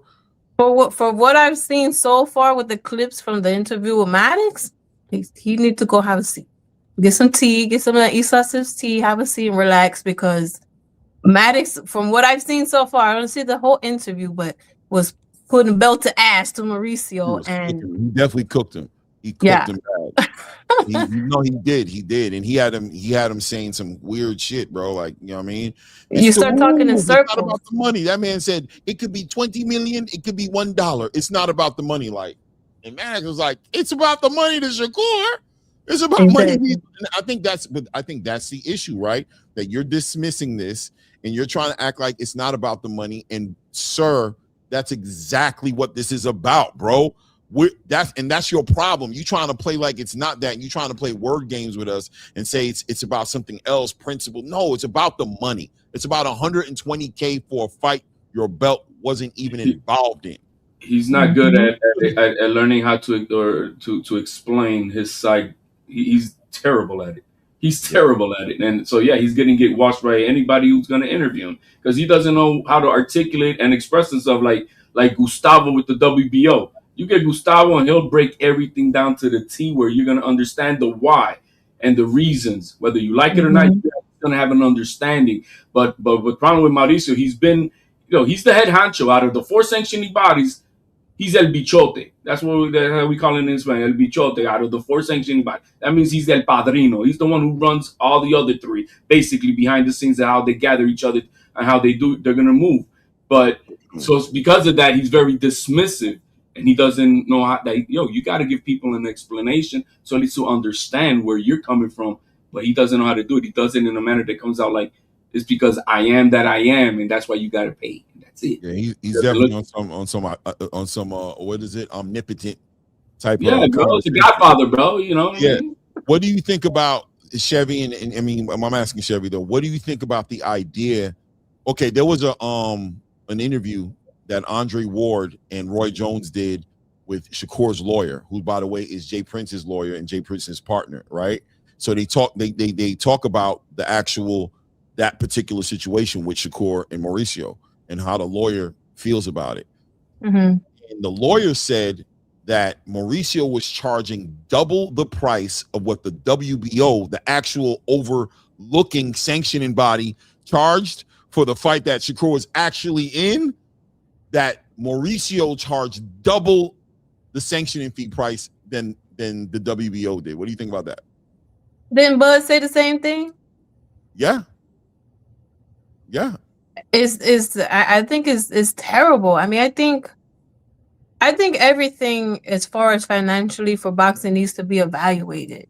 Reevaluated, a new system or something, because it's unfair. It's unfair to the fighter. I'm the one busting my ass, risking my life, and you want to take this big chunk of change of my earnings, and for me to hold your belt, I'm holding your belt. I'm representing your belt, and yeah, I think it's, listen, I was 10 toes down behind Bud when he came out and spoke about it. So will be the same thing here. Me too. I think that Mauricio had more of a legitimate conversation with Bud. I think it made more sense, and I think Bud was just being rebellious, like, nah, bro, I'm just not going to. But it was still I agree with that, but still at the end of the day, why are you trying to take so much money? And like you said, why so much more than the other sanctioning bodies? That's very important part of the conversation. That's the part. Why, and like Bud said, you trying to be bigger than the program, bro. You trying to be, and you're not. You're a belt. The WBO, the WBA, and the IBF play just as much a role as me being undisputed as your belt that plays a role in it. So what is it that about your belt that's so valuable that I should pay this crazy amount of money in comparison to your counterparts? And then we can get into the Ryan Garcia going into a WBC championship fight after coming off a loss with Rolly Romero for a WBA title, not even having a win at 147 and coming off of being expelled, not suspended, expelled, permanently, indefinitely suspended from your sanctioning body, and you bring him back and he doesn't even have a fight. He's in a championship fight. Conor Benn hasn't fought at 147 pounds in 4 years. You put him as a mandatory to the winner between Barrios and Ryan Garcia. And we could talk about the David Benavidez situation as well, as far as Canelo's concerned. So you're very inconsistent with the way you wield your sword. So you discredit the rules. So when you come at us and say, it's the rules, it's a joke. Because nobody's trying to hear that, because we know you, out of all the sanctioning bodies, got to stop playing with our face.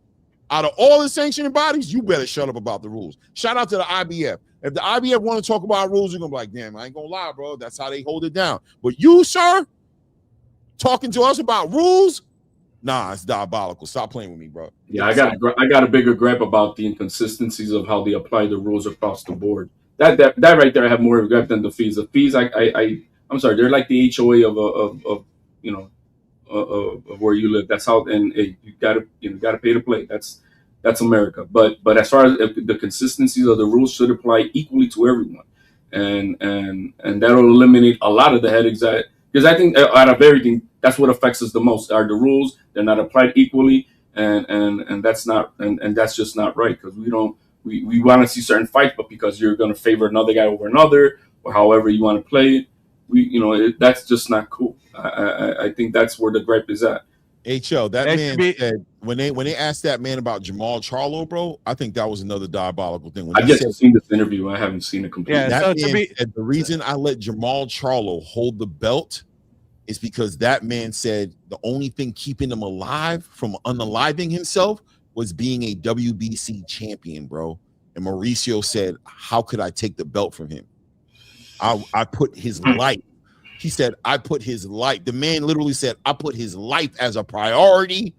And if you call that breaking the rules, I got no problem with that. I was like, but can I chime in on that? Don't they take these $100,000 sanctioning fees for programs to help with it? Yeah, that's what we said earlier, Chevy. I was like, well, you could have just spent money on his mental health and actually get him in a mental health hospital. But so to be fair, Clay, about the IBF one, so the IBF was the first one that the FBI actually investigated, which is why they had to tighten up. So in all honesty, the IBF got busted.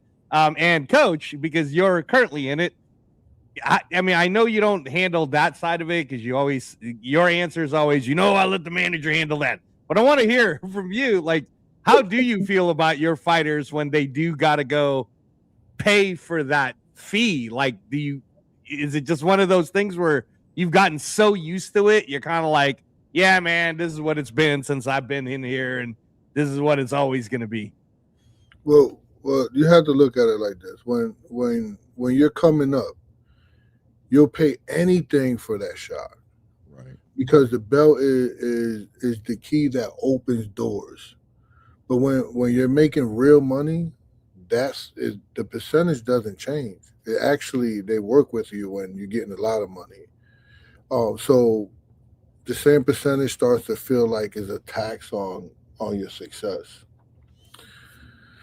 So the fee doesn't change, right? But I think the perspective does. So but remember this, early careers, because Bud and Shakur didn't have a problem paying when it was coming up. Mm-hmm. So early in your career, you're paying for access to the rankings, to getting the opportunities, recognition, you don't complain because you need that system. So now when you get to the big money stage, you're paying for a stamp. And when your purse is big, 3% become a big number. So fighters start asking like, what am I getting here? Why do I got to pay this? So I just think once you're a draw, you have leverage. Shakur has leverage. People that are coming up don't have that same leverage that Bud got.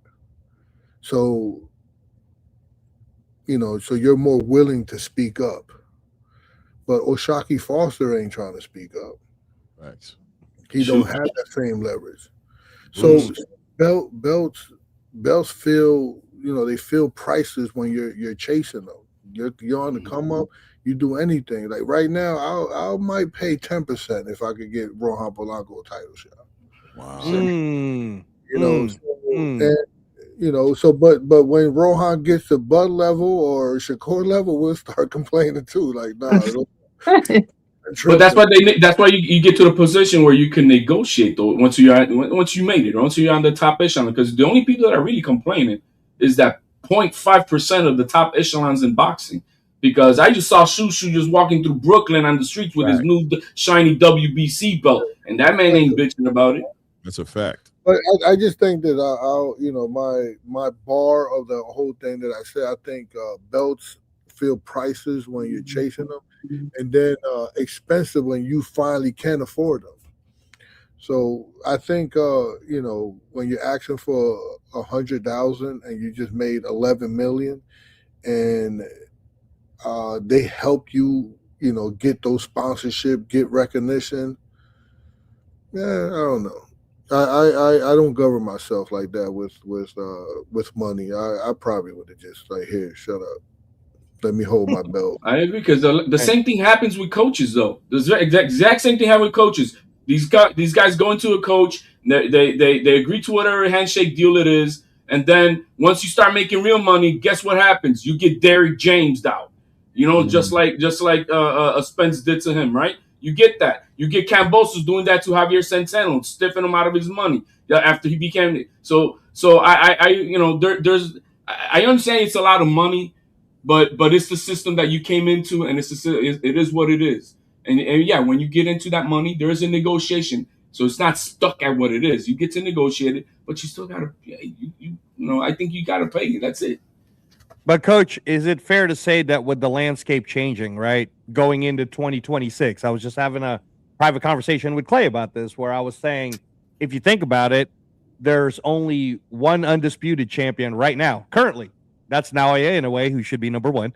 But there's only one undisputed champion out of all of them, out of every weight class, right? And when you look at the Ring Magazine champions, it's like, there's not that many. So I kind of feel like there's this push with Turki right now, in where he'll invite a Brandon Figueroa who just won, and he says, "Hey, I'd like for you to come to Riyadh." And so, is it fair to say that we're going into a movement now that Ring Magazine, who does not charge you anything, right? They're also where you can make the most money. So Rohan Polanco being the example, you don't have to pay the 10%, Coach, if Turki says, I would like Rohan Polanco to come here and fight, Devin Haney, because all these other MFers don't want to fight Devin Haney. Right now, you're not paying any fees, Coach, and you actually have a shot at going for it. So, is it right for people now, for these fighters now, to kind of band together like a union and be like, yeah, why am I paying for this?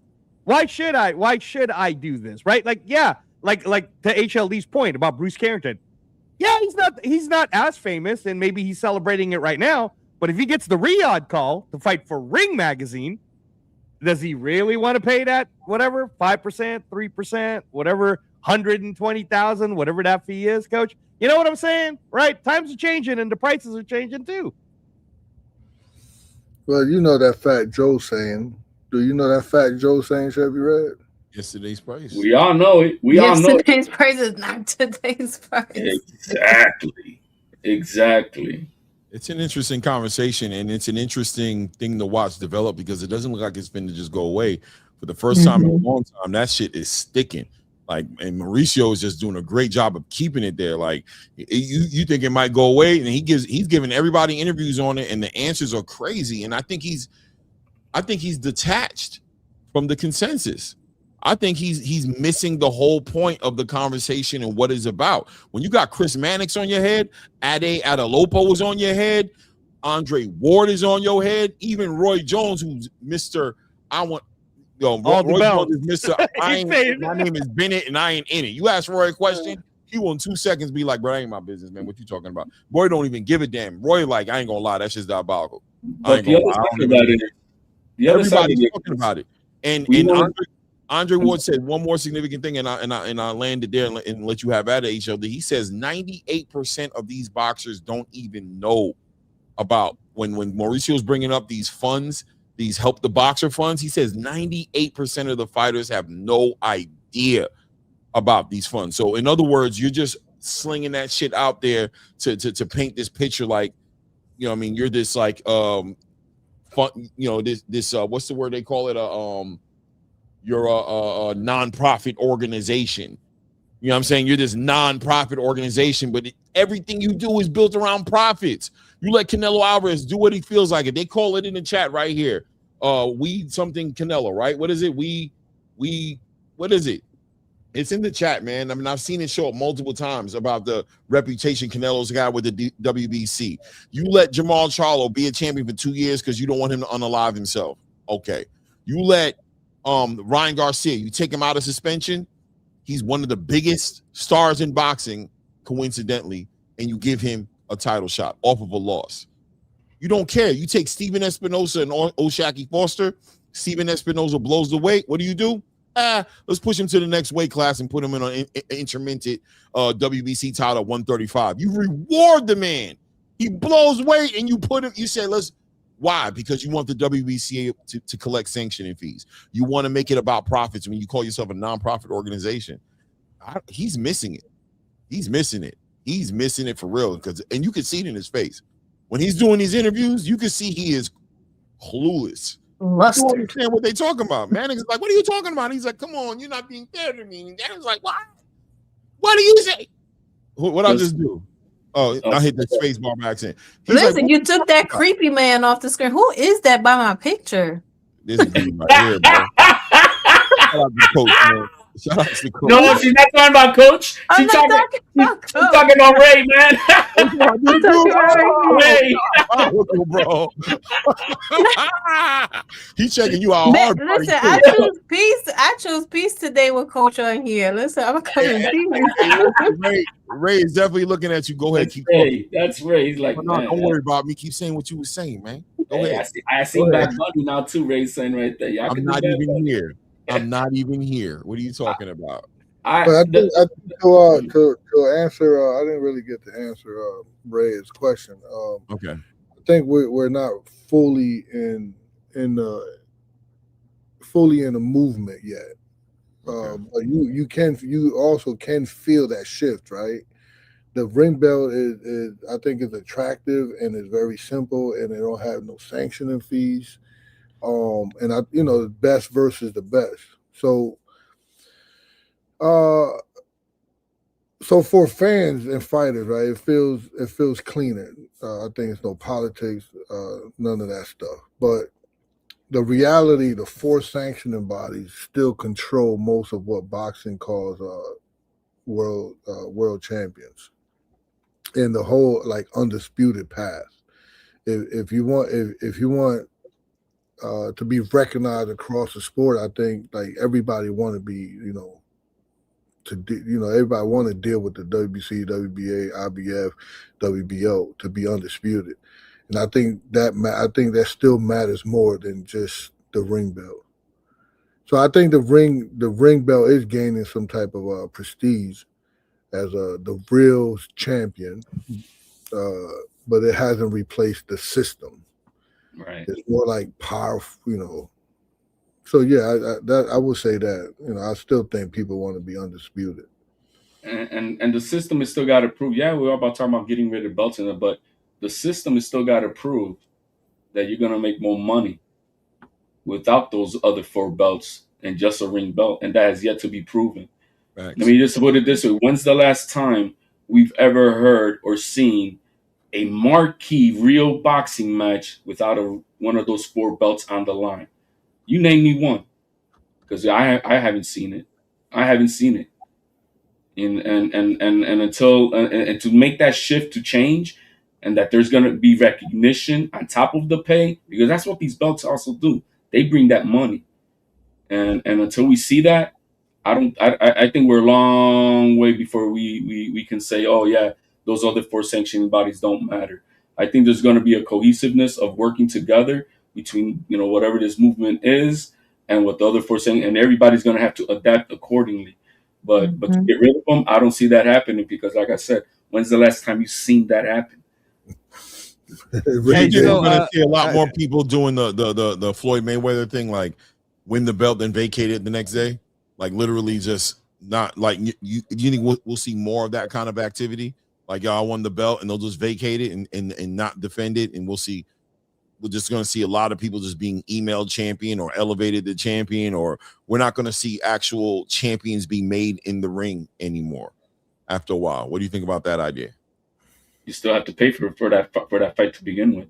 No, I feel you, but what I guess my angle is the belt will lose value if it stops. If people aren't winning the belt in the ring and they're just getting it just by default because they're next up and it's their turn to be champion, they're not fighting champions to become champions. Doesn't that hurt the value of the belt after a while? Doesn't even the boxing space will start to disrespect the belt, and they'll start to disrespect the fighters and be like, "You're not a real champion, bro. Like you beat one, bro. You got one." They'll just start throwing it in their face, right? No? Well, kind of to HLD's point, though, you were saying, well, when's the first marquee or when's the last marquee match? Blah blah blah. Well, if Virgil Ortiz versus Boots Ennis really for real happens in April, neither one of those guys got a belt. So that would be the first one, because Virgil has an interim. So does Boots. Boots is the WBA interim. But that's what I'm saying is, if this ends up being Turkey's way of saying, yeah, well, Virgil's number 1 and Boots is number 5, and this is for the Ring magazine, who's gonna say something? They'll change the rules. They're gonna change that. Who will literally say something about it, right? Like is Xander gonna step up and go, no, man, right? Like, because it's Turkey, you know, you don't want to speak against the man. The man who's giving the most money. I'm a traditional boxing fan, man. And what I mean by that is, to me, belts do matter. They just do. I'm not going to act like they don't. But I do think that I feel like it's been the integrity of these belts have been compromised, man. I feel like they have been, man. It's weird. It's just weird, man. These champions, it's hard. Like, I mean, even with Terrence Crawford leaving 147, all those guys got elevated. Look at Mario Barrios, and you know what I'm saying? It's just like, am I going to be able to respect Ryan Garcia as a champion? Is he going to be the WBC champion now? And I'm going to respect it if he beats Mario. I don't know how I'm going to feel about it. You know what I'm saying? I don't know. You know what I'm saying? I don't know, man. But like I said, more interesting to watch it come together, watch these shows come out, watch these interviews roll out, and you know, just watching how the people, in my opinion, more importantly, the fighters responding to this, to Mauricio Suleiman, and the way he looks like he's just doing whatever he feels like doing. You know how the belts are gonna. I wasn't aware that they were both interim champions if they make this fight happen between Boots and Virgil. So then we'll have another rule change. We'll have the first interim title unification. The undisputed interim champion of the world. Yeah, David did it. David did it with when he fought. So there's already precedent. Yeah, David Morrell, I think. So we're gonna get that. But that's diabolical too. HLD, does the interim champion pay half the fee? Like, you know, if 120 is for the full belt, let the fighters deal with that. That's not my problem. Not my business as a consumer and as a fan. That's not my problem. I just want to see the fights. I really don't care what you pay. I'm not a fanager. That's for fanagers. I'm a consumer of watching the best fights possible and supporting it in that sense. I agree with that. You know, if Shakur has to pay 100,000, not pay 100,000, yeah, in principle, whatever. But that's not my problem. My problem is, hey, you put on that fight, I'm gonna come in and put my money on it to watch it, and that's all I really can care about. I agree with it, but I think we're just in 2026, man, and it's just it's just a real part of the conversation now. Whereas, 20 years ago, 10 years ago, I wouldn't give a damn. It's so funny when it comes to the UFC. I don't care about how much exactly. I don't know how much these people get paid. I have no idea. I never have conversations like this about UFC. Exactly. Like, what did he get paid? Oh man, I never thought about it.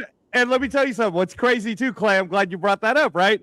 So today they made the announcement that CBS, regular free antenna TV, CBS is going to be showing our guy Max Holloway versus Charles Oliveira. That's not for nothing but a belt called the baddest motherfucker belt. That's for the BMF, which doesn't mean anything other than it's the fans' belt. It was created because the fans were like, well, we kind of want to know, if you're not scared to move up in weight and blah, blah, blah. So right now, Max Holloway has the BMF and Charles Oliveira from Brazil's fighting him for it, right?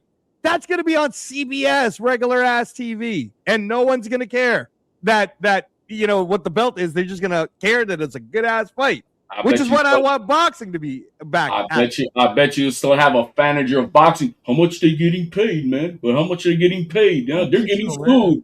Blah blah blah. I mean, come on, man. The money topic from the boxing community still goes right into UFC because the UFC fans ain't talking about it. But you know how the boxing community does. The boxing community is talking about it because the boxers are talking about it because they're complaining about it. That's what it is. The boxers are upset with it. That's what's making the conversation here. It's because Shakur's on X going, diabolical. You know what I'm saying? Terrence Crawford is on Instagram going like, shut your bitch. He's going in on Mauricio, and Mauricio is running around here doing interviews trying to legitimize and validate $120,000 like what you said, being the rules and not being about money.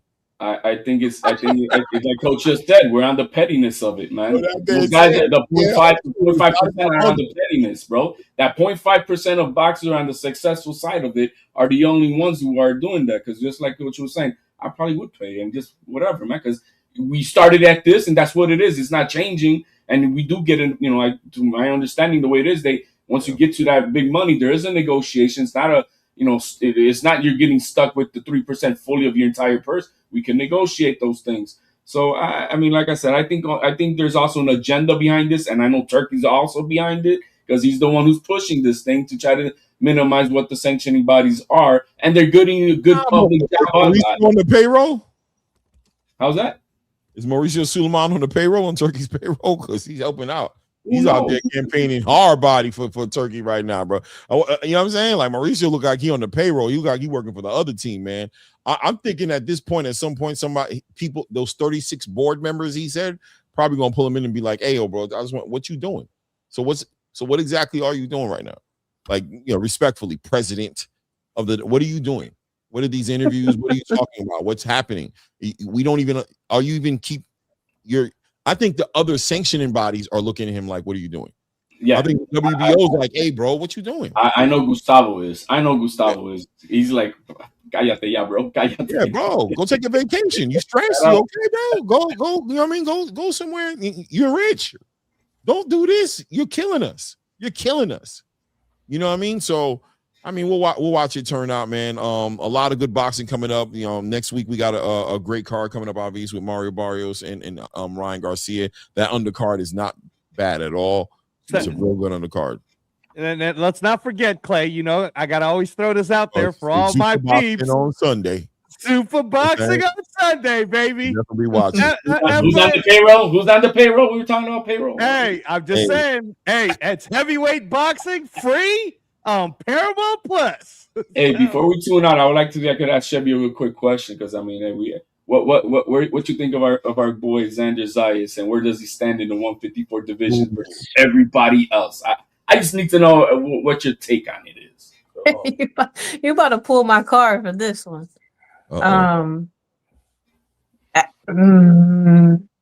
Honestly, I think if I could be honest, I think Xander is probably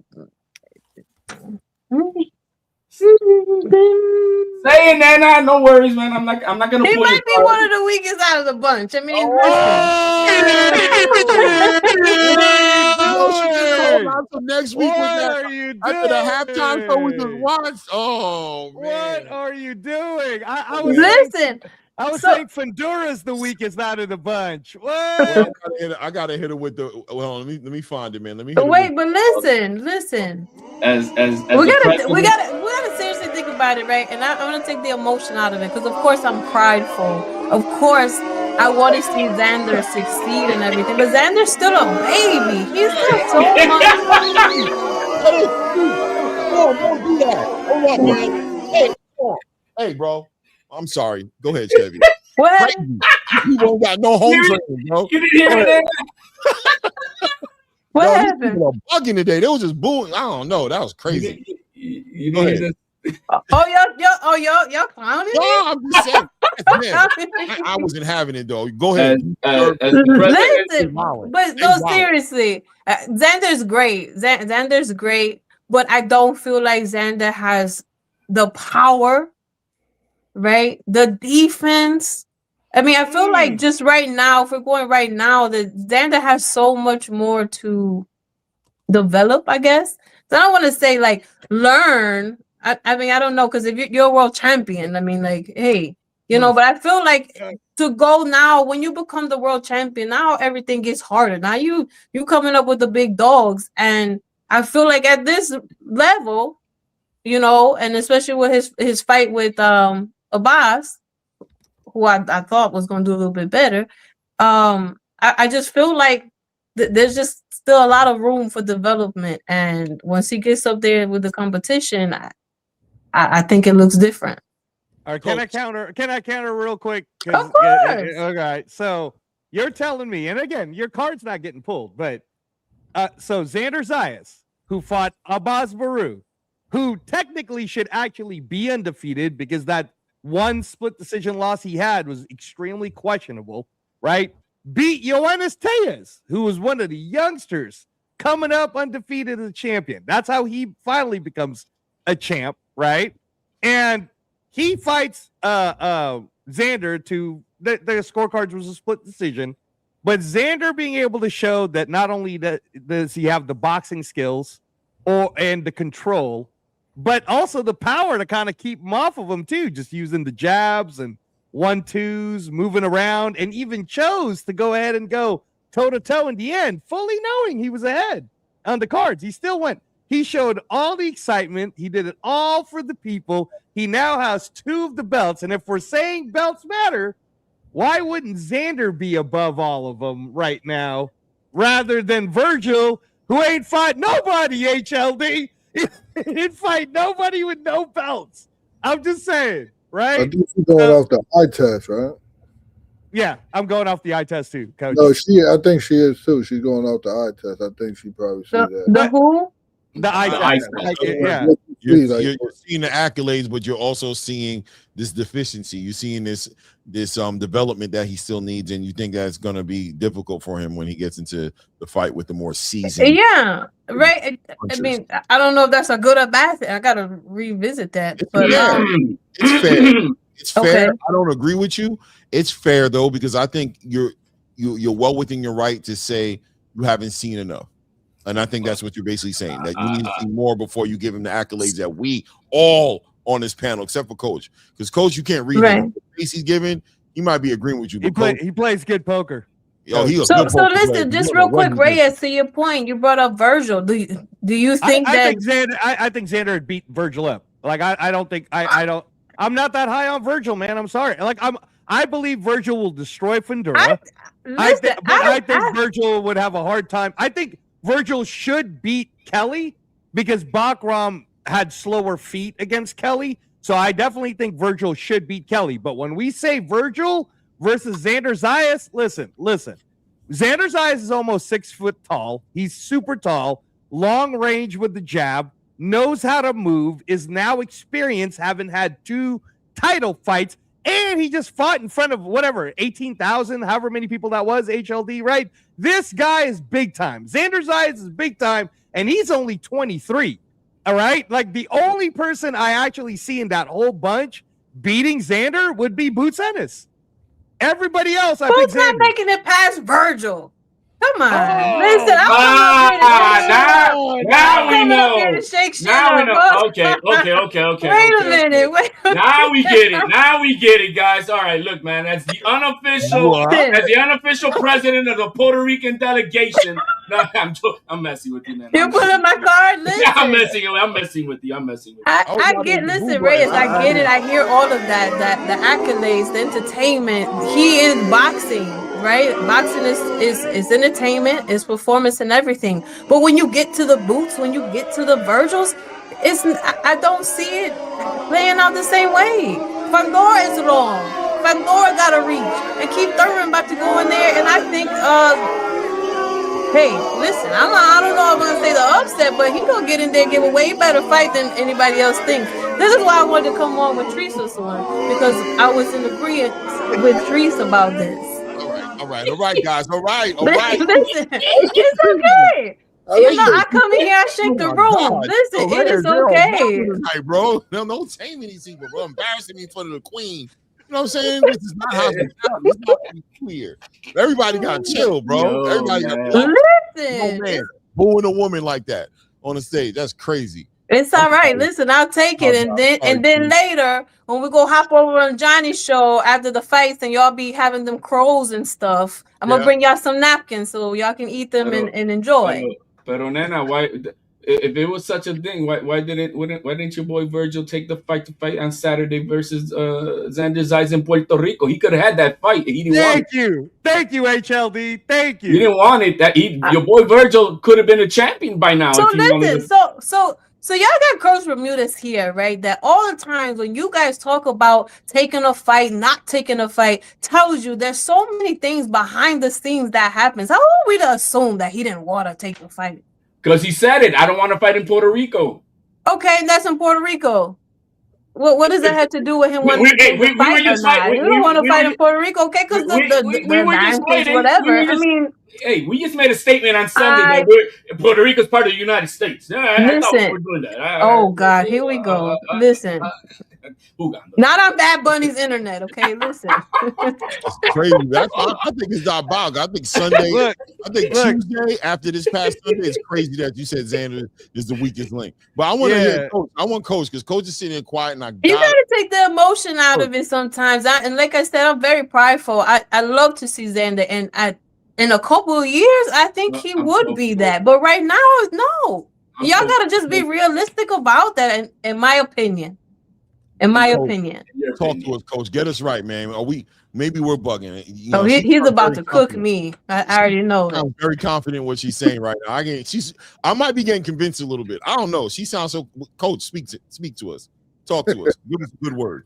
Be nice, please.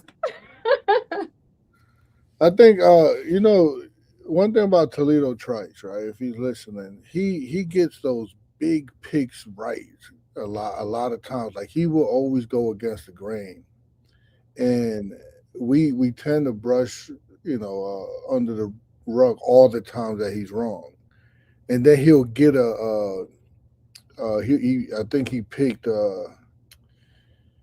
Figueroa to beat Nick Ball, right? So he'll get some type of reaction like, see, I told you, but he always goes against the grain. So there's gonna come a time where he hits, right? Once in a while. Oh my God! I don't always go against the grain, if that's what you're getting at.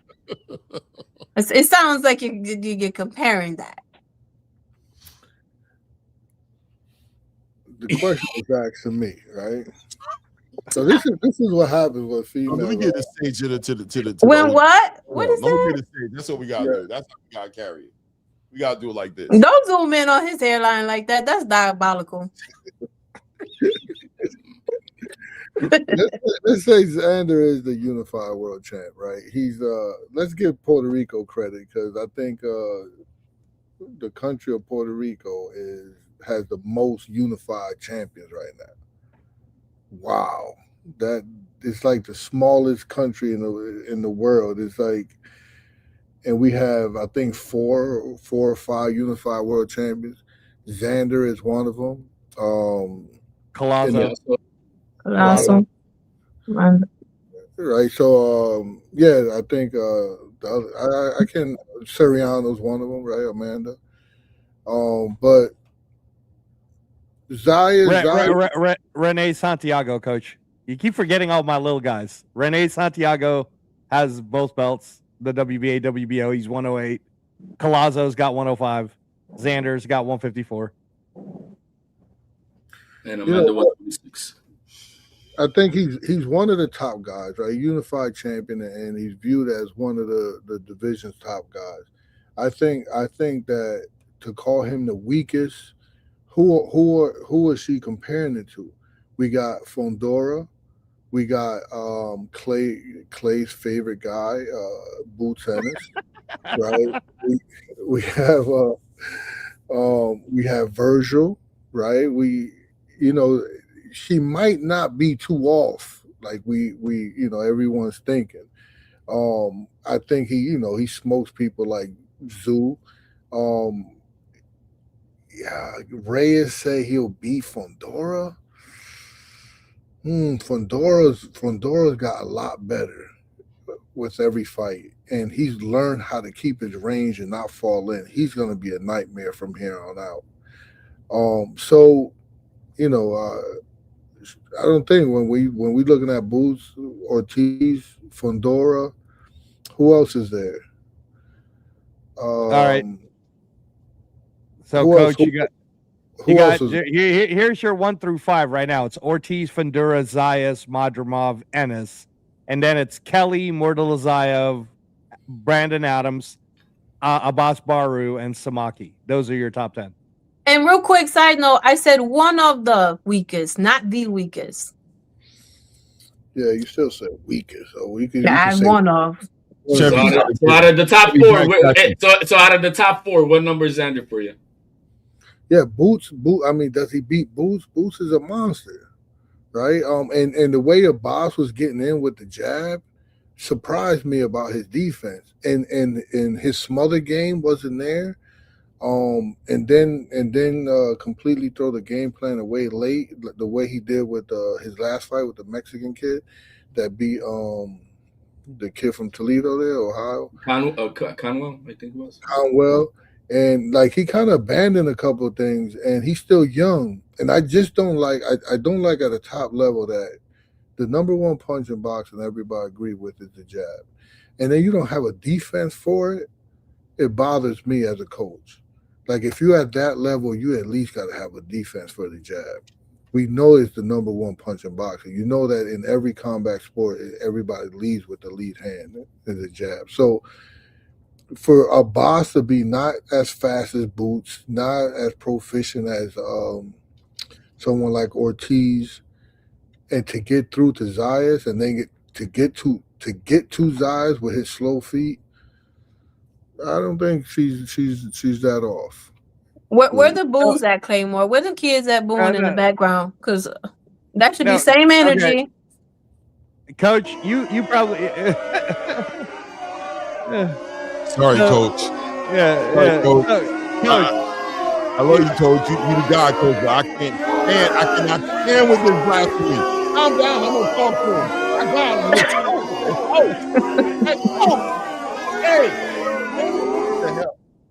So, Coach, you had a better view than all of us because you were there in Puerto Rico.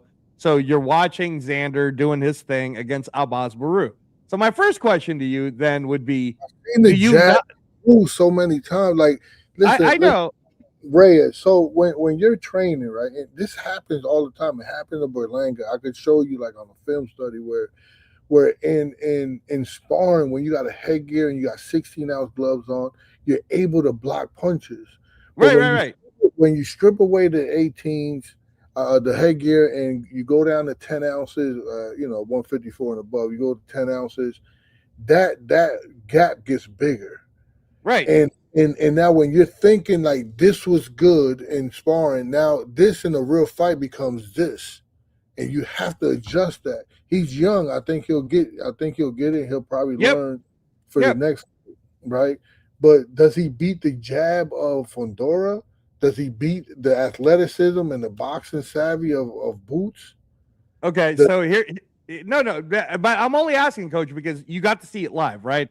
So first off, when we're looking at Abbas Baru, and I get the feeling sometimes that you're thinking Abbas Baru is less than. But a lot of people were saying that Yoenis Tellez was supposed to piece up Abbas Baru, and Yoenis Tellez didn't do that at all. I ain't here to talk bad about Tellez. You know he's on my team. No, I know. I'm just saying that in terms of the move. In terms the reason why I'm making the point is Yoenis Tellez has all the same abilities that Xander has in terms of boxing around Abbas Baru, right? Right. No. You know what I'm. But you don't think he's off balance, and you could get to him. No way does he have the same boxing ability of Xander Zayas. Nowhere near it. He's very slow of foot. He's very undisciplined when it comes to defense after offense or defense before offense. No, Tellez has a lot of work. Tellez he can be a beast, but he has to be more structured. He was definitely over his head in that fight. He doesn't come close to Zayas right now. Okay. So you felt like Abbas definitely at that time, not now, but at that time, Abbas rightfully was going to beat Tellez. But you somehow don't think Abbas is one of the upper guys, when he went to challenge Xander? You know what I mean? Like, do you think Josh Kelly? Do you think Josh Kelly would? Yeah, I think Top Rank are masters at what they do. I think they saw. I think it was supposed to be Santillan for the fight, and when they was able to book that fight, they were like, "Let me go this way real quick and take this title." There was no way that they thought that he could beat Xander. I don't think anybody really thought. Xander was at the fight ready to fight Tellez. Is what that was the initial. He was there, and then probably would have beat Tellez out boxing Tellez too. And he came out saying that Santillan was never part of that deal. He wasn't going to fight somebody who came off a loss.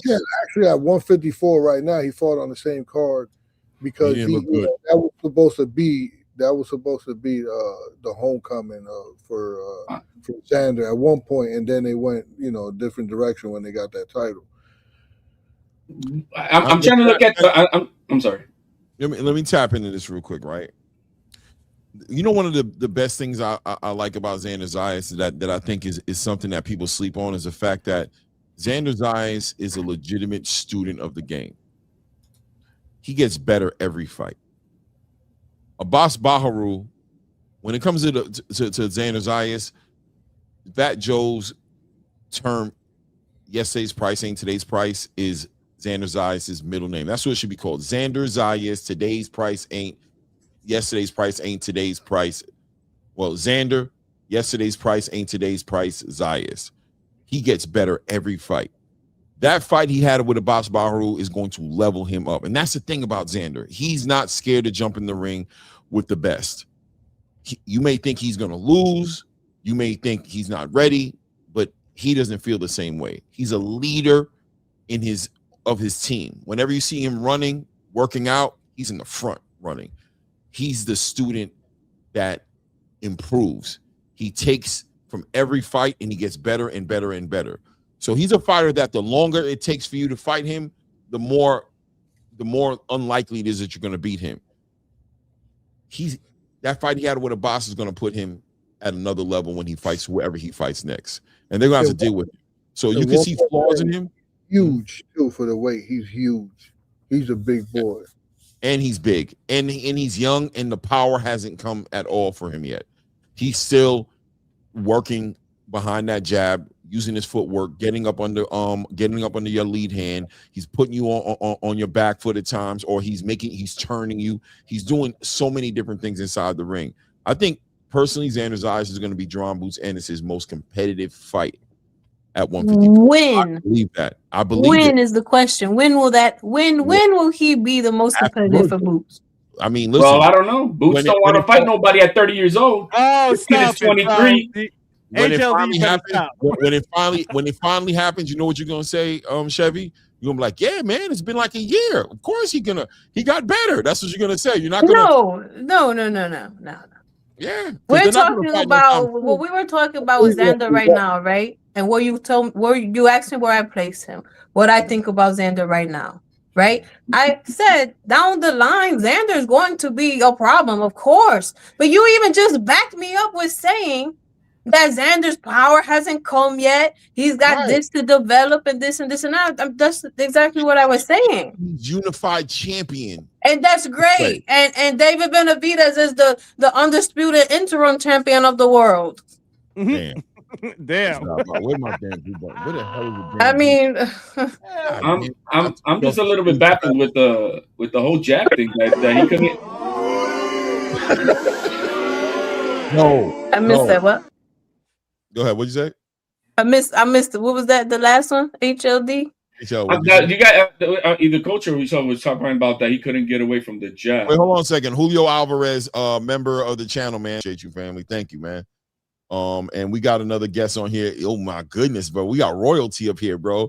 We got straight from the UK, Mr. Tim Boski. What, Tim? Don't say nothing yet, because I want to give HLD a moment to finish saying what he's gonna say. But I want Tim Boski to come in with that shit, though. Go ahead, HL. No, I'm just trying to understand how did we? I mean, that he couldn't get away from the jab, and I mean, like Abbas did. He landed 51 jabs, 19%. Is that too much? Is that? I mean, I'm trying to understand coach's perspective on it. What should have been? Is it low? 10%? I mean, I don't. I'm trying to understand what is the gauge. Yeah, don't get in too much of the percentage. Just get into the type of fighter that Abbas is, and okay.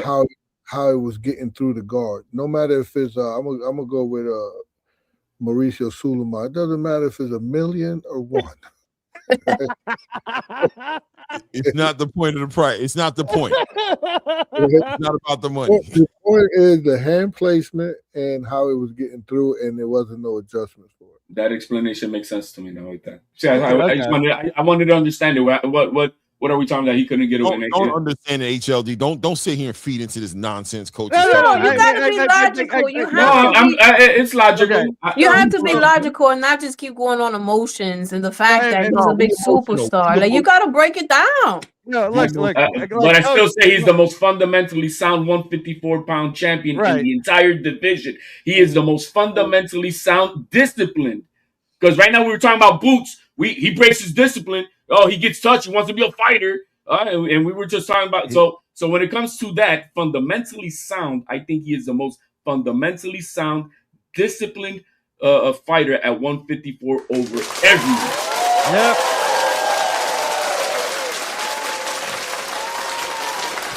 Damon HLD. Damn it. Tim Boski. Hold on. Tim Boski. Damn it. Every now and then, HL. Every now and then.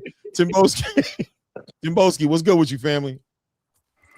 This is about to be interesting. What's going on? What are you saying, Claymore? Mr. Bermudez. What are you saying, man? What's good with it? What's good with it, Tim? Are you chopping up, making some decent points? That's what I like to hear, man. His circle moving. Are you muted? He's muted. Yeah, you're muted. You got your mute button on. Okay, can you hear me? You're good now. You're good. Yeah. Well, you keep going muted though. You keep going back. What's going on? I don't know. Maybe it's just about 1 second. I don't hear him. No, he keeps going back to being muted. Maybe let me try to unmute you. No, it ain't letting me do it. You got to do it.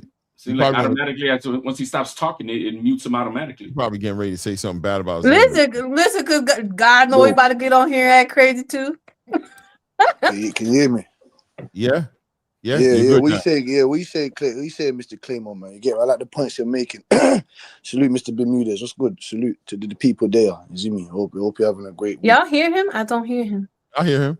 Yeah, I hear him at all. I hear him. I don't hear him at all. Oh man, yo, go down, come out, and come back in, bro, because this was happening yesterday, or the day before yesterday, whenever it was with remember somebody was doing it. Yeah. It was between Coach Rob and Coach Bernard Haggett. Yeah, go out and come back on. Come back up, man. Yo, that picture of whoever that man is next to me is crazy. Yeah, Ray. Ray wanted me to hit you off with this for that. He put it in the chat. He said next time she say that. What did he say? Say it again. Ray Davis in the chat. He said next time she say that shit, hit her with the boo button, bro. Don't say it let her to me like that. We got Ray up here looking like the creeper, man. Oh man. Man, you guys are diabolical. Leave Ray alone. Yo, Ray Davis says Xander's eyes is patient, boxes smart, footwork, the creepy guy. Yeah, but at the same time, the creepy guy. You know, resumes do matter, and we have Virgil Ortiz that's been tested by Madrimov and Boacek, right? And Fundora has been through the ringer with people like Tim Tszyu, and he's on top of the of the division also. We also have Tim Tszyu who's been in there with Tony Harrison and Brian Mendoza and what's his name, Spence, and we have what's his name, the Moratilov? No, Backroom. Backroom Mortalazayev, coach. Mortalazayev. Yeah, he better be a little cousin. He has a win over Zoo and a legit title win over the guy that beat Jack Colque. Right. So we have fighters on here that actually fought people. When you looking at Xander Zaya's resume, we talking about he's boxing good and this and that. But man, he's 23 and 0, and he's 23 years old, right? So he, the best so far that he fought is a boss, and it was a split decision. So yeah, listen, Boricua all the way. Give him all the credit. I'm with you. Right, but at the end of the day, he ain't fighting the same fighter that we get to measure. We get to measure his skill set under the lights with some of the top guys. We only got he won the world. I ain't gonna say my Boricua. I got too much ammo right now. And I ain't but I know you ain't let them live. You ain't letting them live. I normally agree with you guys is talented, and you guys ain't listening. And I know my man up there, HLD. I know you Boricua, right? And I know you want, you got the clapping, we got the booing, but it's okay. But I normally agree with we won a world title off Jorge Garcia Perez. But I normally agree with the resume, coach. I do. Next fight, we fight for another world title with a box. But I normally agree with the resume, coach, and what you're saying about. But let's put it in perspective. Madrimov is just a 10-win champion. That's all he was. We don't know who he fought before that. He was not impressive. Madrimov beat y'all favorite fighter. Argue with your mama. No, stop. Madrimov was a 10-win fighter, and that's it. I don't see nothing special from the guy. He just fought life and death just recently. Bohachuk had a one-hit performance with Virgil Ortiz, but after that got smoked. Hold on, we're just gonna sweep Terrence Crawford. Him a point away from beating Terrence Crawford. He beat Crawford. Hold on, we don't need you to comment on this. Hey, I'm in this. I'm in this because I'm the only one on the panel saying that Madrimov beat Bud. Argue with your mama. Everybody thought that Backroom was this boogeyman and just got beat by Kelly and shit. I mean, we want to say that Virgil Ortiz fought these epic fighters. He didn't knock Zoo out. He didn't knock Zoo out. He ain't beat Jack Colque. What, Zoo after he had that performance with Fedora? Yeah, he was bleeding his head with his head split open. Well, everybody knows Zoo, and he's a bad motherfucker at the end of the day. That's elite level at the 154 weight class. So you arguing? So what does that have anybody better than their resume than someone like Tim Tszyu? I'm talking about resume. Somebody like Backroom, someone like Virgil Ortiz, somebody like Sebastian. What makes Backroom elite? Because I saw him lose against Michael Fox in a robbery. Then he got smoked by after that by what was it? Was it who did you talking about? Bohachuk. So Bohachuk just didn't. So listen, the resume ain't elite, but when we putting them next to Xander Zayas' resume, I ain't saying that fucking.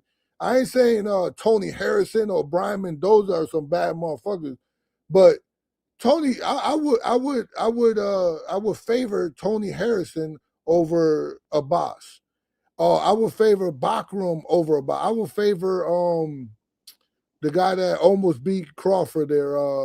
Madrimov. You're talking about Madrimov, right? So we.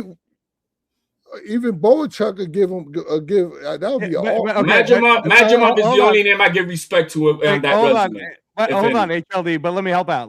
All right, so what we're talking about today, Coach, right? And you just went ahead and went straight heads up against Tim Tszyu, right? You game plan for him. So in your opinion, based on what you just saw Xander do live, who do you think would win between Xander and Tim Tszyu right now, today?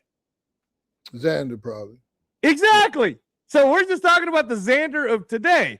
And in the Xander of today, and today's price is not yesterday's and price. the Xander of today still is one of the weakest links in the 154. All right.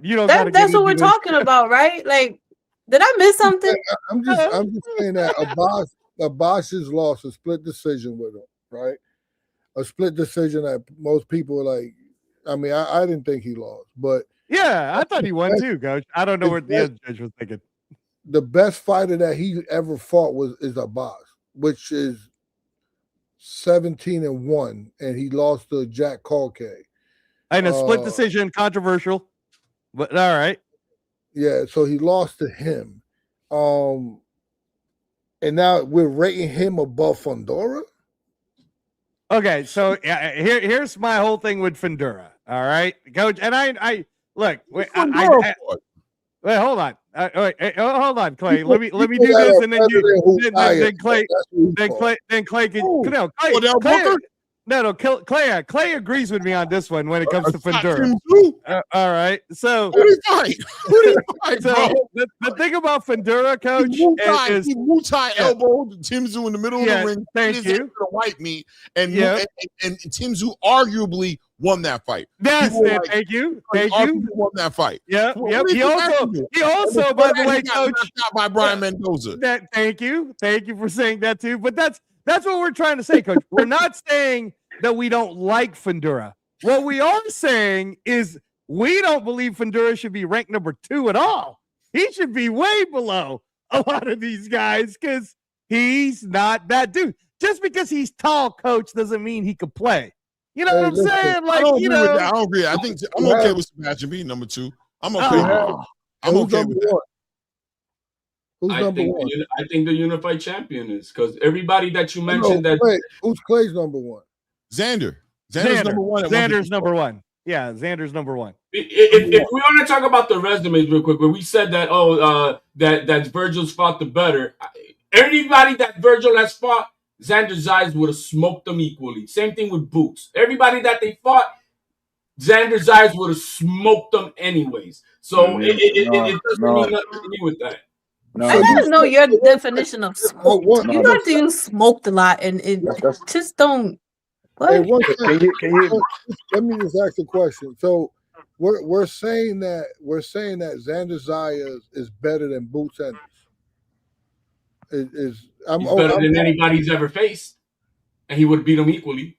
No, that's not the question. Are you saying that where Clay go? Because Clay, where Clay go? Let's get Clay what back.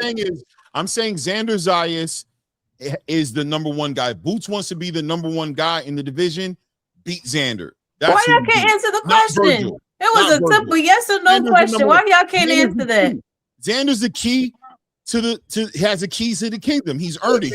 Because he won the belt from Perez, and then he beat Abbas.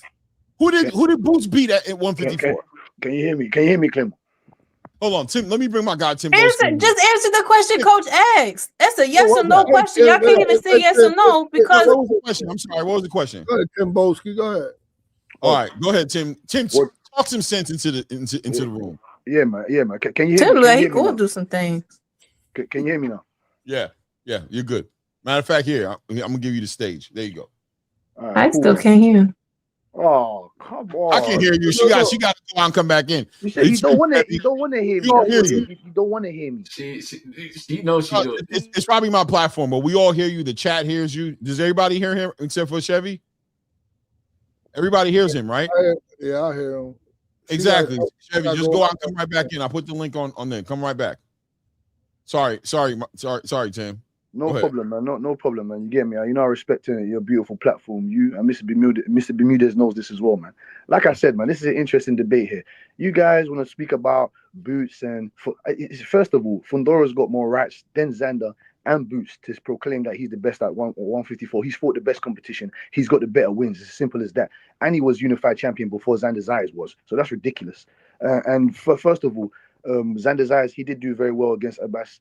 And we still don't know what Charlo's doing in the mix. We don't know if Charlo's ever coming back to 154. He said he wants to come because if Charlo comes, he said he wants to fight Errol Spence, presumably. If he comes back, then he's still the guy in the division, in my opinion. Do you guys have Xander beating Charlo by any stretch of imagination? I'm just asking you. Yes, and yes. I'm not saying yes. I'm saying Charlo don't fight, so I don't talk about Charlo. No, but he said oh, well, we just have to say allegedly. He said he wants to come back, so he's still the guy in the division. When he's talking about Fundora now, did we forget what he did to Lubin? And then obviously you guys look at what Virgil did to Lubin, and Virgil has way more. Like Coach Bermuda says, resumes don't win fights, but resumes still is a big part to play in this because it shows you the IQ. And he did that to Lubin a long time ago. It wasn't. Lubin was fresh. It wasn't like now. Yes, and then people got knocked out by Brian Mendoza. People get criticized about Mendoza. Mendoza's to me, he's an elite guy at 154. When I say elite, I say I broaden my range of elite because there's over 1,000 boxers, 800 boxers in the division. So when you're top 10 or you're fighting top 5 guys, you are elite. He's not a champion. He's not a champion. If you want to do it on that basis, no, he's not an elite level champion, but he's still an elite caliber guy. Brian Mendoza, he can punch. He knocked out Fundora. That's cool. But Fundora came back and still became unified champion. I believe that Tim Tszyu and Errol Spence fight. I have Tim Tszyu crushing up Errol Spence. We have not seen Errol Spence. I don't know if he's washed, but he shouldn't be beating any Tim Tszyu that's been active in the division, fighting the better guys. He's 5 years younger because Errol Spence is going to turn 36 years old. 36 years old. Is the reflexes still there? Is the anticipation still there? Is the IQ or is the hunger still there? We don't know. We have no idea. We don't know what he's going to look like with Breadman. Nothing. So I don't know how people are just saying, yeah, man, he's just going to come run over Tim Tszyu. No, boxing don't work like that. And Mr. HOD, I've been hearing you for a little long while now, over the couple of years. You have some interesting takes, and then I disagree with some of your takes. You said that Xander Zayas would have beat everybody on Virgil. That's not how boxing works. Boxing does not work like that. They need to get in the ring and fight. You understand what I'm saying to you? So it's funny that you said, he beats everybody. I find that hard to believe because him and Bohachuk, that would be a barn burner. Who else? Virgil against Madrimov. That would be a very good styles make matchups. Styles make matchup. I'd love to see. Well, Madrimov is at 160 right now, so we're not going to see that. And I want to know, Claymore and everybody, how long do you think Xander's going to be at 154 for? Because he's a big boy, and I did hear that he's going to be out of that division in about 1 to 2 fights. So there might not be any 154 smoke for him against Boots. Is Boots going to get past Virgil? What about Josh Kelly? You guys forgot about Josh. Did you bump your head and forget about Josh Kelly? I don't understand. But I'll leave you to it. Man, I don't have a channel, and Timboski knows me, man. I told you. Hey, first time speaking, man. Nice to meet you, bro. I know. Timboski's dope. Hey, so Timboski, I got a Josh Kelly. I got a Josh Kelly. I got a Josh Kelly answer for you though, because Eddie Hearn was speaking about it today. So Josh Kelly is supposedly they're setting up a fight between him and Xander Zayas, and Top Rank and Eddie Hearn are talking about it. So I'm excited for that. I totally want to see Kelly versus Xander, because then if Xander does beat Josh Kelly, that proves our point even more, Coach. 3 of the 4 belts. Come on, baby. Styles make matchups. So Fundora is so highly ranked, being the guy who got knocked out by Mendoza, was on his way to get knocked out by Tim Tszyu in the first 2-3 rounds before he got that slash on his head.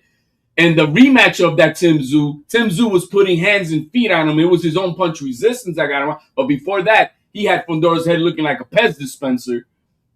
I mean, I don't see all this greatness from this guy that we want to say. Is he a dog? Yes, he's a dog. I'm not taking that away from him. He's a dog. He's a fighter.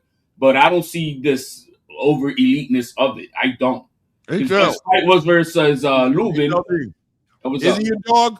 Does a dog ask a young rehydration clause? That rehydration clause and vacate his belt? I don't know. And not take the smoke and go and fight Tim Tszyu, a shell of a man. They didn't want to do a face-off versus Xander because they don't know.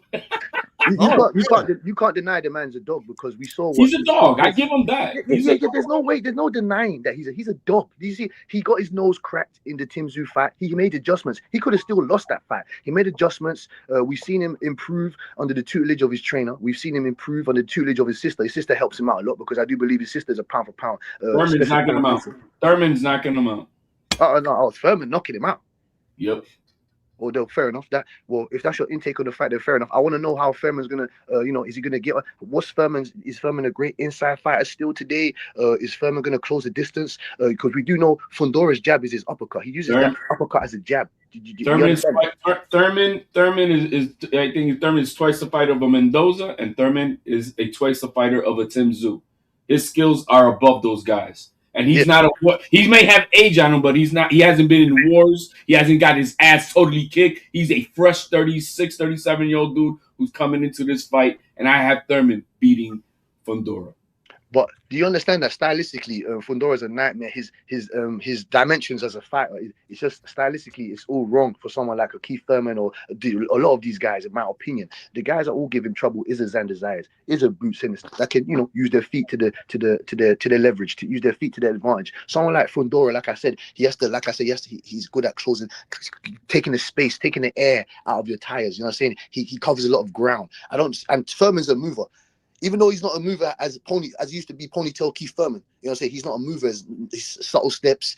He's more flat-footed, sits down and punches a lot. And he didn't knock out Barrios in my opinion. So if he ain't knocking out no Barrios, I don't see how he's gonna knock. He had him looking like a Klingon at the end of that fight, though. He didn't look like no Barrios. He looked like a Klingon from Star Trek. That's how he had Barrios looking like at the end of that fight. You guys forget how his face looked like? He looked like an alien. Yeah. So did Lubin. So did Lubin. Yeah, but I'm talking about Thurman to Barber since he didn't knock him out, but he didn't get out that fight unscathed. No, but Lubin's a true 154 pounder. Barrios came from 140, still couldn't knock him out, and he destroyed Lubin. So, like I said, man, styles do make fights. Durability does make fights. We saw that against Nick Bull and Figueroa. I had Nick Bull, beating Figueroa, but obviously Figueroa came out with the left hook and destroyed my boy. But like I said, we come back stronger and harder. But it's a 154 is a very subletted division, in my opinion. I want to see these guys unify. I want to know how long Xander's going to be there because we now have Devin Haney saying that he wants to move up to 154. That's all talk. Devin Haney's all talk. That ain't happening. He'll get his ass kicked by No, I ain't gonna lie. Devin might do that. I ain't gonna lie. But listen, we talking about it in the present space. We're in the present time. I think that right now, Xander Zayas is the guy. If you want to be the guy, you fight Xander. That's it. You don't go fight nobody else but Xander to be the guy. He's earned it. And if he goes and he fights Josh Kelly and picks up that third belt, we talk about matchmaking. Why ain't Boots not mentioning not once that young boy's name from Puerto Rico? Not once do I hear him saying, "Hey, I want Xander." Why ain't Virgil trying to pick up that fight? He could have fought last Saturday. All he had to do is agree to fight in Puerto Rico, and that's it. He's just such a pup. He should be able to go over there and wipe him across the floor from San Juan all the way to Ponce. He didn't do that. Why did he do it? These guys are not mentioning Xander's name. So let's talk about the matchmaking. You know who is though, and I'm gonna throw this out there just because their name hasn't been mentioned yet. And they beat Boa Chuck, ranked number 1 in the WBO now. Brandon Adams, he's calling him out. I like Brandon. Brandon got a fight now. He got a fight coming up. He's busy. He's tied up. He got a fight coming up. Chevy Red. Yeah, Chevy Red. We want belts now. You said Brandon Adams. Who's gonna pay for that fight? We want belts now. What do you mean? Who's gonna pay for? Brandon Adams. Brandon Adams. What? I would like to see Brandon Adams fight as well, but who's going to pay for him against those other guys that you like to see him fight? Yeah. I mean, other than if he's forced to be, because I think he's the number one on 2 of the sanctioning bodies. Yeah, but he's number one for the IBS. I said this. Yeah, Sissoko's number one as well, but Sissoko can't get no fights. The 160-pounder that in the WBC, he hasn't fought in about almost 3 years. He's still number one. He ain't had no fights. So like I said, listen, Tim Bosley, you talk too fast to me. I can't even process what you're saying. Is Bosley Puerto Rican? Is he Puerto Rican? I'm lost. I'm still trying to figure out what you mean by pay. Like actually pay for the fight. Listen, you know what it I'm is, just Chevy? throwing his name out there because he hasn't been mentioned in this conversation when it comes to Zayas yet. That's all I mentioned. I didn't say I want to see him fight nothing. I didn't know. I didn't say any of that. What I'm saying is nobody's mentioned him, so I threw it out there. You know what it is, Chevy? I agree with his name being thrown out there too. I think Brandon Adams is a wild card at 150. Xander's fighting for belts now, and I said this earlier. I think the trajectory for Xander Zayas will be Kelly in June, MSG Puerto Rican Parade weekend. Then after that, the winner of Thurman and Fundora end of the year for undisputed, and then after that, my boy's going up to 160. That's the trajectory I see that they're gonna play for Xander Zayas.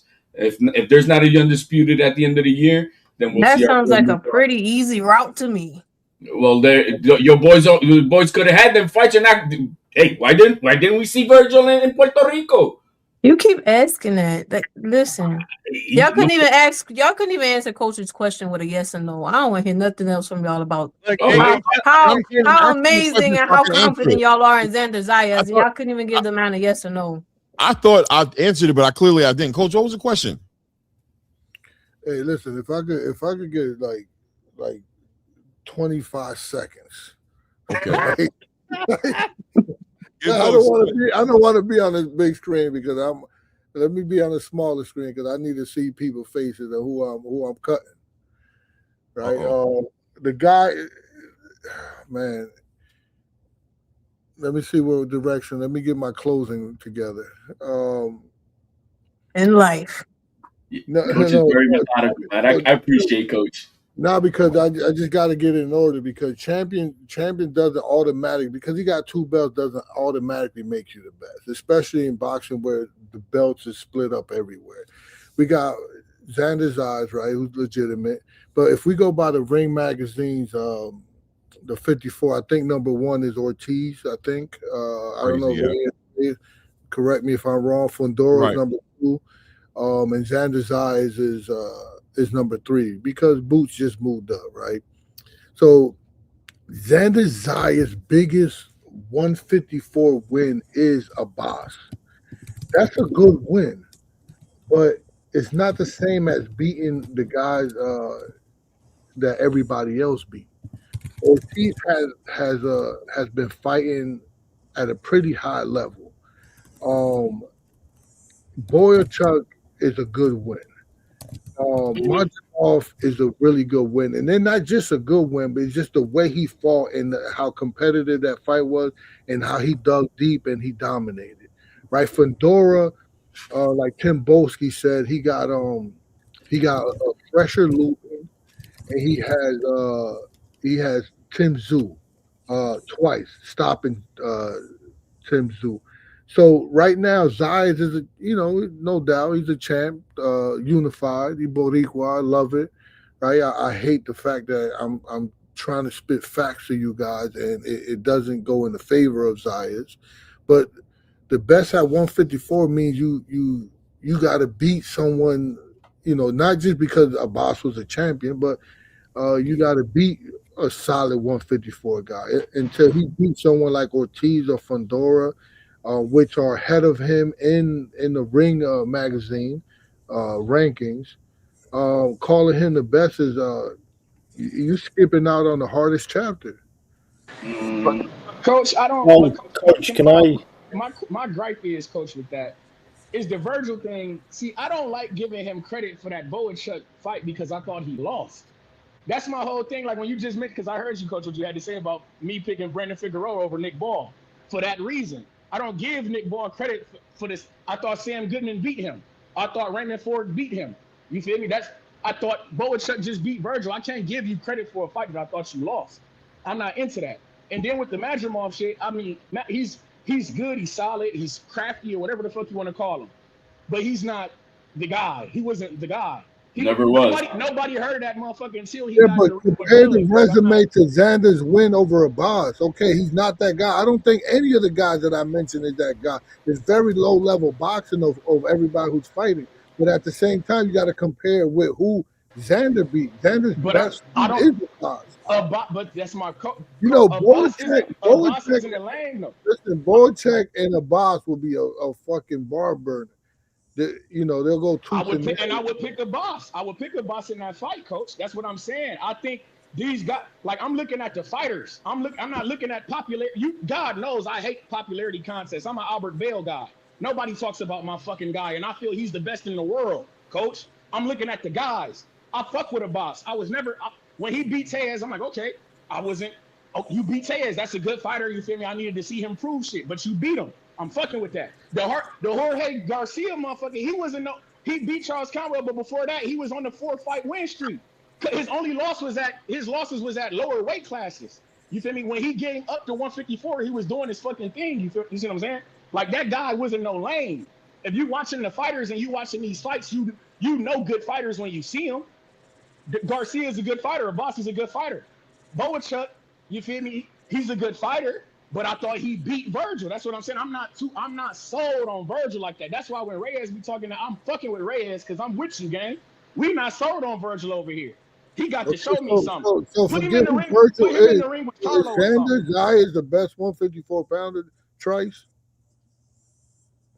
I think Fundora is better than Xander. I think Fundora is better. I think Fundora is the best. You think Boots better than Xander? I need to see another fight from Boots at 154. I can't judge him off the no. It's a simple yes or no for that question. Well, no, I say no because I can't. It's an incomplete. It's like I can't give him an A or an F. I got to give him an incomplete on the test. Like, you feel me? Let me ask you again. Is Xander Zaya better than Boots? See. No. Might be. No. He might be. Okay, so now he's not. So for Trice, for Toledo Trice, Xander Zayas, he's with us because he's saying that Xander Zayas is not the best at 154. Okay, and that's all. Is ranked number 5 on the Ring magazine, right? Where's Xander? Xander is at number 3. The only people ahead of him is Virgil and Sebastian. There's a reason for it. It's because he's more tried true at 154 than Duran, who's only had one fight against Usama Lima. It was a great performance. He knocked him out. But at 147, he's better. But we don't know that he's better than Xander Zayas at 154. I'm just being honest, right? Now, I know it could very well be. We don't know, though. Right, we don't. But Xander is a unified champion who's campaigned at 154. And the only people who have a legitimate argument, in my opinion, are those two guys above him, Virgil and Sebastian, because Virgil did have those fights against Serhi, against Madrimov, against Lubin. He had those fights for real, even though I agree with Trice as far as about the Bohachuk fight and as far as about the legitimacy of the Madrimov fight. On top of that, Madrimov had an upper respiratory infection. I'm just being honest about how I feel about it, but I'll give him the wins that they gave him and respect it and say, okay, there's an argument there to say that his resume is better than Xander. I just think the quality of the fighters he fought just wasn't there really. And Sebastian Fundora, he's done some fugazi shit. He vacated his belt rather than fight Xander Zayas. He asked for a rehydration clause. Why, bro? You're 6'12". You know what I'm saying? And you asking for a rehydration clause? What is that all about? And then you go and you fight Cordell Booker. You know what I'm saying? Like you fight Tim Tszyu, who's a shell of a man. You fight Tim Tszyu, you split his head to the white meat, and he takes you all the way to a decision. And what was it? Did he get a unanimous decision on that, or was it a split decision? No, it was split. Okay, yeah, it was split like that dog. Yeah, you know what I mean. So I'm just saying, at the end of the day, Xander to me is the guy off the strength of that he got the belts and the strength that he's been campaigning. Now, the one thing I will hold against him is I'll say I don't know how long he lasts at 154. I'll be honest with you. I don't know how long he's going to last there because at the end of the day, he is growing. He's growing like crazy. But nah, bro. Other than that's the excuse we're going to use. Well, no, but the bottom line is if you break down the other fighters, they're what's so great about them? What's so great about Bohachuk? Because after that fight with Ortiz, as I said, he fought Michael Fox on some type of Indian reserve place, and they just robbed him because Michael Fox whooped Bohachuk. We saw them. What was Brandon Adams that beat Bohachuk? Yeah. Talk at this point in time because we're going on. Yeah, Boychuk is nobody, but compared to we're talking about resume, and at least Virgil fought people, right? I say people. Well, coach, not that good. Who's people? Well, coach, he's beat a 10-win fighter who came off a loss from Crawford. Just because, yeah, I mean, Marginov is a good fighter. And he beat Crawford. Argue with your mama. Stop playing. He ain't beating no Crawford. Stop. You crazy, man. Y'all. It's late. You've been on here for 6 hours. Y'all need to go take a nap and revisit this conversation. Maybe he did because of his clothes, but listen, I know. Listen, y'all. It's 6 hours. Y'all have been on here. Y'all need to go take a nap. Revisit the conversation on another day when y'all bright and ready because this is crazy. Majimov beat Crawford. Hey, all I know is Crawford didn't do nothing for the first 5 rounds to beat Majimov in any of those first 5 rounds. That's all I'm saying. After that, whatever. Maybe Majimov did win, but to answer Coach's point, it's we don't know if Zayas is better than Boots, but at 154, silence. I love it. This has been great. You can't hear fight. What is it? Fight sport? You can't hear Fight sport talk. Yeah, he's talking right. Go ahead. Yeah. Fight. Oh. Yeah. I was just saying we don't know if Zayas is better than Boots. We can't hear him. I can hear him. I can hear him. I hear him too. Yeah. Oh, he dipped. He jumped up out of here. He wanted to probably jump out. What was he saying? Yeah. I don't know. He was saying that he was breaking something down. I don't know what he's back in. He about to call. He was saying is that he understands where Coach Hector Bermudez is coming from, but he respectfully disagrees. Is what he was about to say. Right. Yeah. I think at the end of the day, I'm not going to argue. Like I said, I think Virgil Ortiz has a legitimate argument to be there. Sebastian, I'm sorry. I'm sorry. That PBC movement is diabolical the way they're moving. Diabolical. I'm not doing that with Sebastian, bro. He had opportunities to show that he was him, and he's hitting under a rock, bro. I mean, when you really look, let me ask you a question, Clay. Who has in the division? And this is just a question. I'm not going to anything specific. I don't have like a hidden hand here. I just what guy in the division can we say fought like the best guys? Brandon Adams. I would say Brandon Adams. I say Brandon Adams because I think people forget that he was in the ring with I know it's at 160, but I count that. I count him being in the ring against Jamal Charlo for a championship fight because he beat Shane Mosley Jr. on the Contender Series. I watched that. Shout out to Epics. You feel me? We watched that. So I'm Brandon Adams. He's a quality fighter, and I think I'm picking. If Brandon Adams was to fight Virgil Ortiz, I'm picking Brandon Adams. Well, let me ask this. Hold on a second. Where's Brandon Adams from? He's from California. You doing that shit? You doing that shit again, Coach? I got eyes, Coach. I got my eyes on everything. Don't do that to me, Coach. No, he's not from Toledo, is he? Oh, he's not from Ohio, is he? No, I think he's from California. He's from California. But let me say this, y'all know I rock with Brandon. Fight book. Listen, shout out to the fam right there. But yeah, I don't know. Hold on. What? Toledo, keep talking. Damn, yo, Chevy diabolical. He saw that in there. No. Brandon, let's not. Brandon, you see it. Let's not forget that Fundora vacated not to fight Xander. Let's not forget that Team Virgil Ortiz turned down Xander Zayas when Turkey dropped that paycheck on both of them, and he didn't want that fight. Xander signed it in less than 0.3 seconds. Let's go. And Virgil Ortiz said no. So let's not forget that. While he took up Majimov, who already had a fight signed up for that December. And he had an upper respiratory infection. I'll fight Majimov since he's got to fight in just 1 month in December versus a Bohachuk. And then they decided to pull that card out so he can just dedicate to fight Virgil Ortiz. So, I mean, let's not forget, Coach was saying about matchmaking, but I'm sorry. Fondora's on that super matchmaking team. Virgil Ortiz is on that super matchmaking. And let's forget about Boots, who decided to fight that bum out with his first fight at 154 instead of fighting Virgil Ortiz. He said no to that. And then we got Virgil Ortiz, who's stealing mandatory fighters off of Bohachuk instead of challenging the champion himself. I don't want to hear it. Xander Zayas is the man. Bro, but that shit sounds cute. Xander Zayas I is not agree a with him, but you fight. also got to say Xander's been on that matchmaking tip too. But he's never said no to no one. And he's ready to take what he can get. He's trying to get the bigger fights, but he's taking what he can get. He's not his that's fault. my point. Would you call Xander Zayas a money fight play? If you were Boots' manager, would you be like, or Virgil's manager? Are you telling me that Xander is a money fight? When it comes to Turkey money, it doesn't matter. It doesn't matter. Back in the Super Bowl, yes.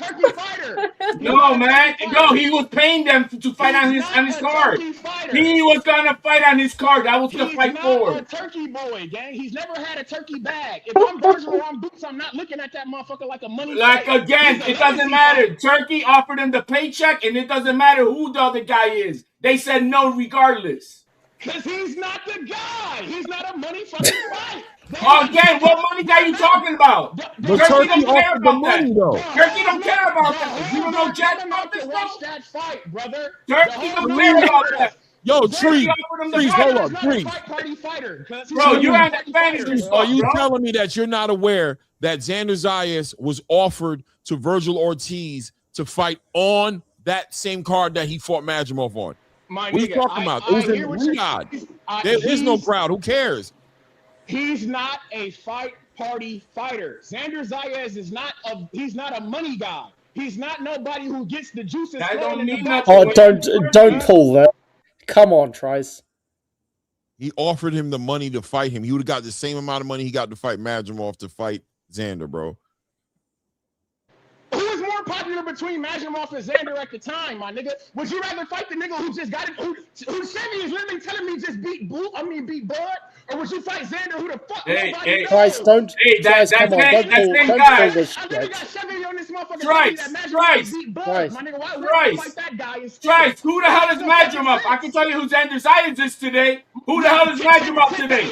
Today you can, but he never was anything. You're talking about he never was anything. He was just a 10-win fighter. You're talking about today, and I'm talking about at the time. At the time, I had motherfuckers like Chevy telling me Madrimov beat Bud. Of course, I'm gonna pick that motherfucker over Xander. Nobody knew who the fuck Xander was at that time. Trice. What are you talking about? It making no sense when he doesn't get the juices flowing. Trice, he's come not on. That guy, cuz he's not a money fighter. Madrimov's not that guy either. Madrimov's not that guy either. He's on his popularity thing. But some people thought he beat Bud, so I'll fight that guy over a guy that nobody. Hold on. Wait, can I say something? Wait, HLD. Listen to me. Listen to me. What you just say? It's not a popularity thing. Is that what you just said? When it comes to Turkey money, no. Wait, but you said that, right? But you guys are literally solely picking Xander Zayas as number one in this division based on the popularity because he has the belt. You don't know how I've been following and how I've been preaching about Xander. I've never given him his flowers about him being the hyper, not the next Roy Jones, not the next Miguel Cotto, not none of that crap. Never. He had to earn his flowers in the ring like he did just last Saturday. That's the only time, and from now on is when I'm giving him his flowers. Had nothing to do with anything else. But as far as everything, this guy's saying, oh, he's not popular, then okay. He was popular to have fought Virgil Ortiz in Puerto Rico. Your boy didn't want to take that smoke. He said no to Puerto Rico. He's scared of that 35 by 100 island. Like if we were going to eat him up or something. Who the fuck is coming to Puerto Rico to watch the fight, nigga? Jesus. 18,000 did. 18,000 did. Trice, you're freaking out. Trice, you're freaking out. Come on. Trees is crashing out. Trees is great. Trice. Crashing out. Trice. Who's gonna watch that fight? The 135 million people that just watched the Super Bowl to another Puerto Rican. Yeah, all of them would. But that just happened.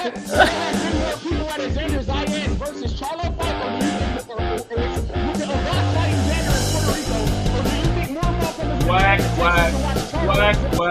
That's Trees crashing out. Trees All right, Trice, come on. Trice, Madrimov beat Kurbanov, who was an undefeated contender, and after that he beat nobody. Now, to go to Chevy's point, I thought Madrimov Crawford was a draw, but who's talking?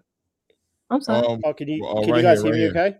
Yeah, we can hear I'm you. sorry. I Go just ahead. didn't Go know. ahead, I'm Pastor. like, wait a minute. Did McDonough get in here? What happened? No, don't do that. Fight sports is awesome. Go ahead, Fight Sports. Do your thing. Okay. To go to Chevy's point, I thought Crawford Madrimov was a draw, but it was such a boring fight. It didn't make Crawford. It didn't make Madrimov any kind of a name. So I think to go to Coach, I was saying before my mic went off, I agree. Zayas, maybe he doesn't beat Boots, but his resume at 154 is way better than both Boots and Ortiz, because Ortiz has beaten good guys, but he hasn't beaten a champion. And Abbas, he was a one-off champion, but he still beat Tellers, who was undefeated. So, okay. You know, the belts are spread out. That means you can become a champion without beating the division's hardest problem, let's say. Best is the guy who beats the best guys. You know, at the time, like has he's not even a top 2 guy as he beat. Really?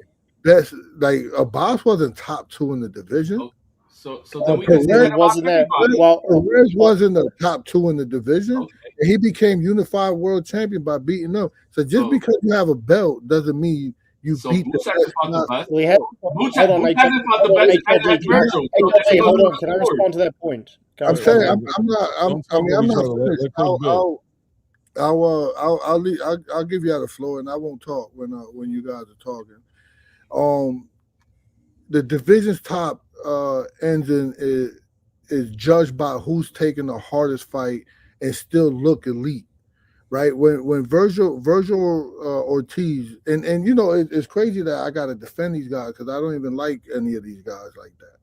But this is it's a weaker division that is growing to be like one of the best. But Virgil Ortiz has fought high level opposition. When Madrimov was in front of him, that was an elite fight. So now it might look like Madrimov is a little off because of his last fight. It didn't mature too good. But it's still when that contract was signed, people didn't know who to pick. When Fondora fought Tim Tszyu, came in last second, right? No one knew that he was going to win. When Abbas was signed to fight Xander, and then it became a split decision, everybody, like, who the fuck thought Abbas was going to beat Xander in Puerto Rico? So also the vacant, it was close, right? That's my point. So it's different when you become champion because you beat the champ, but the vacant title had to come up in this matter in this debate. Right? Winning a vacant title, I know it's still a win, but it's not the same as taking it from a monster. So can you handle like the physical pace of Ortiz, or can he handle the skill set of someone like Boots Ennis, or you know, get the code to get in on someone like Fondora? That's a big, you know, a big task that he has to fill. So Coach, I will leave it like that. I'll just remember because I know we get off on different topics a lot. I think he can be the future, possibly. Best today is not proven. So Zayas, he's a legitimate champion, but you know, at 154, the resume, I don't know. He does claim the belt. His biggest win is a close unification bout against Abbas, right? Which I don't think he's top tier. He wasn't top 2 when they fought. He was a favorite going in. He beat Perez, Perez is, I'm sorry to call him trash, but good Lord, he just out hustled my man from Ohio. Yeah, and Conwell fucking, oh my God, if Conwell would have beat Perez, never in a million years would Zayas fought Conwell. That's not true. Tell him again, coach. Thank you, that part. Because I ain't forgetting to talk about y'all. Can I respond to that? Can I respond to that, Coach? I promise I won't cut you guys off if you guys speak, right? But guys like Ortiz and Fundora have already been in deep waters. They've been in the deep end. And I think until Zayas, and I don't know why this is the argument, but until Zayas be a proven elite 154, calling him the best I think you're skipping steps to that, right? Well, Coach, can I agree. I agree. I know, my bad. I'm gonna send it right back to you. I'm talking about 10 seconds. I agree, man. I think, I'm not gonna lie to you, right? Xander Zayas is, to me, an eye test fighter. I give him his accolades because he's got the championships. Yeah. The eye test tells me that, I'm saying, the thing I like about him the most is that he gets better every time. I just like the way he approaches the game, and I think, and I still go on record to say I believe he's Jaron Boots Ennis's biggest. I'm not going to say the biggest fight because maybe you guys might find more money, even though I can't tell, especially after the Super Bowl. I think he might legitimately be the biggest money at 154. But he's stylistically, he's the most vulnerable I've ever seen Jaron Boots Ennis is against a boxer, somebody who moves around the ring, who ain't mixing it with him. And I think arguably Xander Zayas is the best boxer at 154. Outside of maybe Jaron Boots Ennis. I'm not gonna lie to you. I think to keep in mind, I'm not saying he beats Jaron Boots Ennis.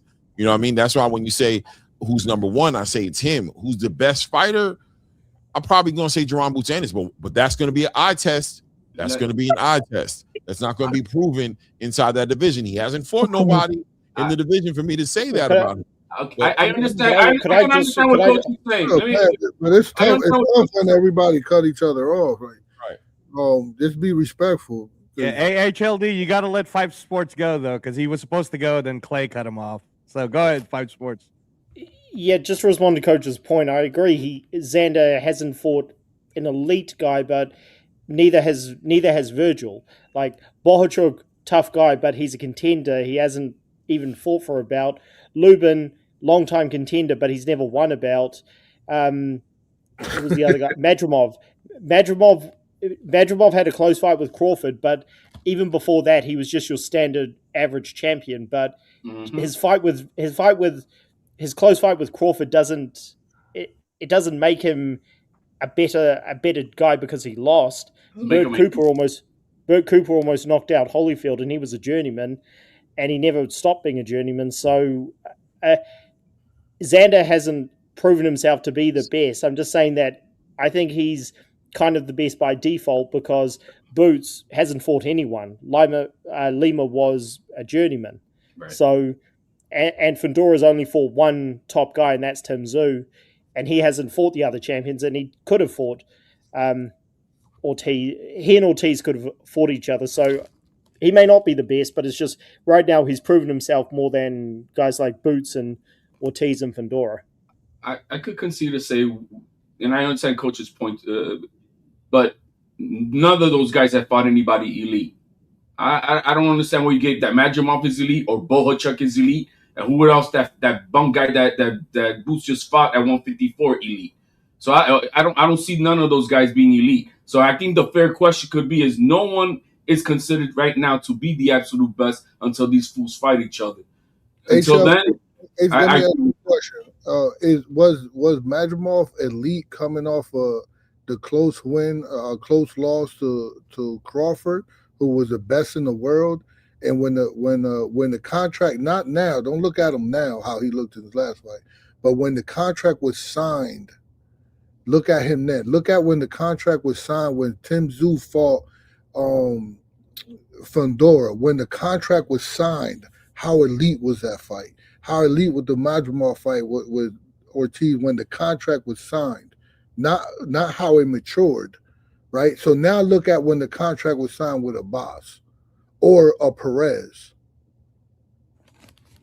That could all be. There's a lot of marketing in this game, and the machine that pushes everybody up ahead of the game to make them look better than what they are. We're not going to act like that doesn't happen in the game. Shout out to Top Rank. Speaking of marketing, motherfucker, you doing that shit? I mean, it's just a fact. It's just a fact. Madrimov, how was I'm saying so. No, I want you to talk, HLD. So I'm saying so. Madrimov wasn't coming off a close decision loss to the best fighter in the world, and everybody was like, even fucking. I mean, I won't push this too much with Eddie Hearns bugging out saying that his fighter, but there was a lot of people saying that he beat Crawford, or it was very close. Was it close to you, HLD? It was close. I'm not gonna lie, it was close. Now Crawford is the best in pound for pound, #1, the best fighter in the fucking world, the best boxer in the world. Just had a close decision. So you're not saying that's the elite fight when it's signed on paper, brother? He looked old and slow as molasses versus Madrimov. Let's not come. The difference with Crawford again is because we want to get blinded that he was coming off that Spence win and all the greatest undisputed blah blah blah. But when he fought Madrimov, that was his first sub 30 guy that he's ever fought. He hasn't fought anybody. Yes, sweetie. I'm gonna say something, then I'm gonna get off because I can't do it no more. Coach asks you about the Madrimov Terrence Crawford fight, and you say, "Oh, it was a close fight." When I said it, you were like, "Yeah, I think he beat him too." I gotta go. Y'all have a good night. This is crazy. This is crazy. It's not. No, it's not. I'm with you. I gotta go. Y'all, I had a great time though. Like seriously, I gotta go though. But you guys, I had a great time. This was great. I can't wait to go back and rewatch. Hey, I'm just glad you try to. Thank you for having me, y'all. I appreciate you being up here, Chevy. For real, thank you. I almost felt like she's beating on my behalf. I'm like, espérate, no. No, I'm just saying, like, I can't take it no more because the contradicting the. Yeah, listen. You know what it is? Hey, Chevy, before you go though, that the thing is that is what kind of makes it fun is that everybody's got their own opinion. No, of course. And believe me, but like HLD was heavy on Tio, and we let him go with it. Bro, you're just using that as a troll talk, bro. Listen, and that explain him being heavy on Tio explains a whole lot now. Cálmate, nena, cálmate. But I'm gonna get out of here, y'all. It was fun. It was Much great. love, I'm gonna let Chevy. y'all go and finish. I'm gonna watch. Good night, y'all. Good night, sweetie. Good night. It was fun. So, HLD, and again, you know I'm rocking with Xander on this whole thing, right? And everybody's making really good points. So I just want to say, Coach, that I think the hard part on the Virgil, and I understand where you're coming from. I think Fight Sports understands it too. Is when if we're looking at the price now, because I know you don't like that. You're like, yeah, don't look at it now, look at it back then, right? Well, if we know now, though, for example, Boachuk is as the first example I'm going to use. He loses to Virgil when a lot of us felt Boachuk beat him.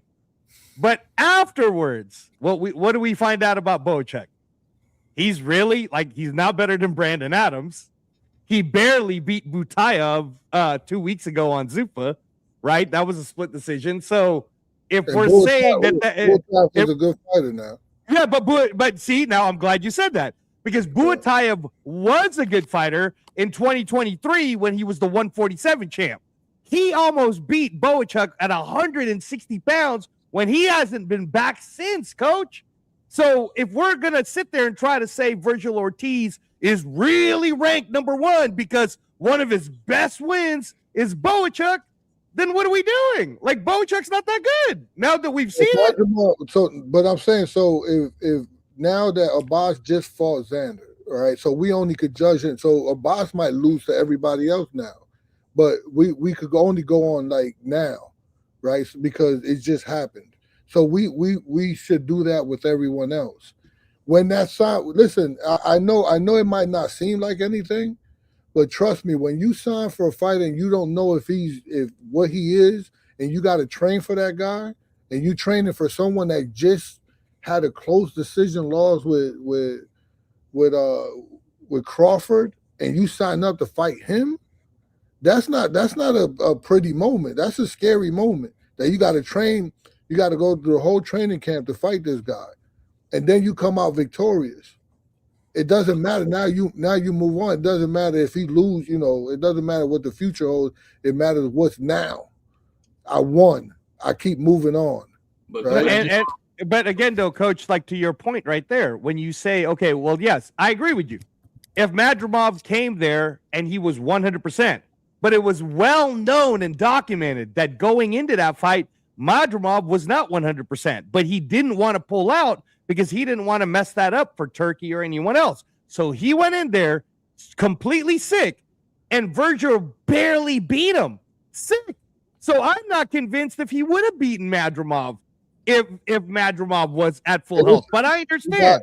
It is what it is. A lot of people saying the boss won. I don't know how they're saying that, but a lot of people I'm hearing that a boss won. It was a split decision. No, he lost, and Xander got the win. He got, I got a whole bunch of excuses for all my guys that lost, right?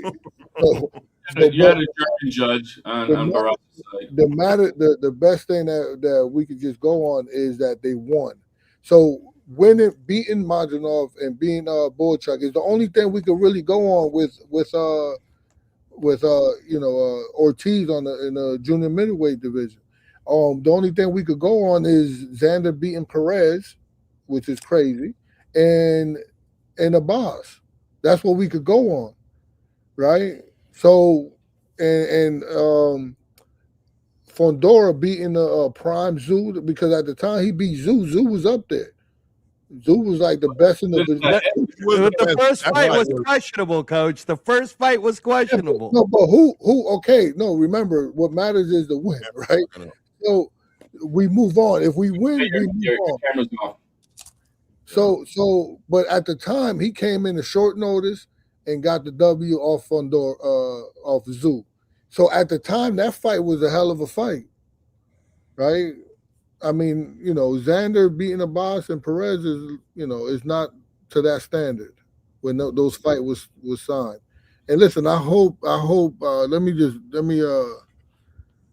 ahead, HLD. I need to get my thoughts together. No, go ahead, boss. All I'm saying is maybe what everything has proven is those guys were not as good as we all thought we were, and so even if they may have had a name maybe that was more popular, it didn't mean that they were that much better, because after that, they've proven not to be the fighters that they were supposed to be. They just proven that they're not. Bohachuk is not that guy. Madrimov is not that guy. Even the boogeyman who just lost to Kelly is not that guy after everybody thought he was. So, I just think that, we want to go off popularity. Yeah, okay. Madrimov had a better name. But I don't think he was ever that good as a 10-win fighter coming off of loss to Crawford. And we've seen him just how he fought just recently. I just think that maybe they had a better name, but I don't think they were elite. I don't think so. I don't think they were elite. I think what was more elite. We don't know yet. How about that? I just think there was at the time, I just think there was more elite than Abbas. I think Zoo at the time that Fondora fought him was way more elite than someone like Abbas was. But that split in the head has a lot to do with that I don't even. It's hard for me to say. He came back on a rematch and made him quit. And look, he got knocked out by Backroom. Yeah. Let me just say this, because look, I'm not taking anything away from Xander, right? He's a real champion, and he's representing PR, and he's representing the right way. He's awesome, right? He's disciplined. He's a professional. He takes no shortcuts. I know his team that cuts that cuts the weight. He does, he eat right.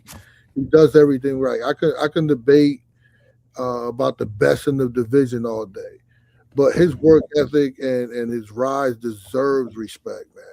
So I'm feeling bad because he's Boricua, and I'm here arguing with you guys about that he's not the best, and I wish he was. So the proof fights will come. I think they will come, and when they do, he'll have the chance to silence everyone, to silence me.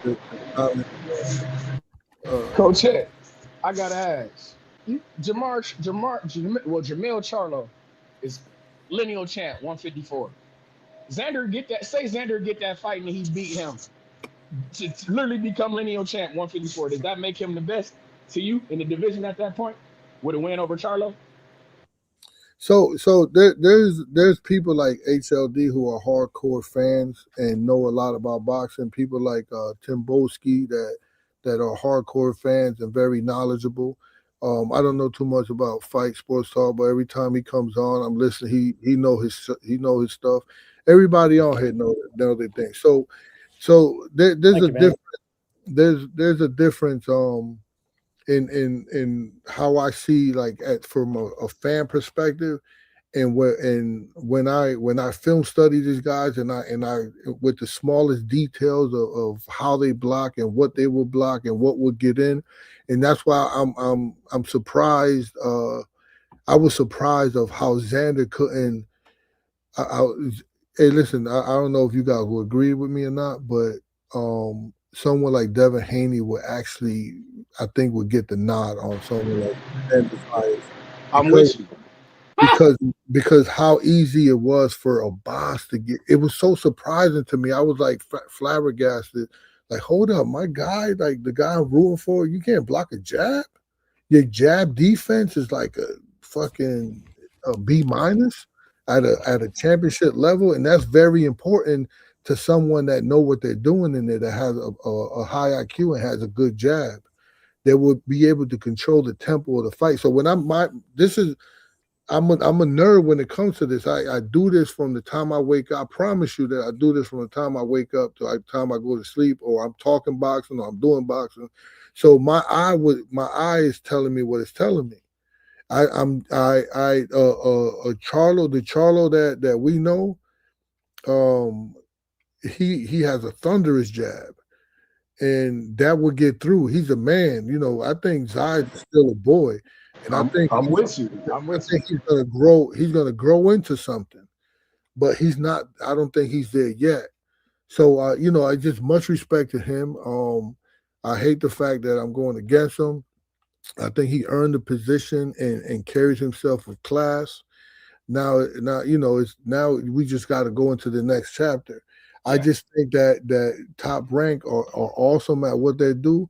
So what's going to happen is he's going to try to get another easier fight and then boom, move up. And when they move up, he'll probably get, by the time that whole fiasco with the whole drug thing is fixed with the 160 pounder, he'll get a shot at probably a vacant. Jenny Beck. He'll probably get a shot at another vacant WBO and probably become champion again. And but he wasn't moving that way. You guys acting like he was moving to get the vacant. No, Bondora the Duck vacated his belt. He didn't want to fight Xander. Let's stop that. He's trying to act like he's looking for vacant belts. That's not right, Coach. That is not right. I don't believe in that at all. I think. Listen, one thing I'm going to do is I'm going to respect the eye of Coach Hector Bermudez, and I know he's studying it. Waco. By the way, I think we know what the next topic is for the next right, Coach. I don't think about it. Maybe I'm wrong, but I think we might need to. I think that'd be a great film study right there. But I don't know, man. I can't argue too much with what Coach is saying. Like I do see. Like I said, he's a fighter who's developing. I see him get better every fight. So there's holes there. There's things for him to take advantage of. I think he does well. I think he boxes real well, man. And like I said, I still think he's Boots Ennis' biggest. I think he's gonna be his hardest fight at 154 if it was able to happen. But it's just an eye test, so we got to find out. You know what I mean? We just got to find out. I don't know for sure, bro. If I see him get knocked out, I can't tell. If he get knocked out, I won't be shocked. I'm like, damn. You know what I mean? Can I say something, Clay? What's going on, panel? How you doing for 444? It's good. Yeah, I just want to make a quick point. I agree with Coach. Another thing I want to add to it, I hear a lot of people saying things like these guys are not what we think they are. One thing that I would like to see in boxing, I think that when we get some of these matches, I think it should be a requirement that fighters fight each other at least 2 times. Reason being is because it will erase the element of surprise that we get sometimes. I think that we may watch certain fights and 2 people have ever been in the ring together, and just to erase a fluke win, I think that, for instance, Conwell. I think if Conwell would have fought Perez twice, we would have seen. I think Conwell would have won 2 out of the 3 fights. I think that can be said for a lot of different matches that we've seen. And like Madrimov and Crawford, yes, it was a close fight. but I believe Crawford would have won 2 out of the 3 fights for sure, right? Because we gotta like kind of factor in that element of like surprise and not knowing and fighters kind of getting familiar with each other. So I think these fights, they don't give us enough to really gauge where they are when they're just fighting one time. And I'm not talking about fights that are just complete blowouts or whatever, that, they're just miles in separation. So I think what that does is that it leads us into these conversations where we're like, oh, well, no, Madrimov was really not that guy, or Bachram was really not that guy. No, I mean, I think Josh Kelly loses the second fight, and then that would set up for a third fight. So I think there's a lot of fighters that get away with wins, and it doesn't really prove their true skill. It just proved that they executed the moment and they got out in just enough time to where the world don't really get to see what they really are. And I think in boxing, that should be a requirement. Let us see fighters go at it at least twice. If you watch them twice, there's no need for a third fight. But I think that we will get more competitiveness if we were able to get these type of setups. So I don't really agree with, I think Boacek is a great fighter. Just because he lost to Virgil or just because he lost to Brandon Adams, that doesn't make him a bad fighter. And also, like Coach said, at the time that he signed that contract, he was an elite fighter.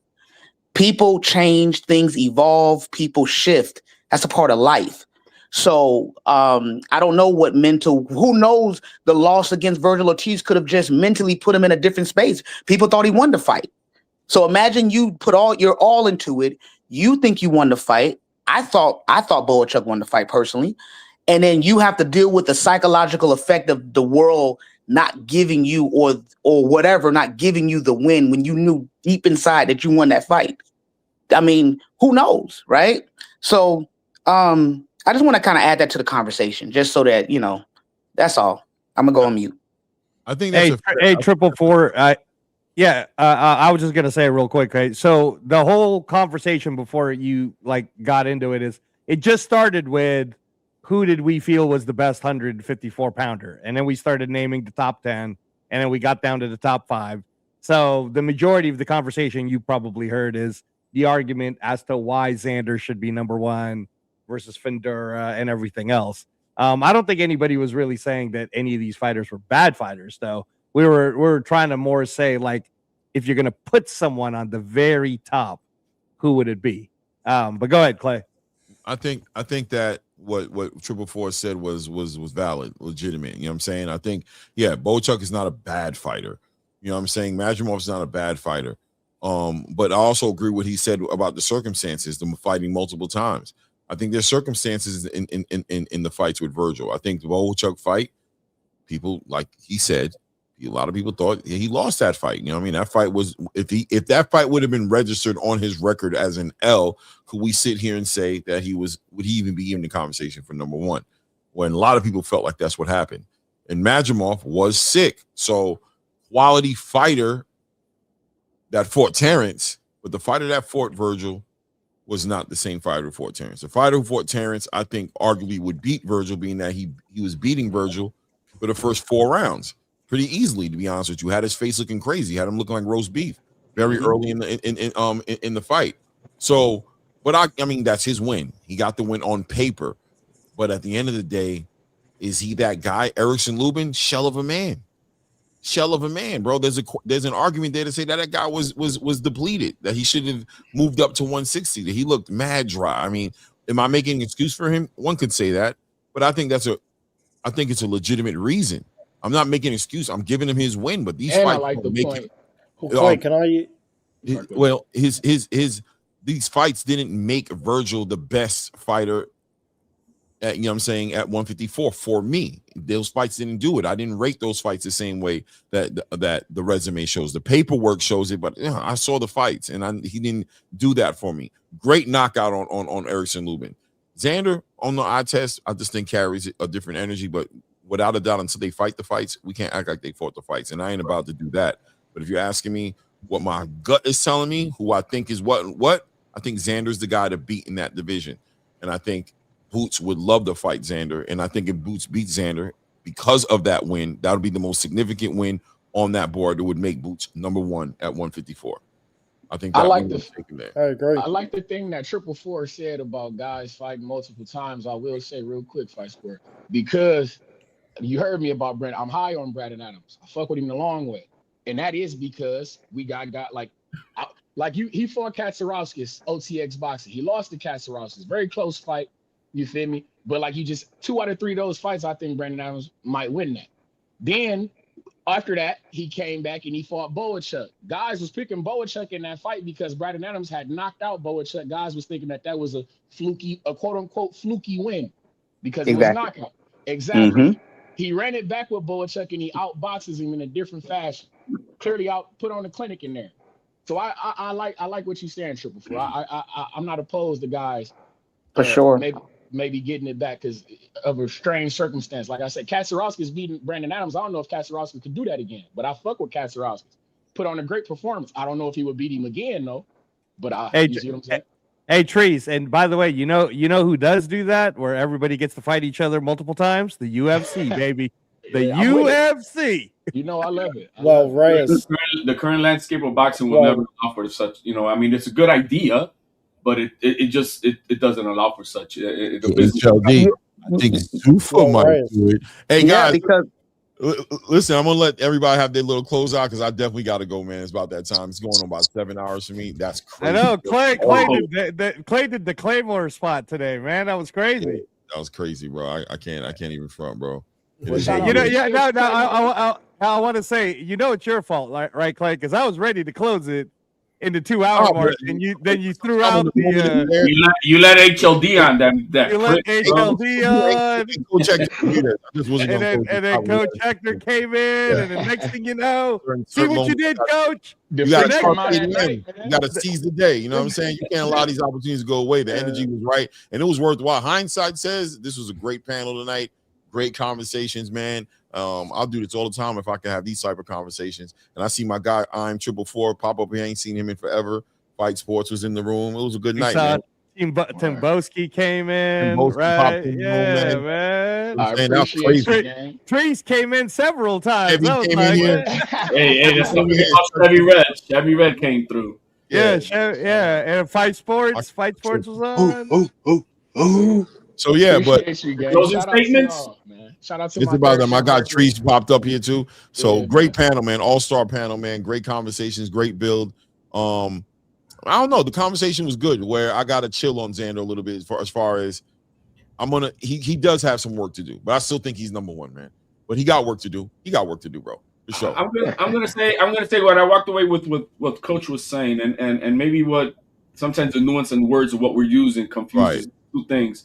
I don't think there is yet a proclaimed best 154 in boxing. There is not. These guys have to fight each other. They are the elite guys. Everybody else that they're gonna fight, they're not the elite. They gotta fight each other. But then, who do I favor as the number 1 guy? That would be Xander. That's different talk about saying who is the best. And I think right now we have to see who that guy is. And until we see that, then there's no way of finding that out until then. So that I'm going to work away from that. And that's a good choice of words, HLD. I think that's what we were trying to say is who did we favor as number 1 based on criteria, not so much who's the best, like right now, right? Who do we favor to be number 1? But no, Coach, you made a lot of really good points, right? And like even Claymore said, it makes everybody kind of take a step back and think about where it's all at and what it is. But Coach, I could do this with you all night, man. I like, why, Coach? Because when we're doing conversations, I feel like I'm playing chess with you. So I'm already thinking about the next moves before. Yo, Coach, you play chess, Coach? You play chess, Coach? All I do is I'm a chess addict. I'm a recovering chess addict. Yeah, the methodical thinking comes through when you talk. I can see that. That's why, that makes sense. But I would say this. I know Claymore is running on fumes right now. So much love to everybody on the panel here. I want to say that consistency is a superpower, and it beats everything. The people who win aren't aren't necessarily the loudest, right? Because your mic is very loud, HLD. So my bad. So the people who win aren't the loudest. They're the ones who keep the ones who win are the ones who keep showing up when everybody's watching, right? So stay focused, everybody. Stay patient. I know we had some good conversation going back and forth. I'll definitely hear you guys out. Just everybody here, you have to finish what you started. So much love. Shout out to the chat. I think the chat is awesome, very high IQ, and I appreciate all you guys, man. I see you guys at the film study, and those I'll see you on the panel again. Yes, sir. Yes, sir, man. Un placer, Coach Bermudez. Think about that Xander film study. I think. Xander film study would be good, Coach. Clay, normally you tell me that my mic is a bit dialed up. You would have told me. I would have dialed it down for Coach. Nah, man. but you was on my side tonight, so. He said he got to weaponize the mic, man. Yeah, hey, bro, you got to take. Hey, you know what I'm saying? It didn't sound that loud to me, bro. Anyway, that'd be cool, man. It ain't cheating unless the ref says so. Exactly. You heard? Until the next one, guys, for sure, man. Salute to Combat Media at this point. We out.